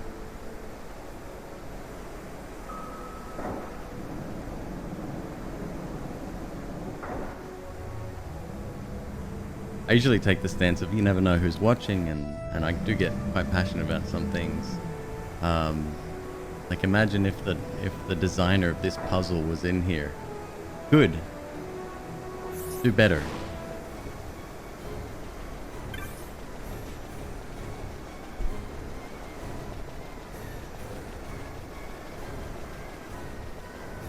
As someone who's never played the game, you're willing to randomly say things that won't happen, so you won't know if anyone's spoiling it? No, that's just as fucked. Because you'll accidentally say something that does happen, and someone will say, spoilers, and then I'll go, well, fuck.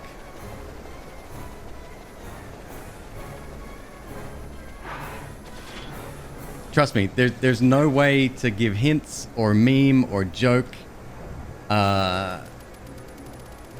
You know, you come on in, you might just be coming in, oh wow, he's at the tower, has he fought such and such yet? Done. You've ruined it, you fucked it.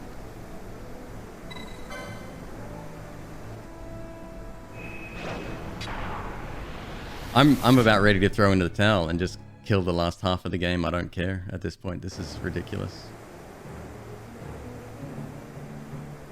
Oh, this looks good. Third ascent.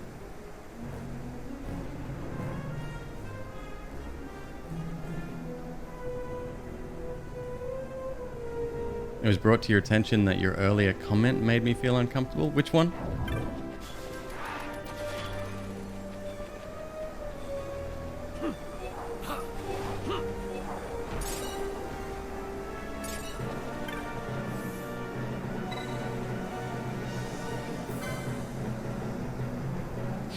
Touch all the stones.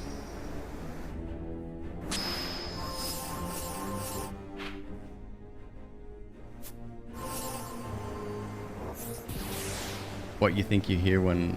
Oh. It didn't make me feel uncomfortable, but I didn't say anything because I don't find it funny or amusing or anything. And that joke has been told pretty much from day one since I've started the channel, so... Alright, so we've touched the black crystal so far. I have no idea. It's teleporting me to different places, but they seem to be converging back to the beginning.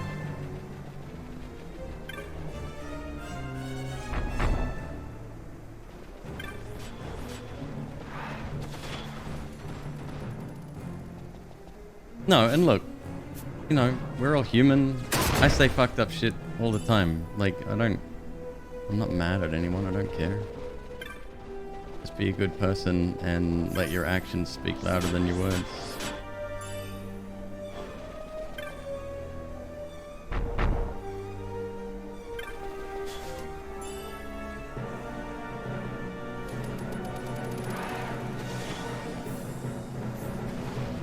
Okay, that was...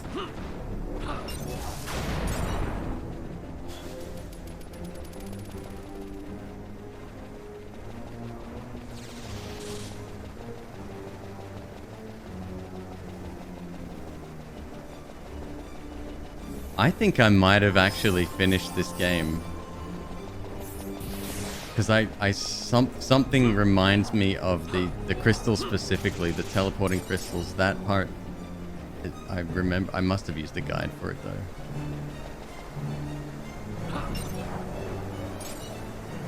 Hopefully there's not an order you have to do it in. Alright, green crystal next.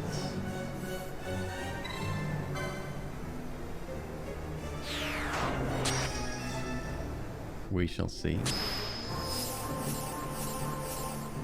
Yeah, I think this is very familiar to me. I don't remember the puzzle at all, but something about it.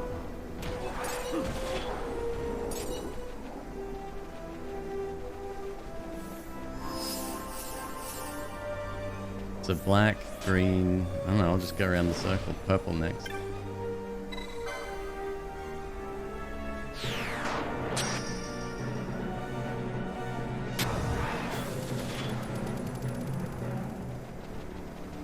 And I wasn't anywhere near as powerful as I am now when I did this the first time. It was just this entire zone was a pain.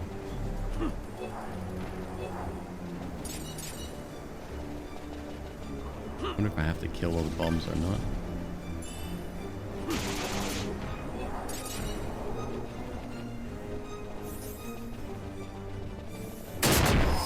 See, another green.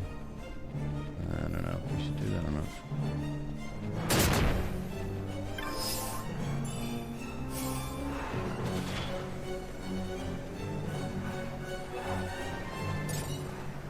Might be my only way back. No, here we go. So the white one would be next.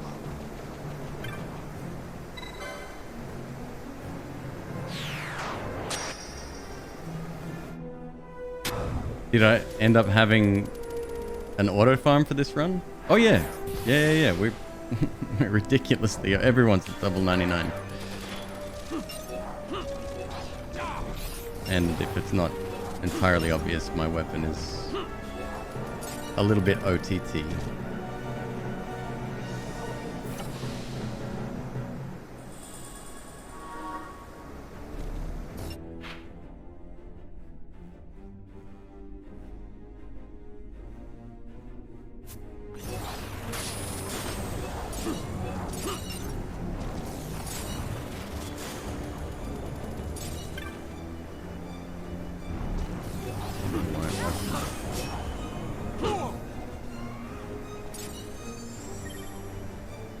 Oh, now we can leave. Cool. Yeah, we left it, what would you say, like 12 hours times 2?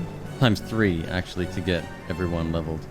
That's the reason I have as much money as I do, 73 million gold, which I'll never be able to, or gil, rather, which I'll never be able to spend. That's a teleport somewhere.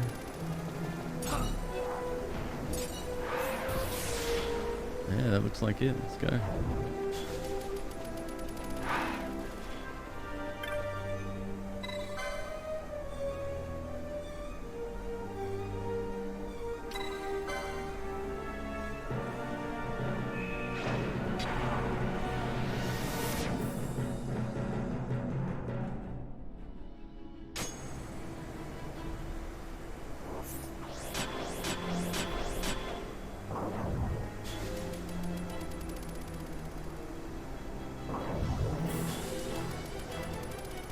Sorry, G-Man, missed your comment. You had a friend watch the stream with you yesterday, and he went into spoilers for the parts that you missed. After, yes, I assume you mean you said, "I'm going to play it myself. Don't say anything." I don't know what that human thing is that makes people want to do that or need to do that.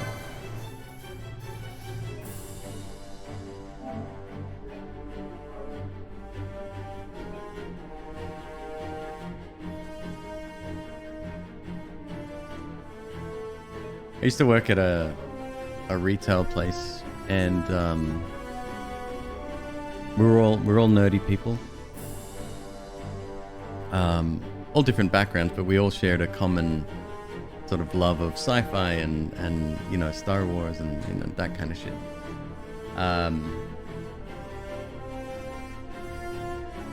And we had a rule, right? It was on the release window of anything big,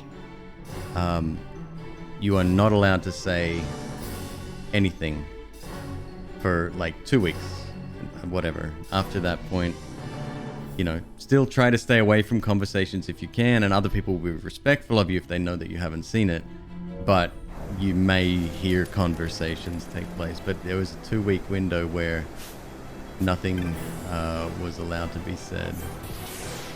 Ah, fuck. This is bad. It's taking me back here. Hang on. Is it bad? I don't know. I'm right at the start. No.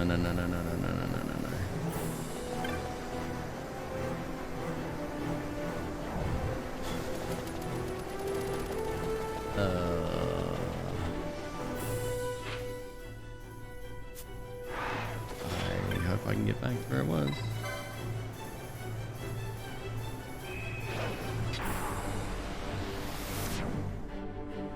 And I understand the oh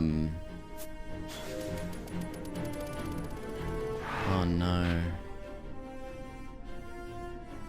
Oh no. No.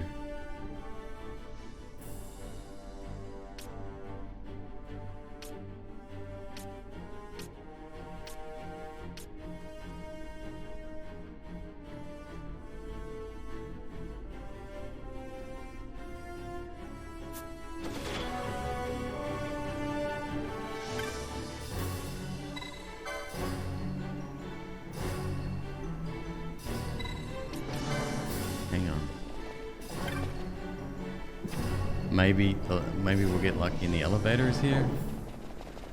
We can skip back. Yes it is. Okay.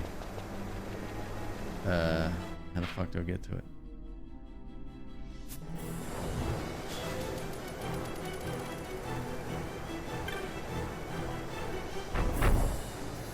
Okay.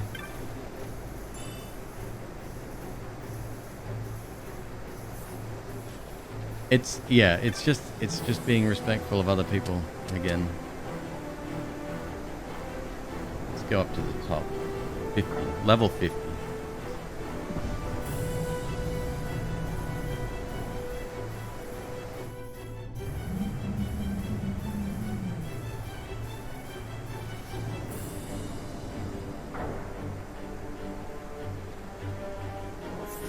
What was the thing, Donkey Jim?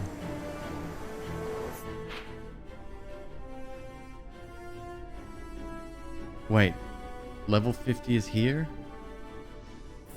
Oh my god, again, someone had this planned out. Whiteboard, here's the little ring here, we're gonna put little things here, it's gonna go to the next one. Pointless. I just don't get it. Did I take that? To the second ascent.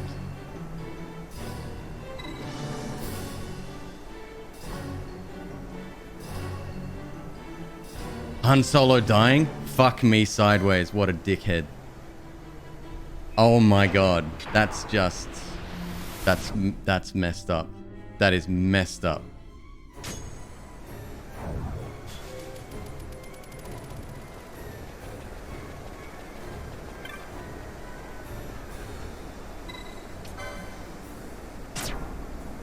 No. This is bad. This is real bad.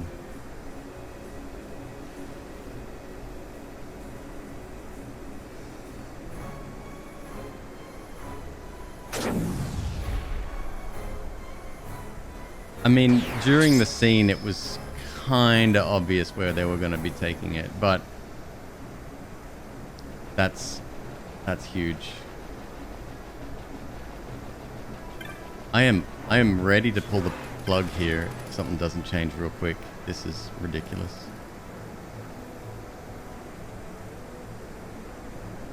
The chamber appears to be affecting the dais.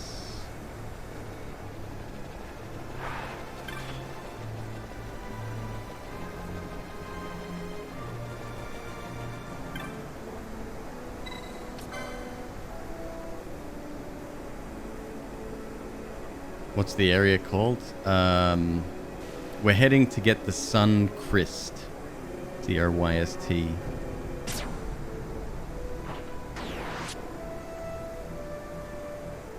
This must be the tower that people were talking about. Again, spoilers are plenty. Who gives a fuck about McQueeb?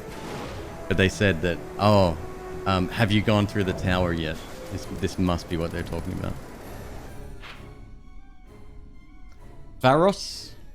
Second Ascent. The Reach. So it's the Ascent on Pharos.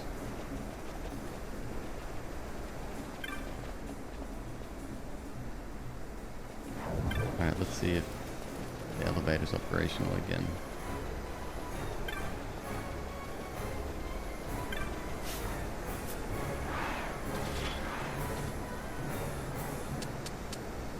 $67. Let's go there.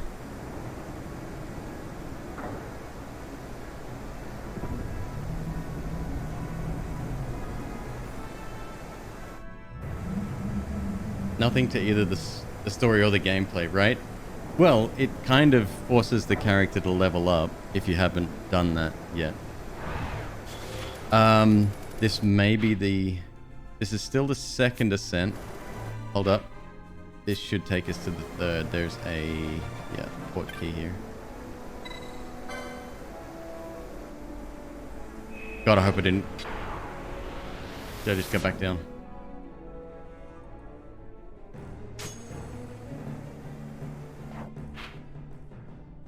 Nope, third ascent.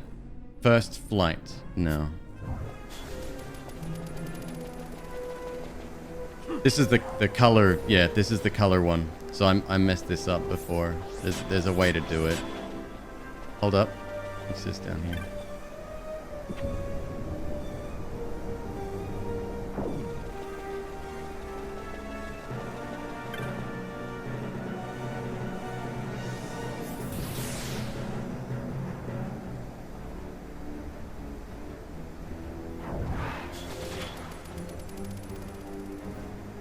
You must use the various colored sigils on each of the platforms to warp to the next area. Selecting the wrong sigil will warp you back to the start.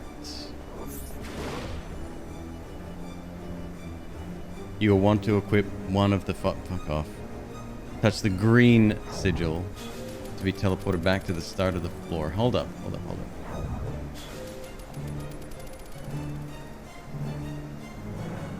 Selecting the wrong sigil twice will send you down to the lowest floor where you will be ambushed by a ton of enemies and have a good chance of wiping your party. Could you imagine the salt being poured onto those wounds?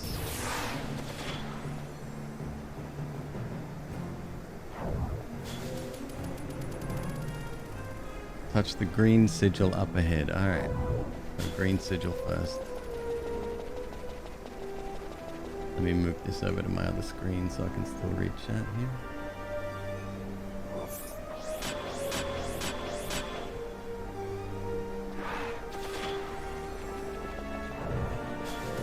Hey Hayden, welcome back.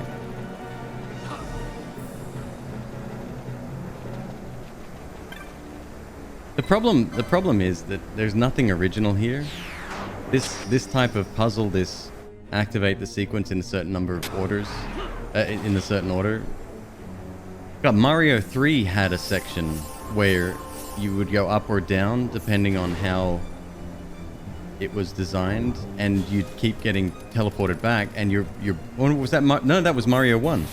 And the biggest problem with that was that you had a 300-second timer or whatever, right? So if you kept getting ported back, you'd eventually run out of time. Did I touch the green? I think I did.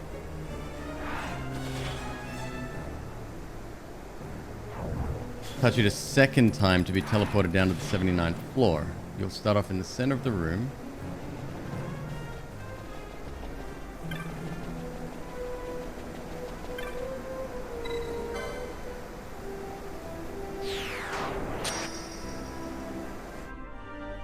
And you'll be able to see the green urn in the distance, which we've already gotten. Okay.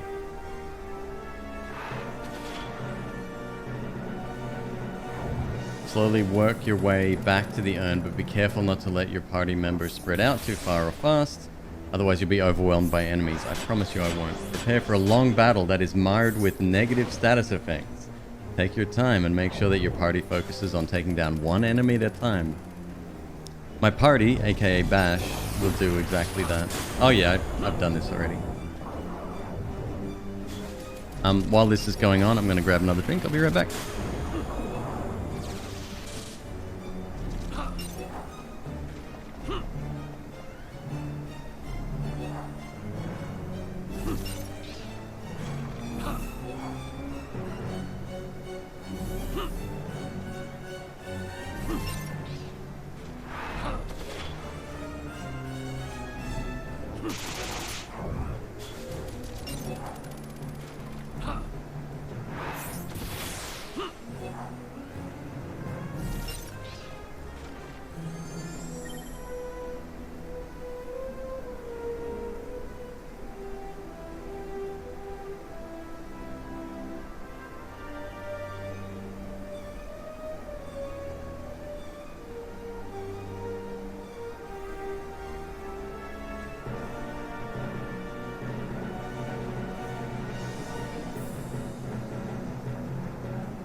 Hey, we did it.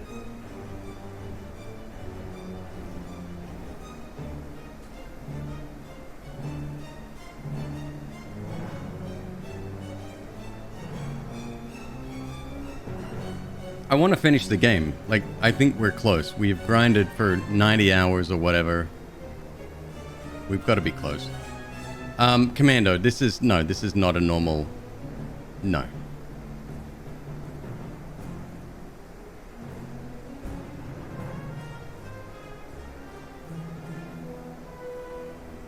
Yeah, that's fine. Junko, that's fine. Almost at the end. It's good by me. I wanted to get on to 15 tonight.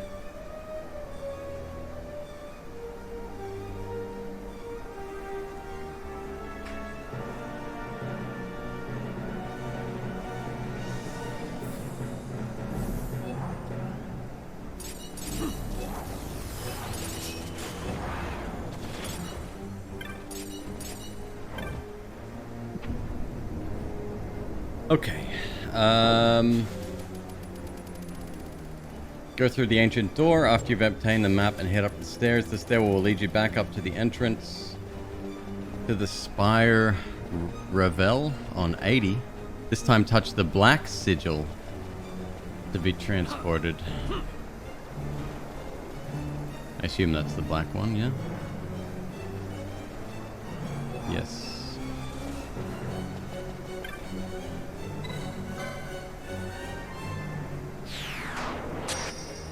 Follow the pathway to the east and take an immediate right heading south.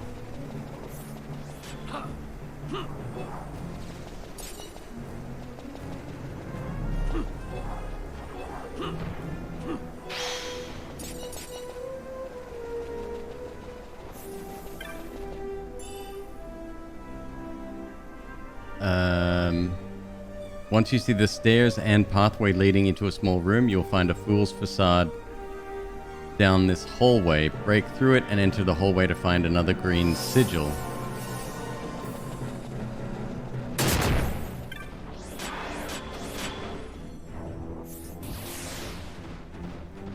You'll find a treasure chest blocked by a trap. The treasure chest contains a powerful flare magic spell. Go back and touch the green sigil once you've obtained it to be taken to the next area.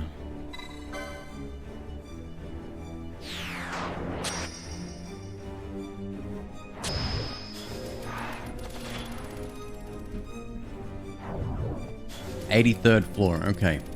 And no map.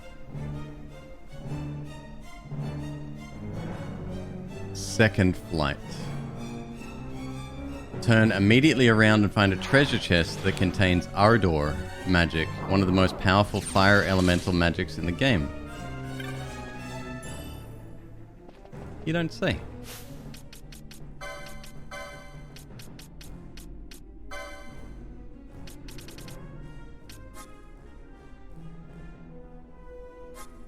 Doesn't look like I can even use it.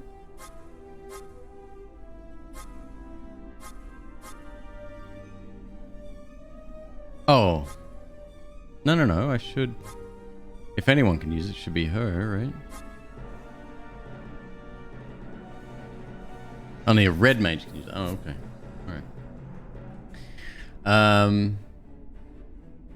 From here, you must select the color of the sigil that corresponds to the command that you gave up when you selected an altar of something. But I've done that twice. If you followed this guide and selected the altar of knowledge to remove your mini-map, which we've done, select pink.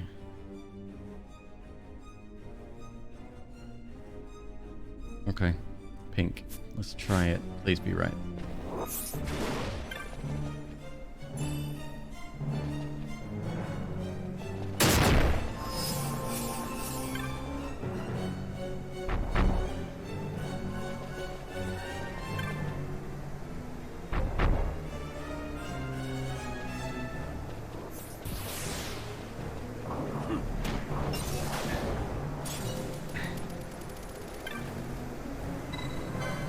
Please be right.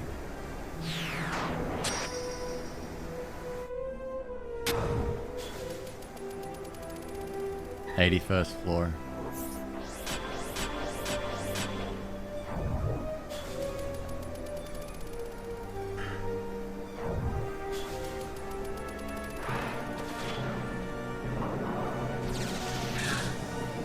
Oh shit, I did it wrong.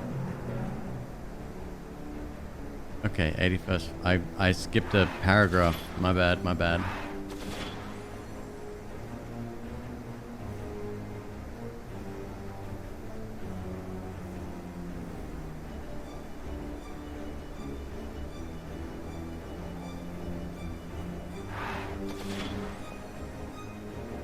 81st.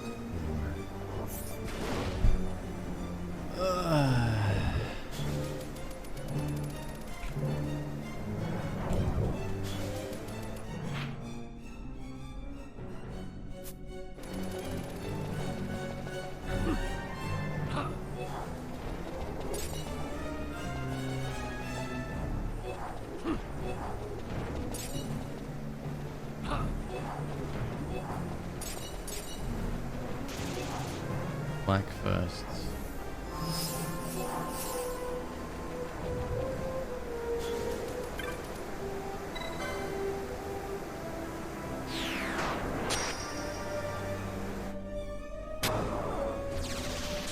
$79. Nope. Hang on.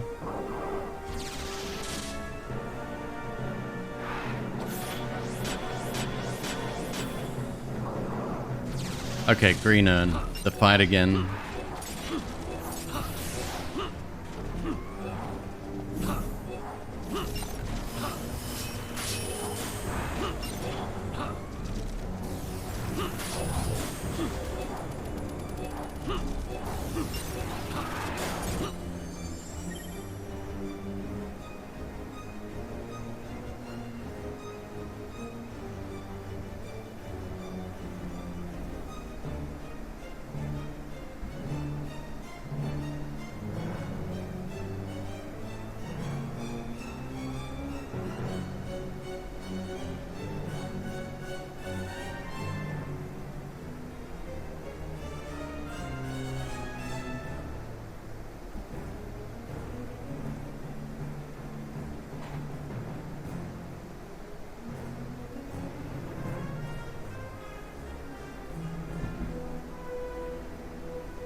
Okay.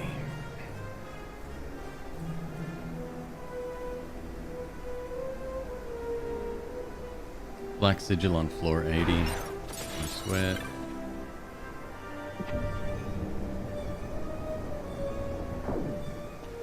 Yeah, it's the red one I missed before.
Red again.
Sayora, thank you very much. Welcome in, everybody. How you doing tonight? Sayora, you're from TikTok, correct? You certainly are. I remember that picture. Welcome in. Hope you're having a lovely evening. TikTok fam showing up strong once again. I apologize in advance for my frustration. This certain section of a game is bullshit, and I'm trying real hard to maintain composure. Real fucking hard.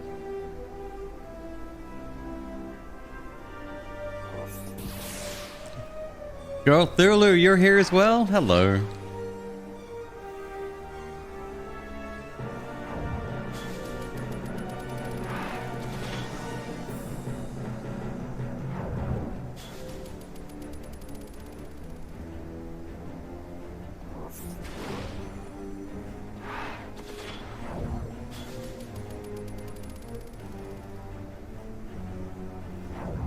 My night is going very well, thank you. Started late today because I went way over time yesterday to finish Final Fantasy VII Remake. Now we're back to 12, which we've almost finished, and then we're going to jump into 15. I don't know what's wrong with me. Yes, it's a bit of a challenge. It started as a subathon, and I thought, fuck it, I've got this time, this block of time that's quite unique. I won't be in this situation ever again, so I'm just doing 30 days of streaming. So the stream's been up since the 14th of last month. We've been down maybe 20, 30 minutes the whole time.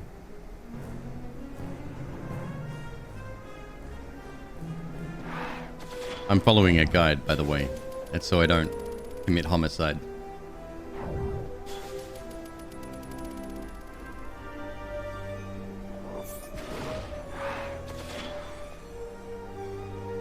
Use the waystone to be transported back to 88th floor. I don't know, can I trust you? Maybe.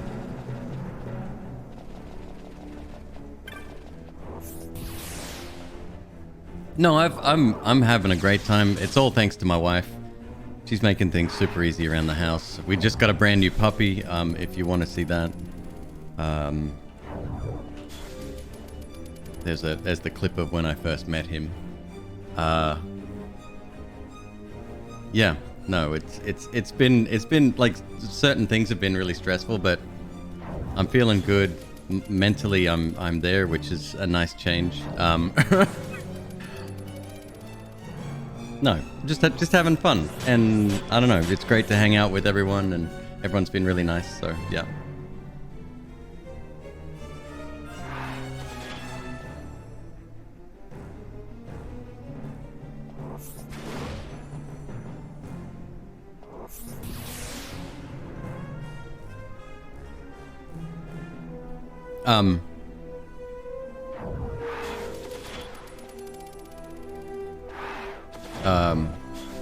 How do I like my eggs? Over hard. Or well done. Cooked both sides right through. Yeah, American Staffy. It's got paws on it like this big. It's gonna be a massive dog. Big boy. crazy at the moment, just running around the house.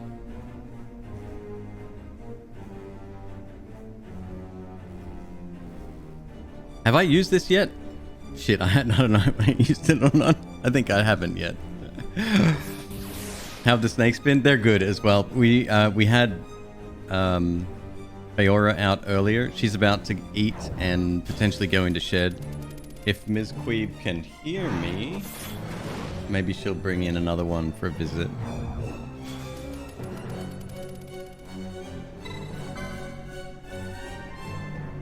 Oh, and if it looks like I'm chewing my soda, it's because I'm chewing my soda. Soda and peanuts is a thing. My wife's from the south and she told me about it, so.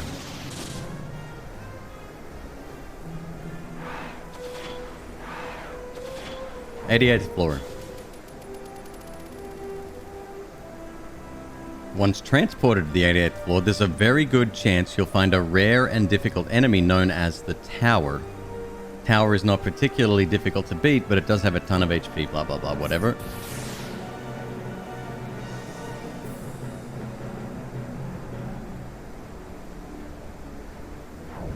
I don't see any enemies actually.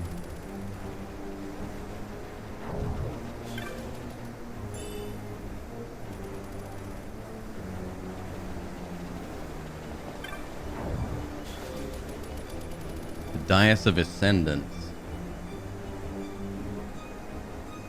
There's another transport elevator up ahead that will take you to the next boss battle against an Esper. Select 90th floor when you're ready. Let's do it. Let's do it. Oh, I am ready.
Oh yeah, to say we're a little bit overpowered is that's an understatement. The din of the mist grows greater. The Suncrist must be near.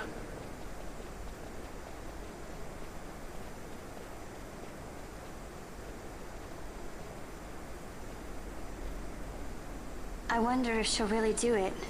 Take revenge against the Empire. I mean, I know how she must feel. It's hard, losing someone you care about.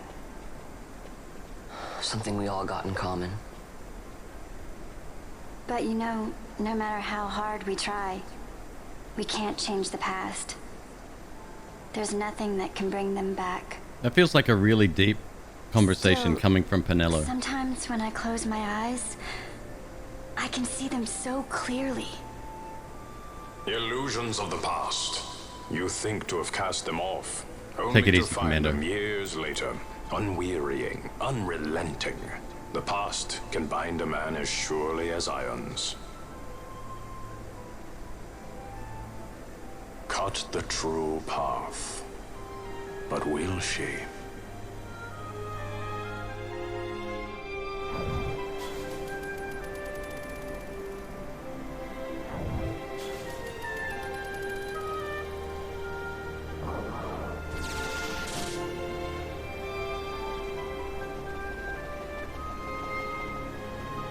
Save the game, use the warp stone.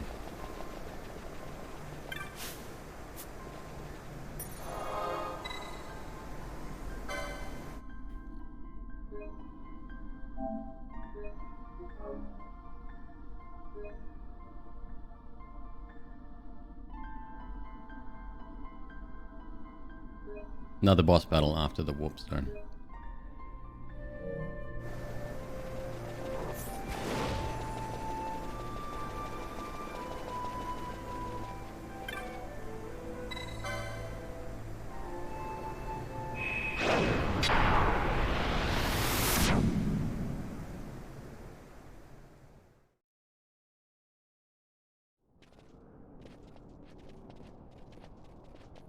So this is the Sun Crest.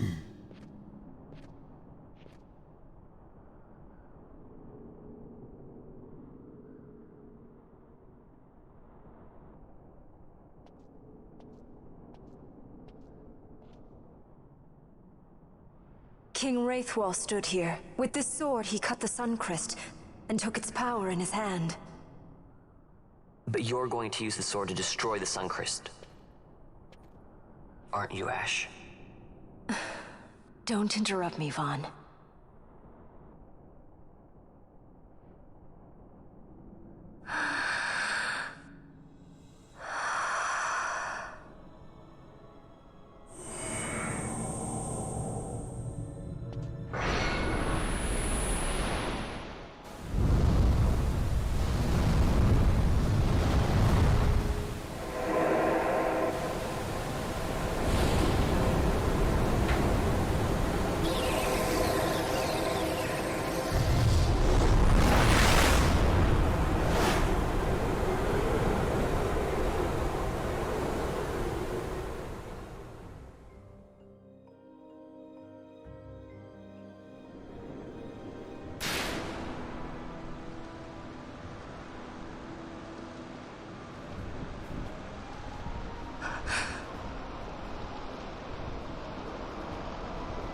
You can bring him over? Lord Rasler. Oh yeah. He smells Zoe, he smells camera, and he smells. Hey! There you go. Yeah. He's gonna get fed real soon, so he's gonna be a little bit feisty right now. He can smell. Can you smell what the rat is cooking? People's eyebrow? People's eyebrow on a snake. I don't know. I don't have eyelids, Mom. I don't need eyebrows. Remember that first picture we took of him when he was in the Tupperware box and he just had this scowl on his face?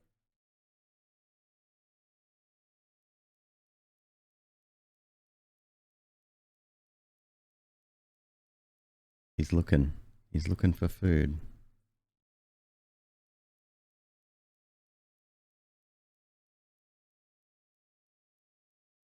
Hey, buddy. You doing good?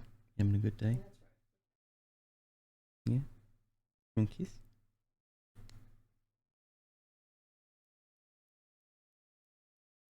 Gorgeous. Look at the coloring on his back.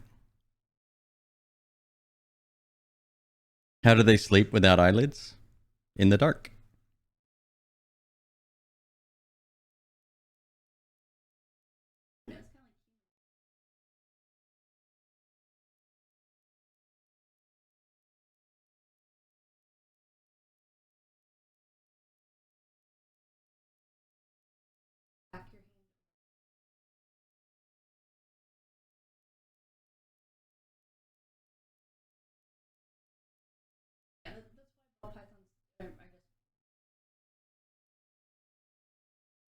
Snake out of its hide. Very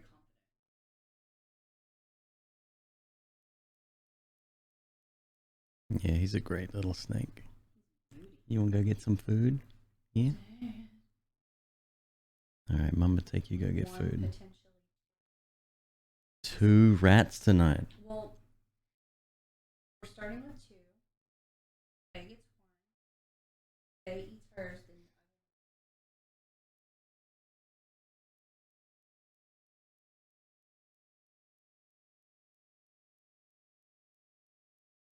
Him gonna be fat.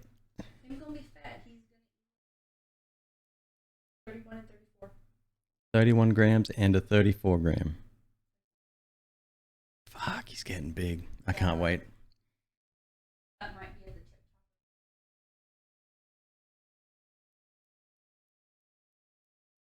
top. Wow.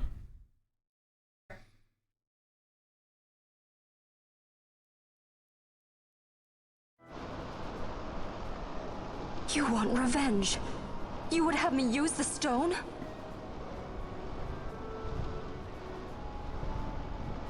You would have me destroy the Empire? Is this my duty? Is this what you want? Yes. I cannot. Excellent. Why do you hesitate? Take what is yours. The Christ is a blade. It was meant for you. Wield it. Avenge your father. Yes, it was I who wore Bashi's face, who cut down the life of Dalmasca. Lady Ash, your father's murderer is here. You and Rex! I slew your king. I slew your country. Do these deeds not demand vengeance?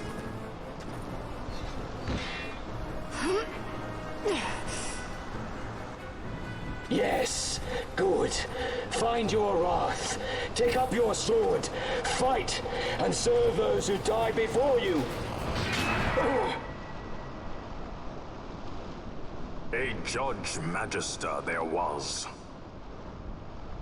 2 years passed. He took in his hand the Midlight Shard, stolen from Nabradia, and used it not knowing what he did. And Nabudis was blown away. Sid ordered this of him, to learn the Nethicite's true power. That man swore never to let such terrible power be used again. He forsook his Judicious plate and his name. Judge Zect. It's been too long, Gabranth. Reach out your hand, Lady Ash. But remember, that which you must grasp is something beyond revenge, something greater than despair. Something beyond our reach. Try as we might, Gabranth, history's chains bind us too tightly.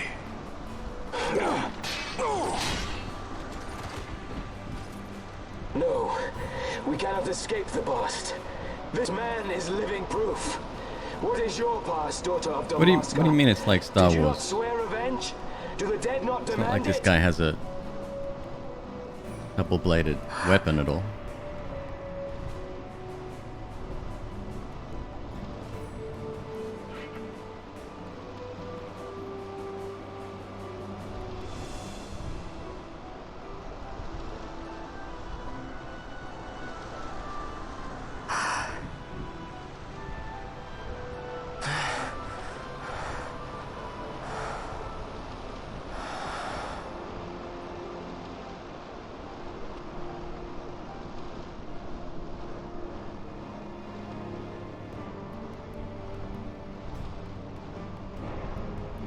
Wrestler. My prince. Our time was short. Yet I know this. You are not the kind to take base revenge!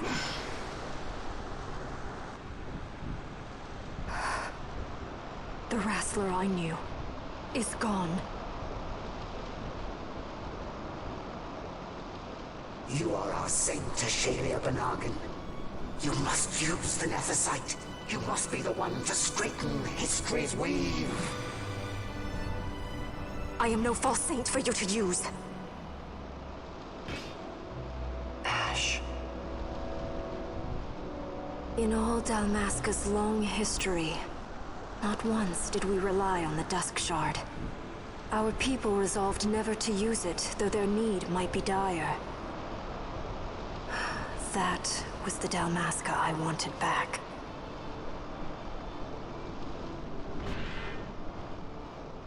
To use the stone now would be to betray that. I will destroy the Suncrest. I will discard the stone. You claim no need of power? What of your broken kingdom's shame? The dead demand justice! You're wrong. What would change? I can't help my brother now. My brother's gone. He's dead. Even with power, we cannot change what is past. What is done? But what if you could? Is done. Can you learn this power? Not from a Dalmascan. Yet without power, what future can you claim? What good a kingdom you cannot defend? Then I will defend Queen and Kingdom both. Ha! Defend? You? You who failed Landis and Dalmasca. What can shame hope to keep safe? Your shield is shattered. Your oaths poison those you would protect.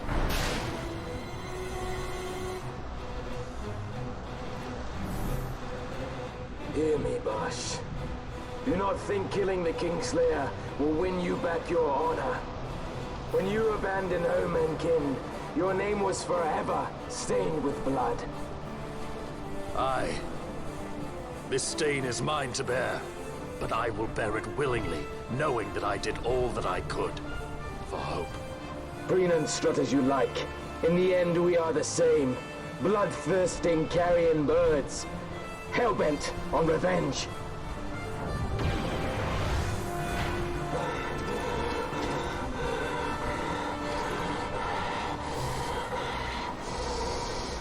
So you, too, would leave your debts unpaid.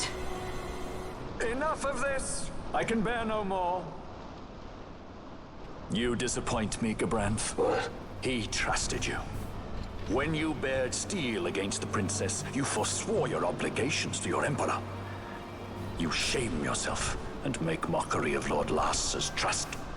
You are unfit to serve him as sword or shield, and so I release you from that service. Your presence is neither required nor welcome. Gabranth!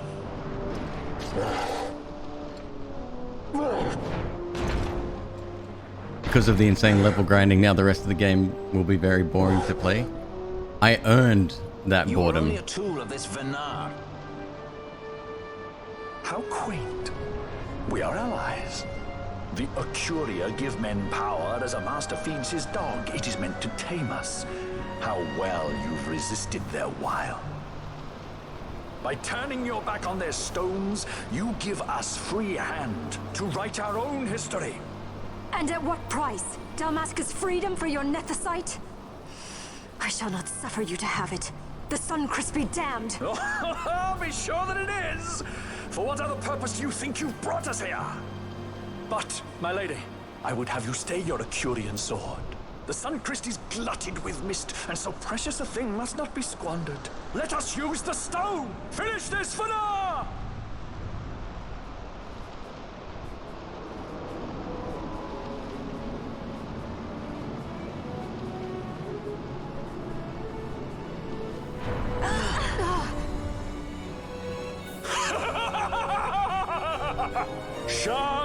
Mephosite, cocoon of the Suncrist, spill forth your mist upon this evil east. Let sea and sky be awash in it, that Bahamut may come and drink his fill.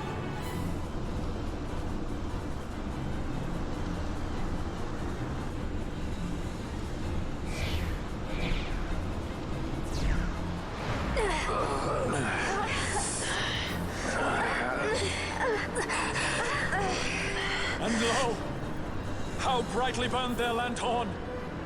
Casts it back the shadow of a Curian design, testament that man's history shall be his alone! You made your nethicite for this? You mimic the Acuria stone for what? To become a god yourself? On whose shoulders better to stand than those of the would-be gods? Ah, such high hopes I once had, but you ran, and they with you. Alas, the hour of your return is late. Come, family, revel in the glory of my triumph!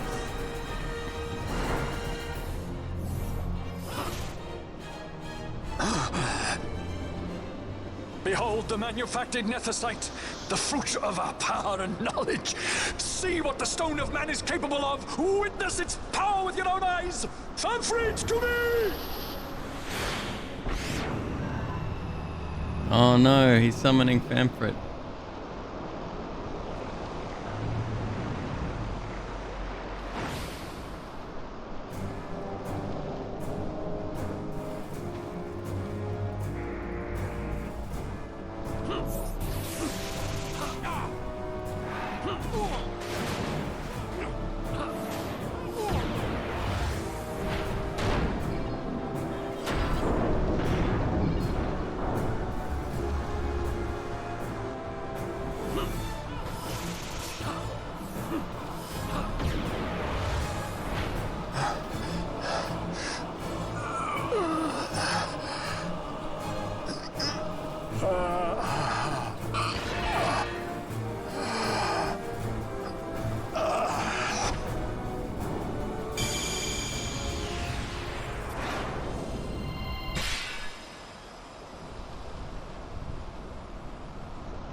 Avalon, yes, yeah, we're just going through the end here.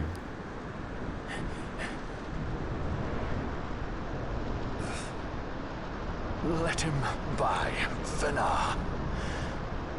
It is done. Ah, how I have enjoyed these 6 years. The pleasure was all mine.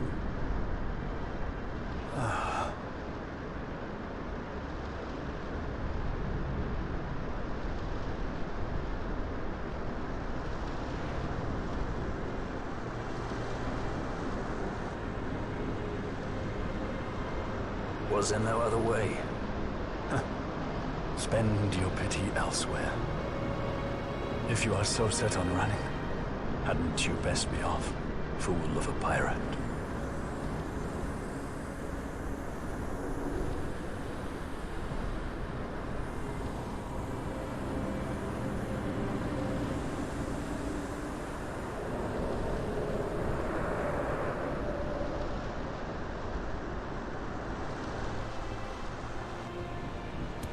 Fran? Fran!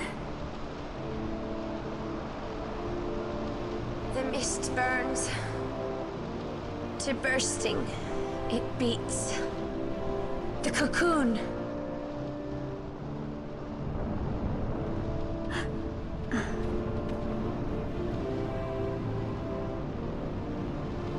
The Suncrist bursts.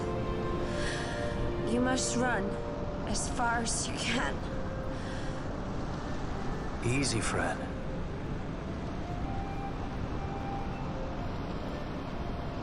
Hadn't you best be off? That's what a sky pirate does. You fly, don't you? Don't you fucking die on me. I suppose you'd better hang on then. Ash, the sword! We have to stop it!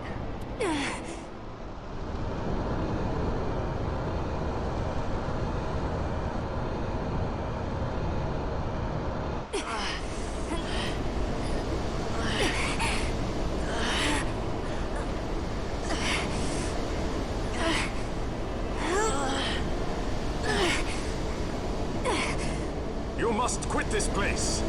It's reacting. I've not seen its like before. Nay, never this large. Never such threat impendent. For Nabudis. Redis!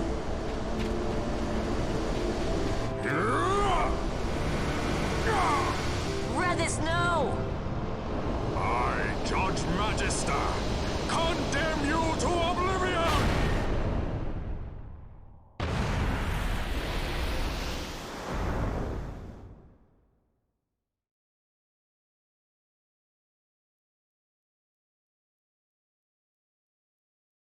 Actually, a very similar ending to what we went through last night, or this morning.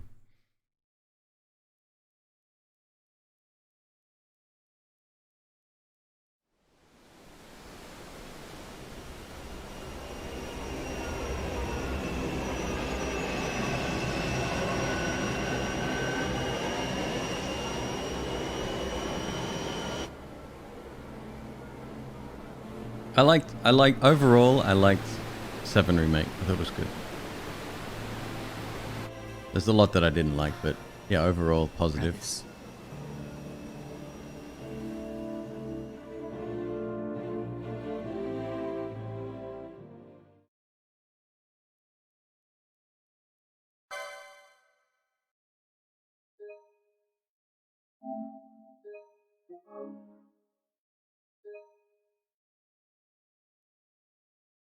They changed the end of the game. Well, it wasn't technically the end, but it was very different than what happened in the first third of the original.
Al-Cid?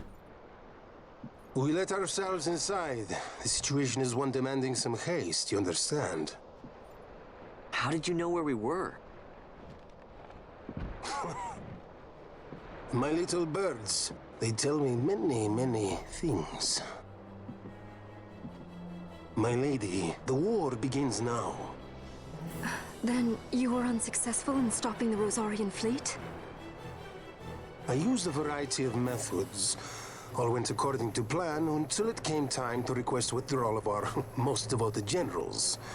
In their enthusiasm for war, our great military leaders went behind my back Sarah, straight yeah. to Marquis Yeah, and especially if you didn't pay for it. resistance. The Resistance? Nostalgia alone, like a lot of parts made me tear up because, especially the music. Music by They itself were would next be worth found it. exchanging broadsides with the Imperials over Old Nabradia. Why would they go there? They were asking to be found. You misunderstand. Those ships must surely belong to Rosarian Division. They may have joined Ondor's resistance forces as patriots or even mercenaries, but in reality they are regulars of the Rosarian army, under direct command of our war pavilion. These fifth I like his column pants. has invaded Imperial airspace and provoked a response. Unable to abandon them, His Excellency the Marquis was obliged to give his main fleet the order to attack. And the battleground is Dalmasca. Arsenal boss fight. Oh, the little tank. Should this fight drag on, Rosaria That was good. will enter Good the fray. fight. The defense of Dalmasca is their excuse, and we will have a war between empires. Correct. They will bide their time waiting to strike until the Empire has spent itself against the Marquis. But then he will crush them and the Marquis both between his hands. Vayne holds the Dusk Shard no longer. His advantage is lost. Vayne has advantages enough.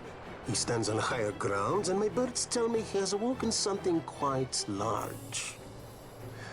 Bahamut, Lord of the Sky. There was a stirring in the mist, in the direction of Ridorana, I am told. Bahamut awoke soon after this. It is the mist that came before the crystal was undone. It breathed life into this Bahamut. If Rethers had not stopped it when he did, how much more mist might it have drunk? All went according to Dr. Sid's designs. Yes, the man's last great accomplishment, I fear. And so it falls to me to put an end to the thing. Vayne commands Bahamut himself? He comes to Rabanastar. Then I will defend Dalmasca and stop this Bahamut. This is Bahamut? my charge. That's our charge, actually. Pronunciation.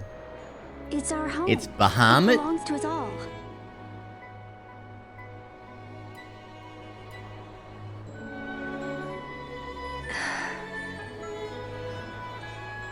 And my charge is to hinder and delay this Rosarian invasion for as long as is possible. I will do what I can. Ah, yes. When this unpleasantness is done, you must come to Rosaria. I will take you to the Amber Vale of Clanmar Grace. Such things I will show you. Until then, I will be waiting.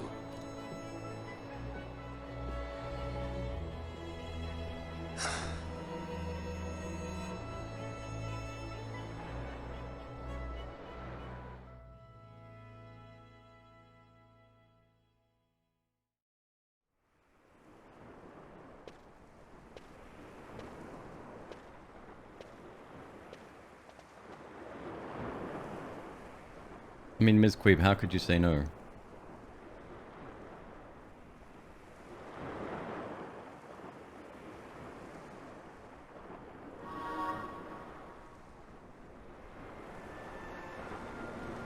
Oh boy, we could do endgame content right now, or we could go straight to Bahamut.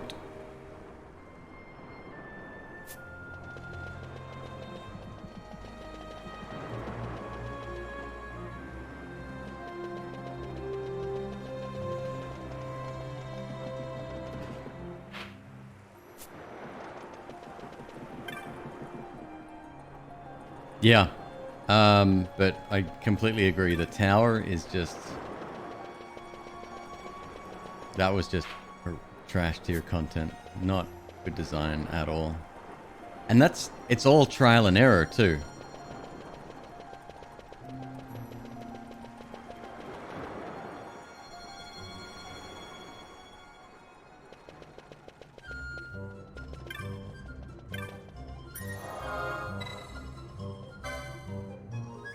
Well, not the first couple of zones, but that third part with the crystals, complete trial and error.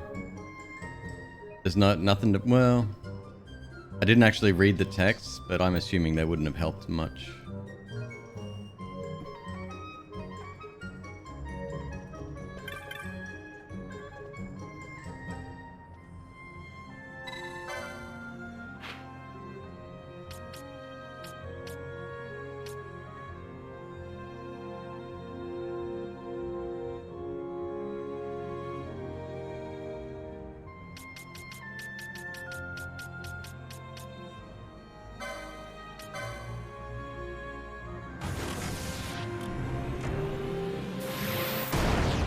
You probably don't have to keep stealthing, right? Like, I think you're good.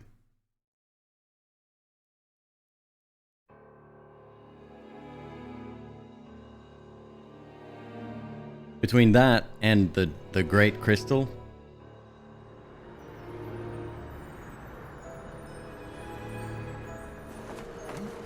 This wind. What could it be? It could be a wind. A tornado? Tornado? It's headed straight for us. I stand corrected.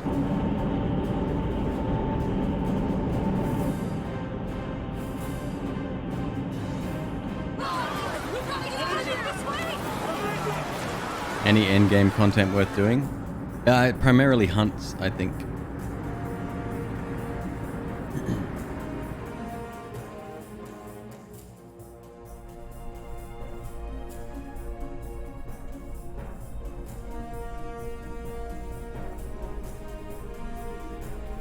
Make your target the Resistance heavy cruiser.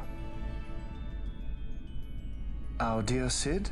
MzQueeb, do we have any slain chocolate? By his son. A common tale of late. Oh, I do have those ice creams. The little Release valves open. The nether site is at critical. Show clear. Put an end to this. They have already surrendered. Let us make of this an offering. One he might see even now. Vina, what say you? Oh my god, Swedish fish. The main battery stands ready. Best ice cream I ever beg made. you. Especially when they get a little bit soft on the outside instead of that crunchy texture. Oh.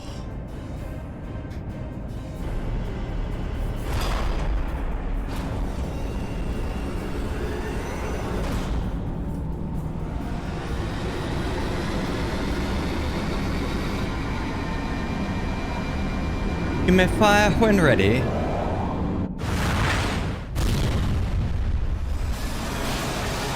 Wow, that battle station is fully armed and operational.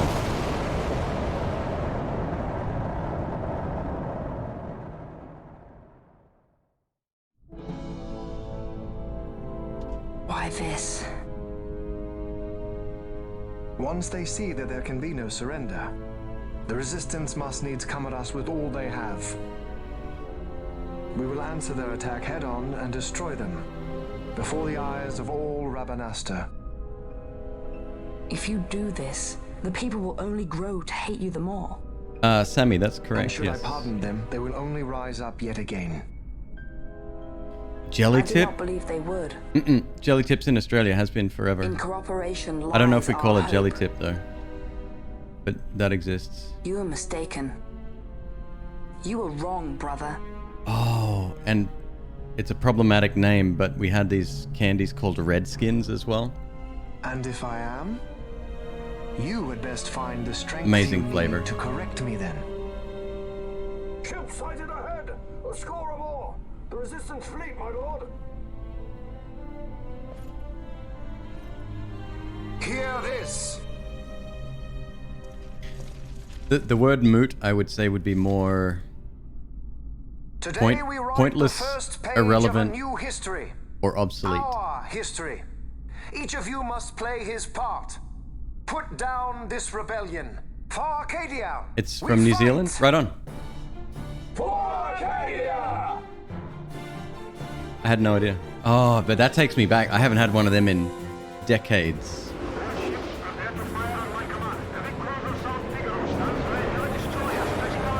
Pavlova? Oh my god. Stop, guys. Stop. Now I just... I'm gonna have to resolve this problem I'm currently having. Favor us all.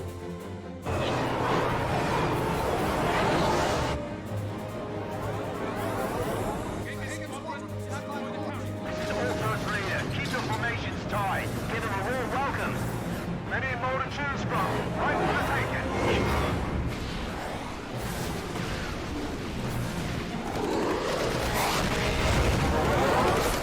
You could try spinning. That's a neat trick.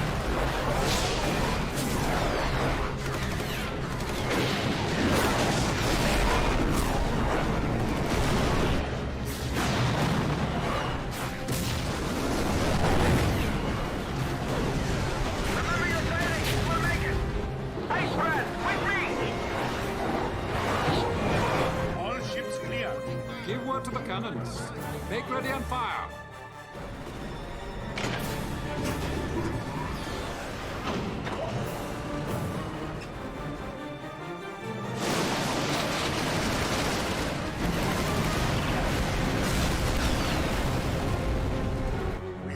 firing line. Prepare the second volley. Be quick.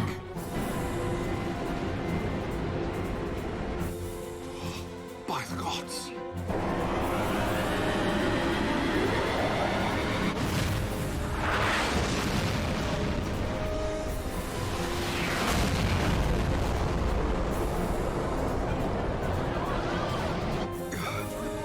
Carrier Gallepal, she's lost.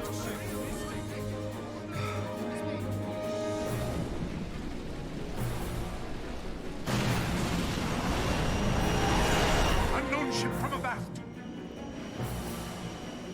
Could it be? Uncle, it is I. I'm crossing to the Bahamut to stop Vane. What are you saying? You are too rash. Your duties come after the battle is over. Shut the fuck If we allow up. them to destroy us here, there will be no after. You must assist our charge. Stop. You must pull back. Stop the stroll. Hold it. I mean, wait. This is Master Solidor. I'm going in with her, so we're fine. I got the princess covered. Larsa Solidor? So you hold him as a hostage? No, Uncle. He will fight with us against Vane. Leave it to us.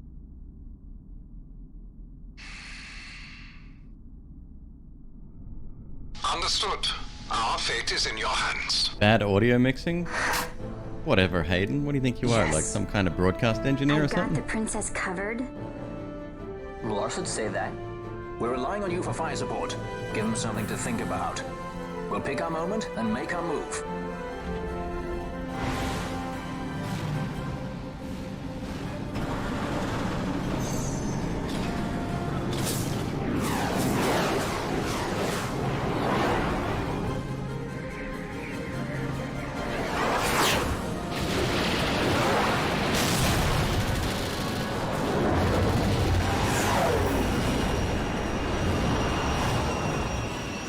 Quite the welcome.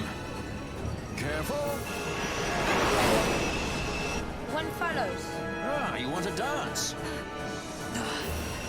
Then let's dance. I swear, if someone jumps in like a rear gun. It's not easy being this popular, you know.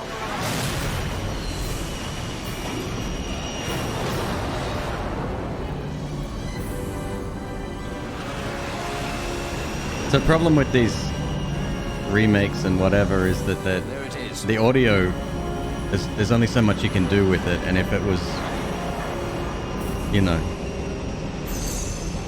10, 15 years old, Come on. you're very limited.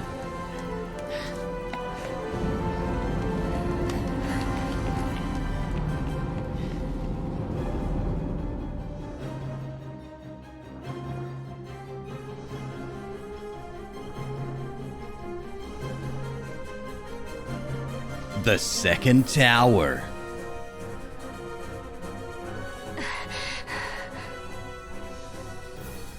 Vane will be in the fortress's command tower. I saw something of the like on our way in here. Right above our heads. We need not fight all the Empire to win. If we can get to Vane, we can put an end to this war. Let's get going then. Find Vane wherever he's perched and knock him off.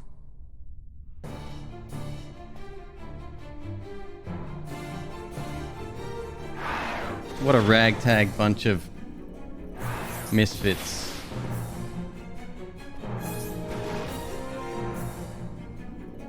All white except for one alien. At least she's not covered with hair.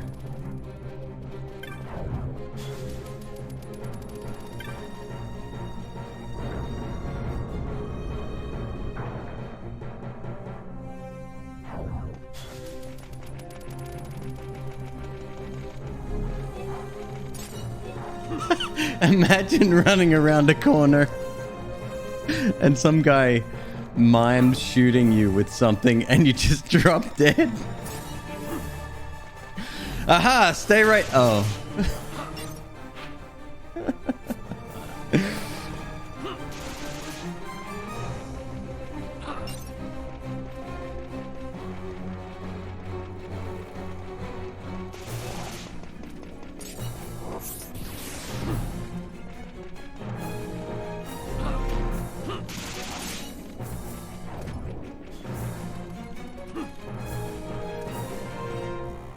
It's like the ultimate LARP.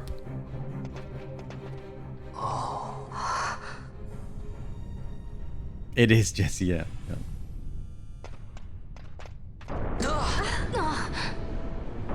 Only the worthy can see the bow, Hayden. I get the confusion though.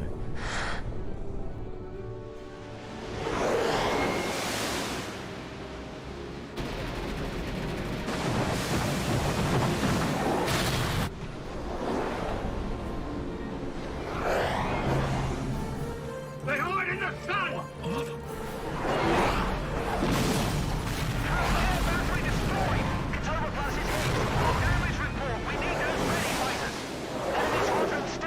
Like artillery cannons mounted to a ship. That's an odd choice.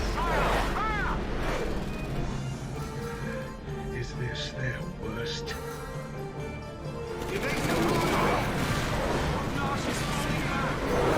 The line is drawn.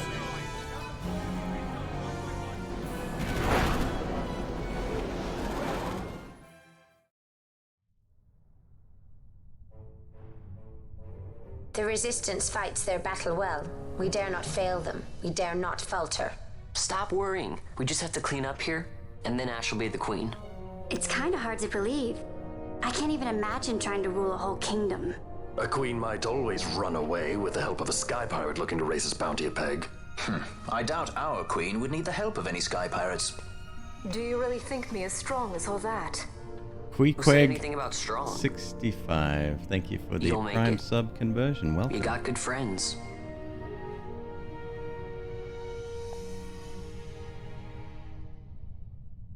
It's always a nice feeling when someone does that. It's like, I've given you a trial run. You know what?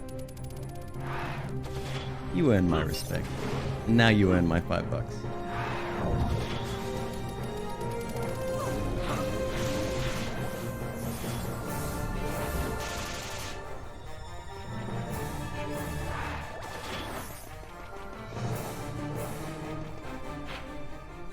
No map, huh? Are we heading? We're heading the wrong direction. Just going back.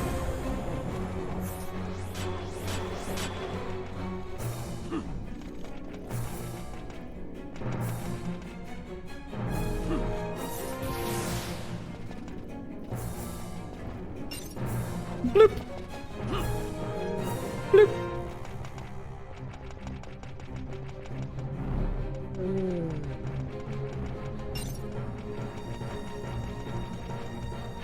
No map. Still no map. Right, I don't know why I thought that might have changed.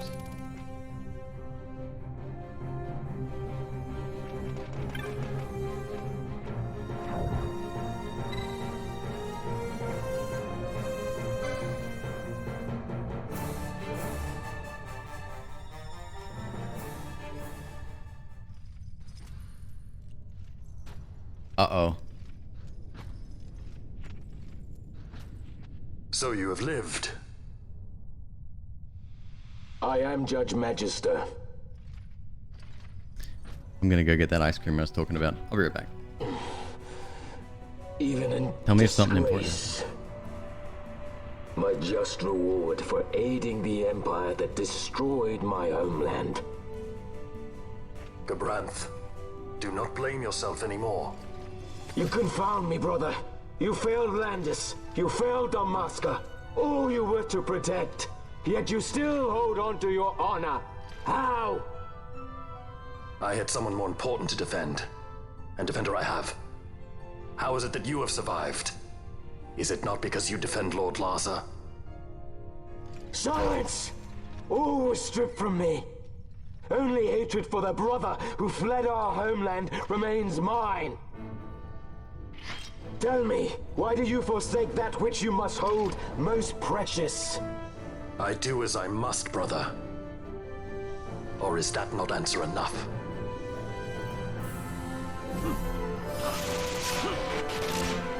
Futile Bosh. Long have I walked in hatred's company. As long as I can curse your name, I shall not be defeated. Then come! Wield your hatred and crush me. I welcome it.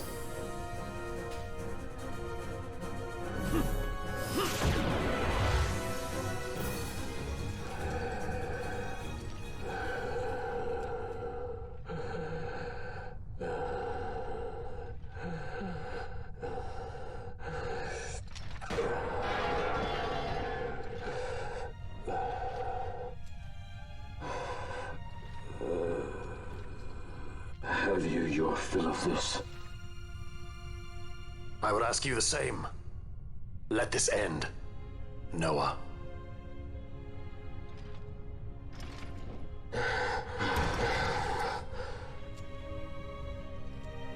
I've no right to be called by that name.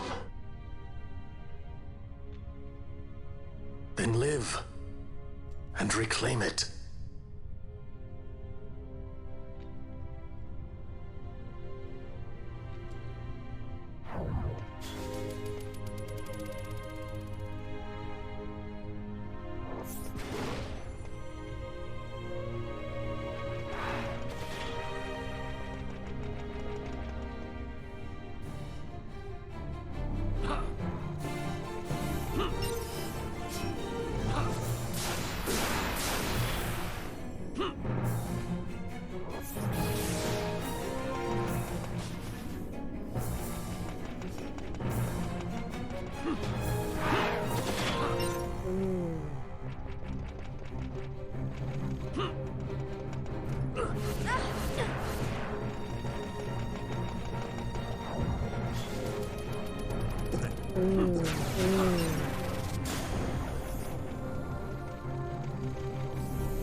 I bid you welcome to my sky fortress, the Bahamut.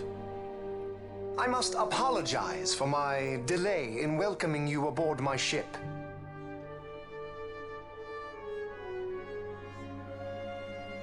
Permit me to ask, who are you? An angel of vengeance? Or perchance a saint of salvation?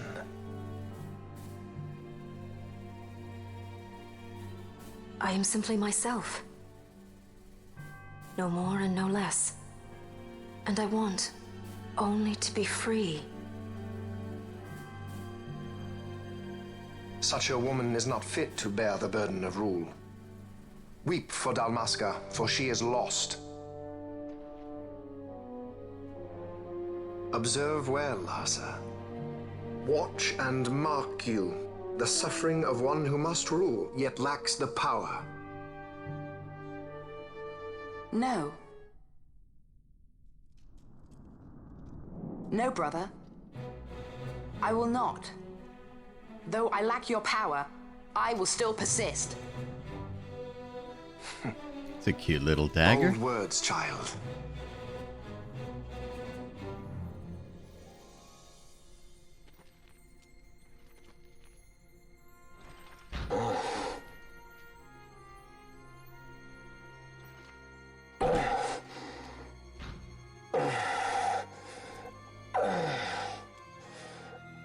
Lord Lhasa.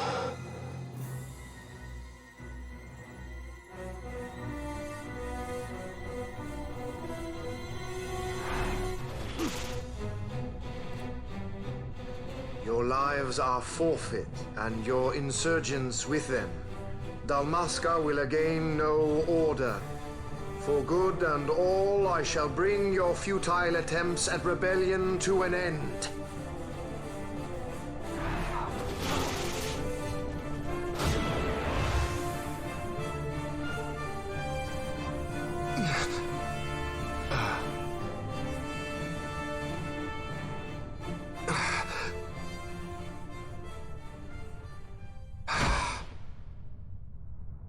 brother! Larsa!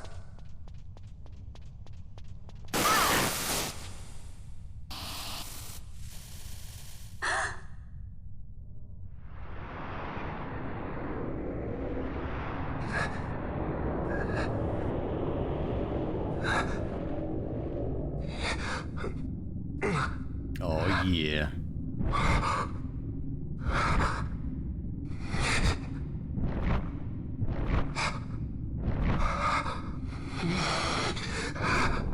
Pizza arrived, BRB. Must be nice.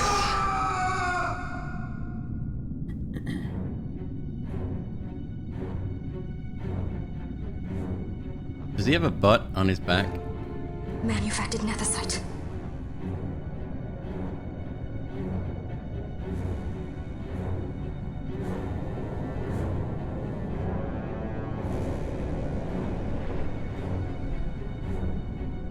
Oh, dude is fucking ripped.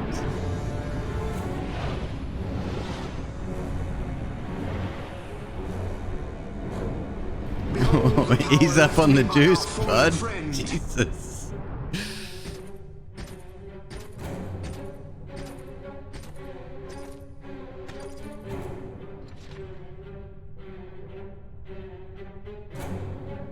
Gabranth, you will defend my brother. He will have much need in the hell to follow.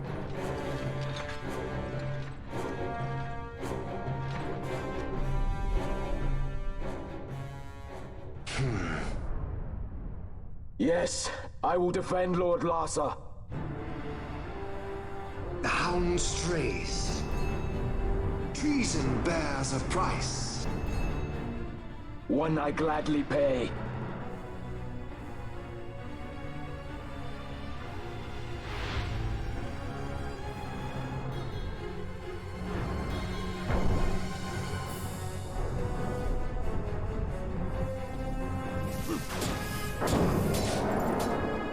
Ivalice will know a new dynast king, and man will keep his own history. The tyranny of the gods is ended. We are their puppets no more. The freedom for which we have longed is at hand. He is comically large.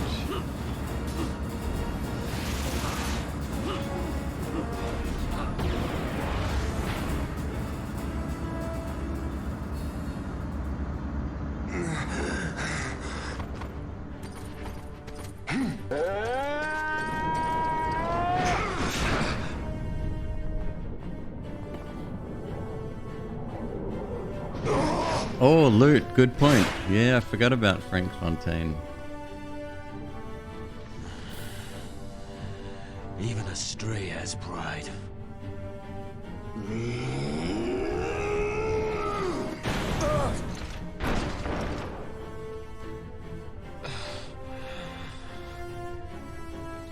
Here I pay my debt.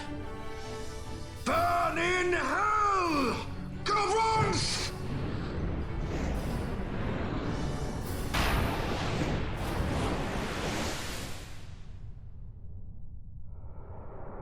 Yeah, Junko, I agree.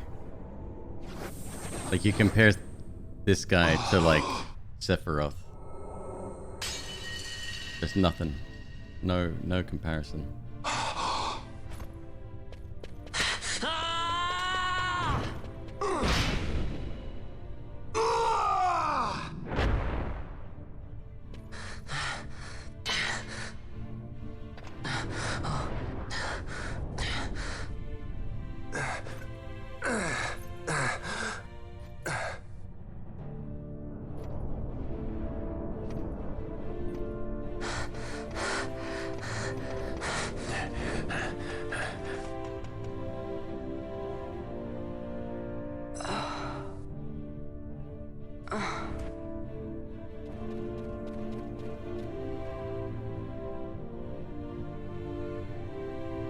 Bosh, tell me. He is a good master? For real though, Phoenix Downs are a thing in this world. Like, bloop.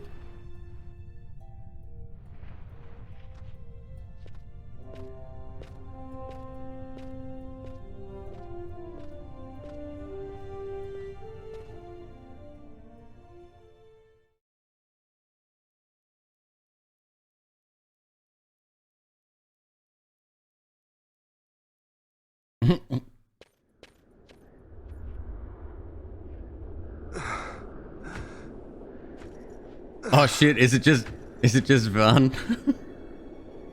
I hope I don't have to fight him. Oh no, I can switch weapons, I think. I have failed us both. I am no dynast king.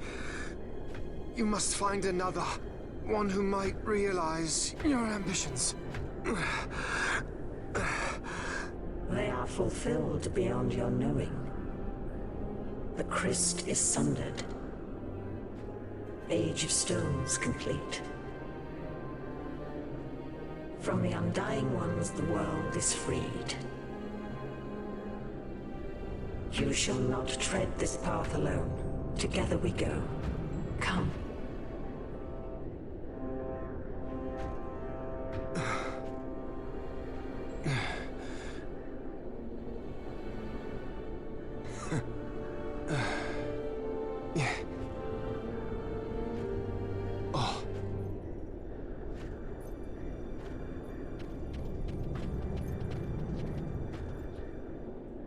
Won't Sid be eager to learn what has happened here?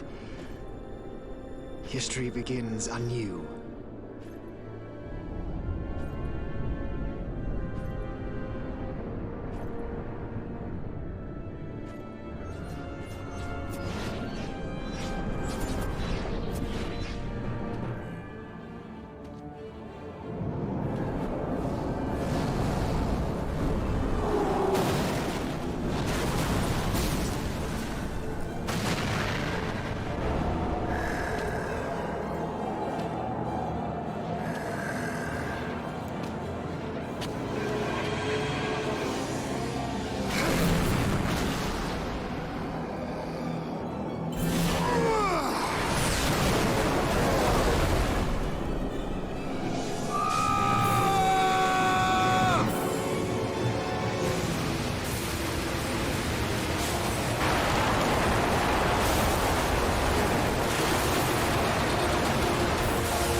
That's pretty fucking cool.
we fly? No fuel goes to the Glossair engines. Damn. Vaughn, you're in charge. I'm checking the engine room. Right. Fran, with me?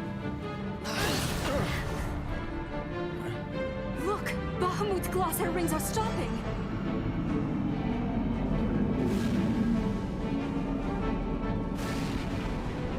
Vaughn, as soon as the Strahls rings move, you take off. Understood?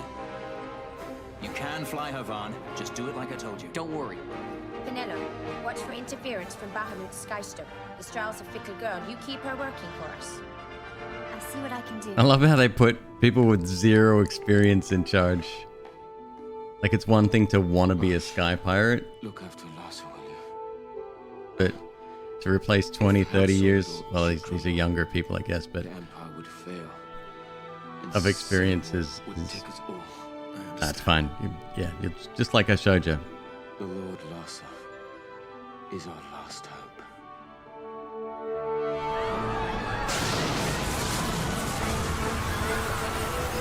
Vaughn, the power's back. We can go. That was lucky. Let's go. Grab onto something. Yippee! Sir, it's the Stroll. She's left Bahamut. She's moving away. The Stroll. They made it. At last. The Bahamut has fallen. The final test is upon us. The judges shall rule us no more. Main cannon on The shield is down. This is Judge Magister Gavan. All forces cease fire. I repeat, all units of the Arcadian army, hold your fire. The battle is over. As of this moment, we have signed a ceasefire with the Shelia Benargan Dalmasca, the Royal Majesty.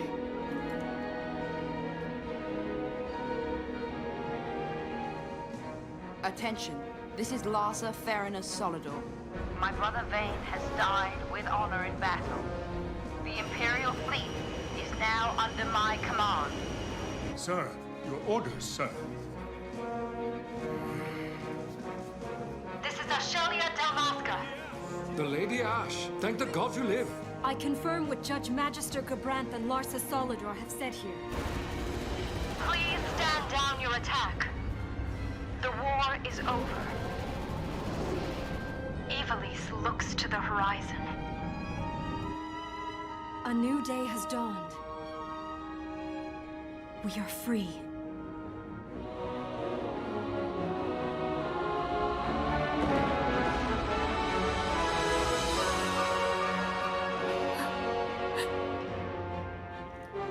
Look, Vaughn, the Bahamut.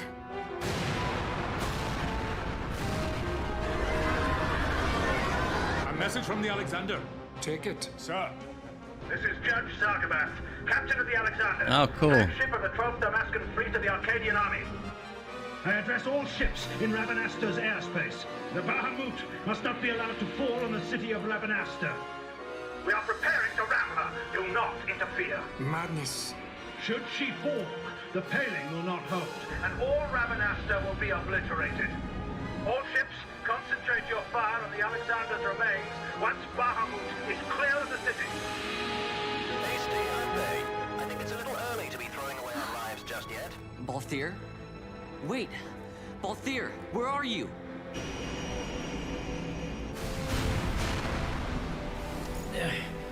Oh, Vaughn. Sounds like you made it out okay. What's he tinkering with? Strahl's a fine airship, eh? What does he think he's doing? Balthier! Marquis, stop that fool judge on the Alexander for me, would you? Just getting somewhere with these Glossair rings. Almost done. Don't want him ramming me before I fix them, do we? Balthier, do you understand exactly what it is you're doing? Princess! No need to worry. I hope you haven't forgotten my role in this little story. I'm the leading man. You know what they say about the leading man? He never dies.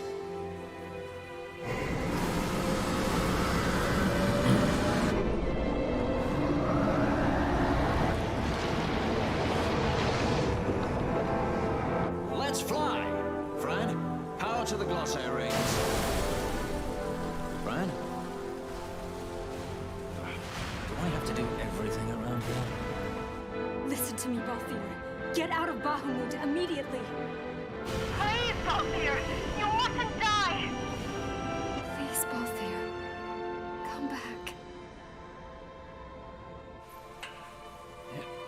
say you're in more of a supporting role. Fran, please.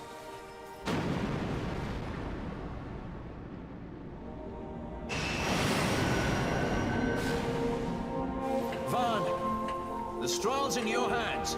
You'd better take care of her, you hear? If there's one scratch on her when I get back... Roger that. We'll be waiting for you.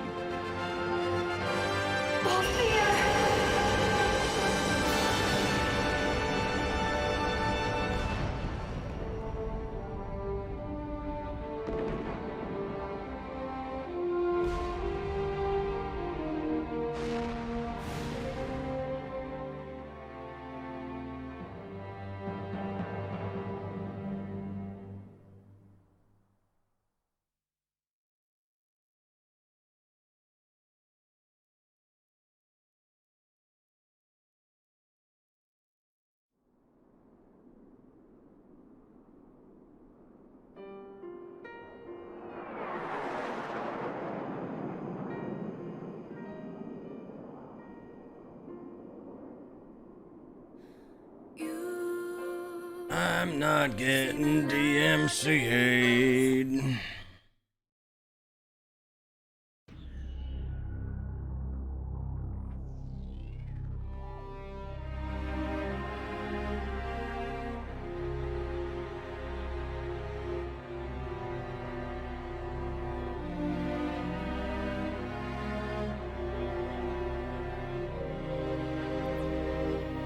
It was good.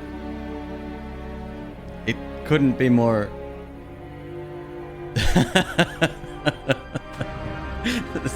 Nice. That was an original song. It's actually mine, and I never signed a deal, so...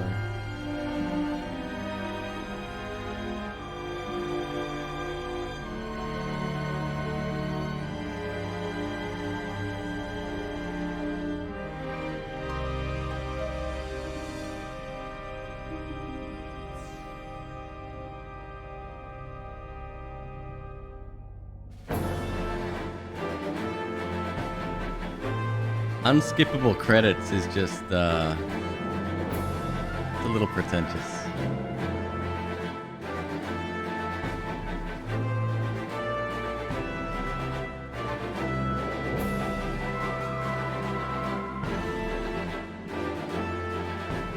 I miss a lot. I'll have to show it. I'll have to watch it on YouTube.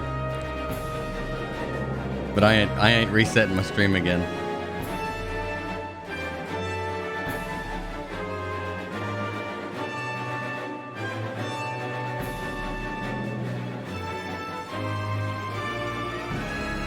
Yeah, doing good. Absolutely, totally fine. I'll watch it on my my laptop later.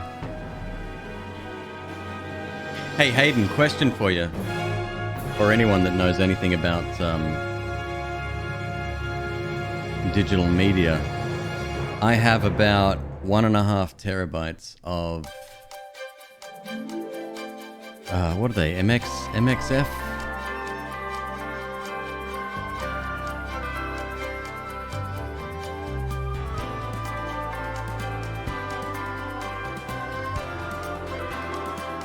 MKB files. Two things. Each one is anywhere from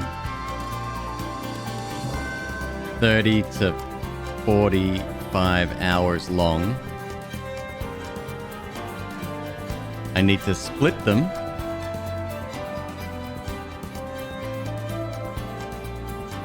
And I need them to be MOVs or MP4s.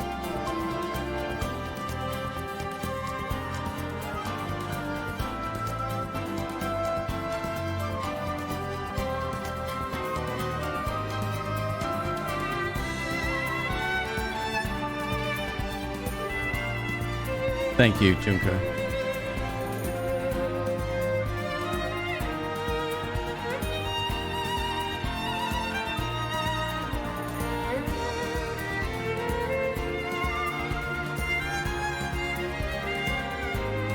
Revenant Wings is a direct sequel. No, I had no idea.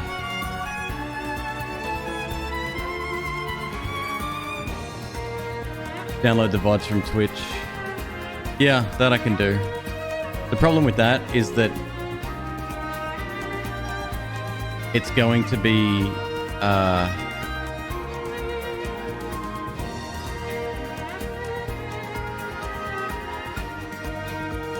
it's going to be the recording that I'll be downloading, not the direct.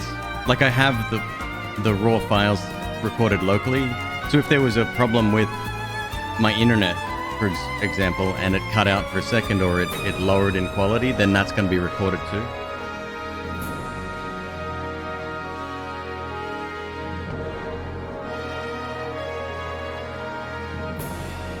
Blender can video edit. Blender. Essentially, I want to take the gameplay chunks in maximum of 12-hour segments. Some of them will be longer, so I might have to split them in half and put them up. Stream day 1, stream day 2. Oh, and there's another problem.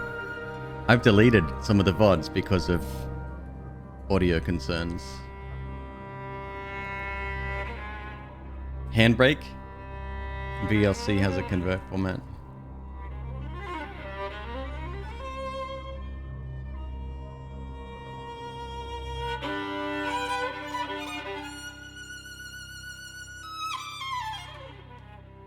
I downloaded Handbrake today. Handbrake will convert, it won't split.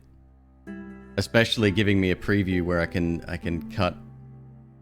And the main problem with this is that I use Final Cut, and I'm using an Intel i9 from 2018 for that, which is a MacBook Pro, which has thermal problems. I'm not using my 16-core beast with an NVIDIA 3080 sitting in front of me, unfortunately.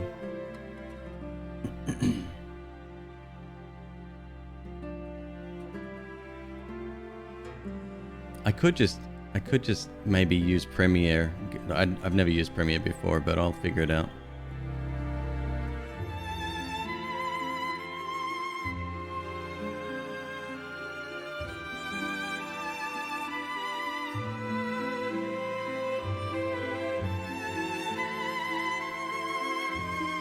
Media encoder.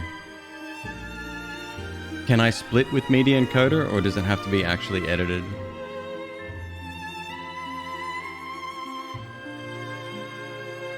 Like, I literally want to cut out the bits when I'm sleeping and stuff.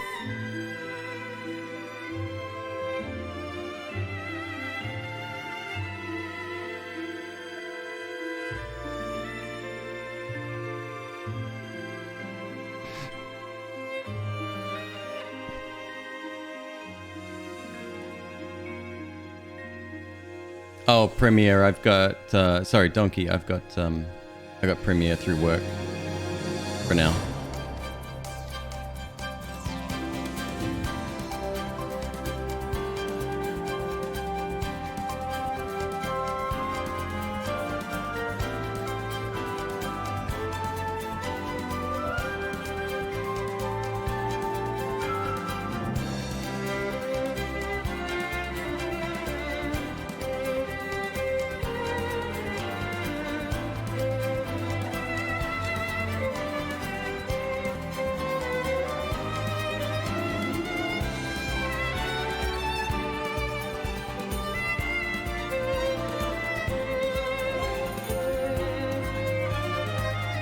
Yeah, Hayden, that's what I was worried about. I did get one on the Mac. It seemed reasonable, but... yeah, I should have remuxed the files, or at least kept the remuxing, but... whatever.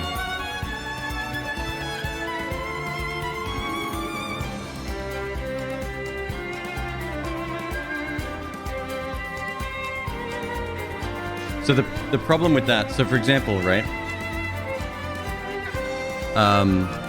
Let's take, for example, the MzQueeb thing, which I'm still trying to edit. I've got the MP4. It's decent quality.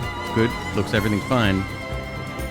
All I'm doing, there's 0 edits, except I cut off the first 20 hours and the last, like, 10 hours or whatever.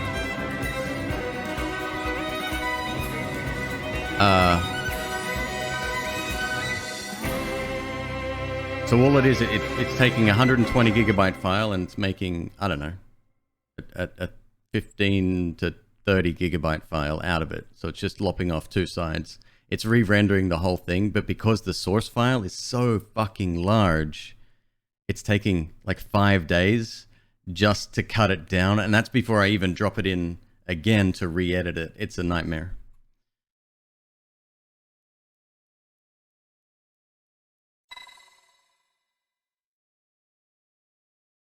New Game Plus? New Game Plus can only be accessed from this screen. Well, obviously we're going to do that. Here we go, round 2. Ready? Grab the popcorn. The death of Lord Raslaheos. You just made your first meme at 27. So I want to check it out. Drop it in... Can you hear me? That channel right there, my friend.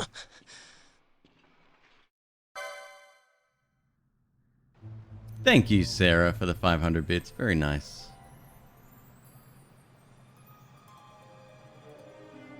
If it was this computer doing it, it'd be done like that. But it's not. It's my MacBook Pro because I use Final Cut.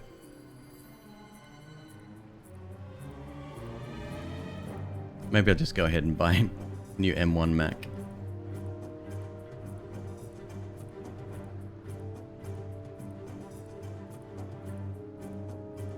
Yeah, I just want to create a save here real quick.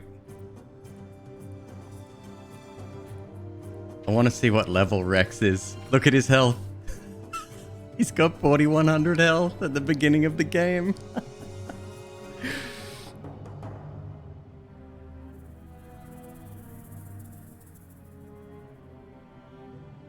So Synth, I'm recording in MKV on, and this is, I changed my settings specifically just for the subathon because the files are going to be so unbelievably large, right? And with MKV, if my computer shut down, we lost power, we lost internet, whatever, if it was in any other format, you'd lose the file completely, the local storage file.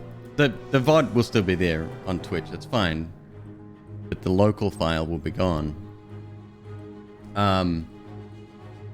MKVs save as they go, right? So there's no threat of loss of data at all.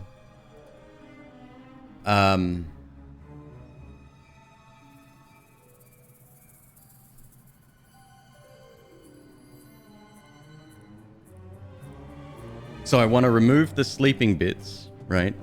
And I want to keep everything else. And I want to go from MKV to MOV or MP4. Well, that's the thing. There's a setting to Remux, but I don't have the storage space. So...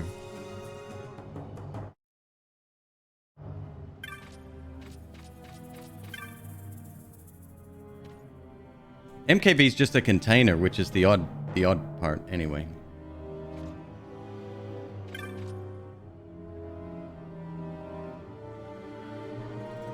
So this is just New Game Plus. I'm just going to create a new save and then we'll get out of it. Trust me, I don't want to be here as much as you guys do. Take care, Donkey Jim. Dragon, audio is off? Is my voice not transmitting at the same speed as the picture?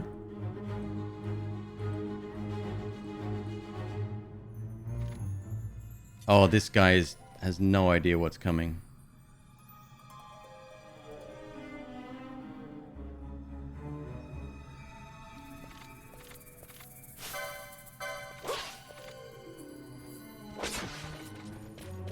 Yep.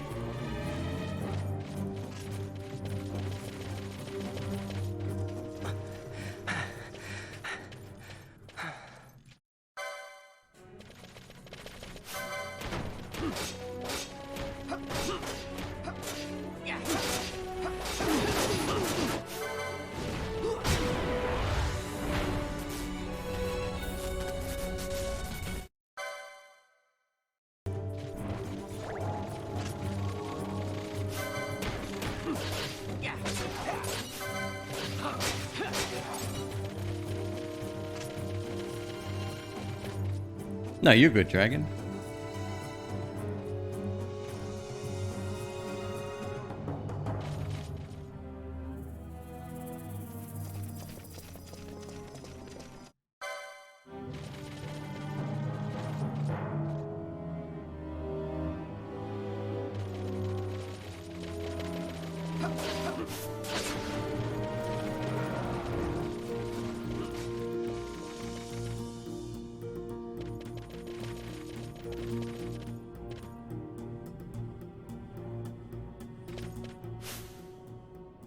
Level 90. Not 99. Interesting.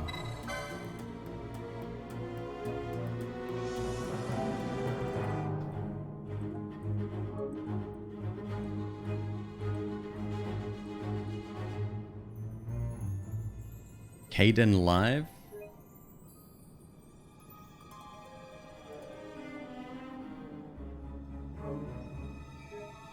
Synth, no hurry, dude. Like, this is gonna take me probably weeks or months to get them all up anyway.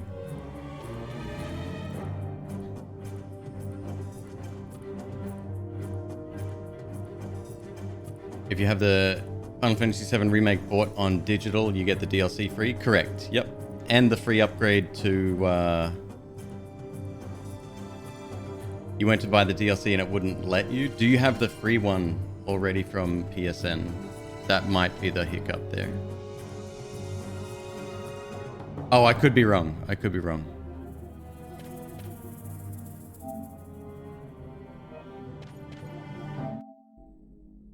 All right.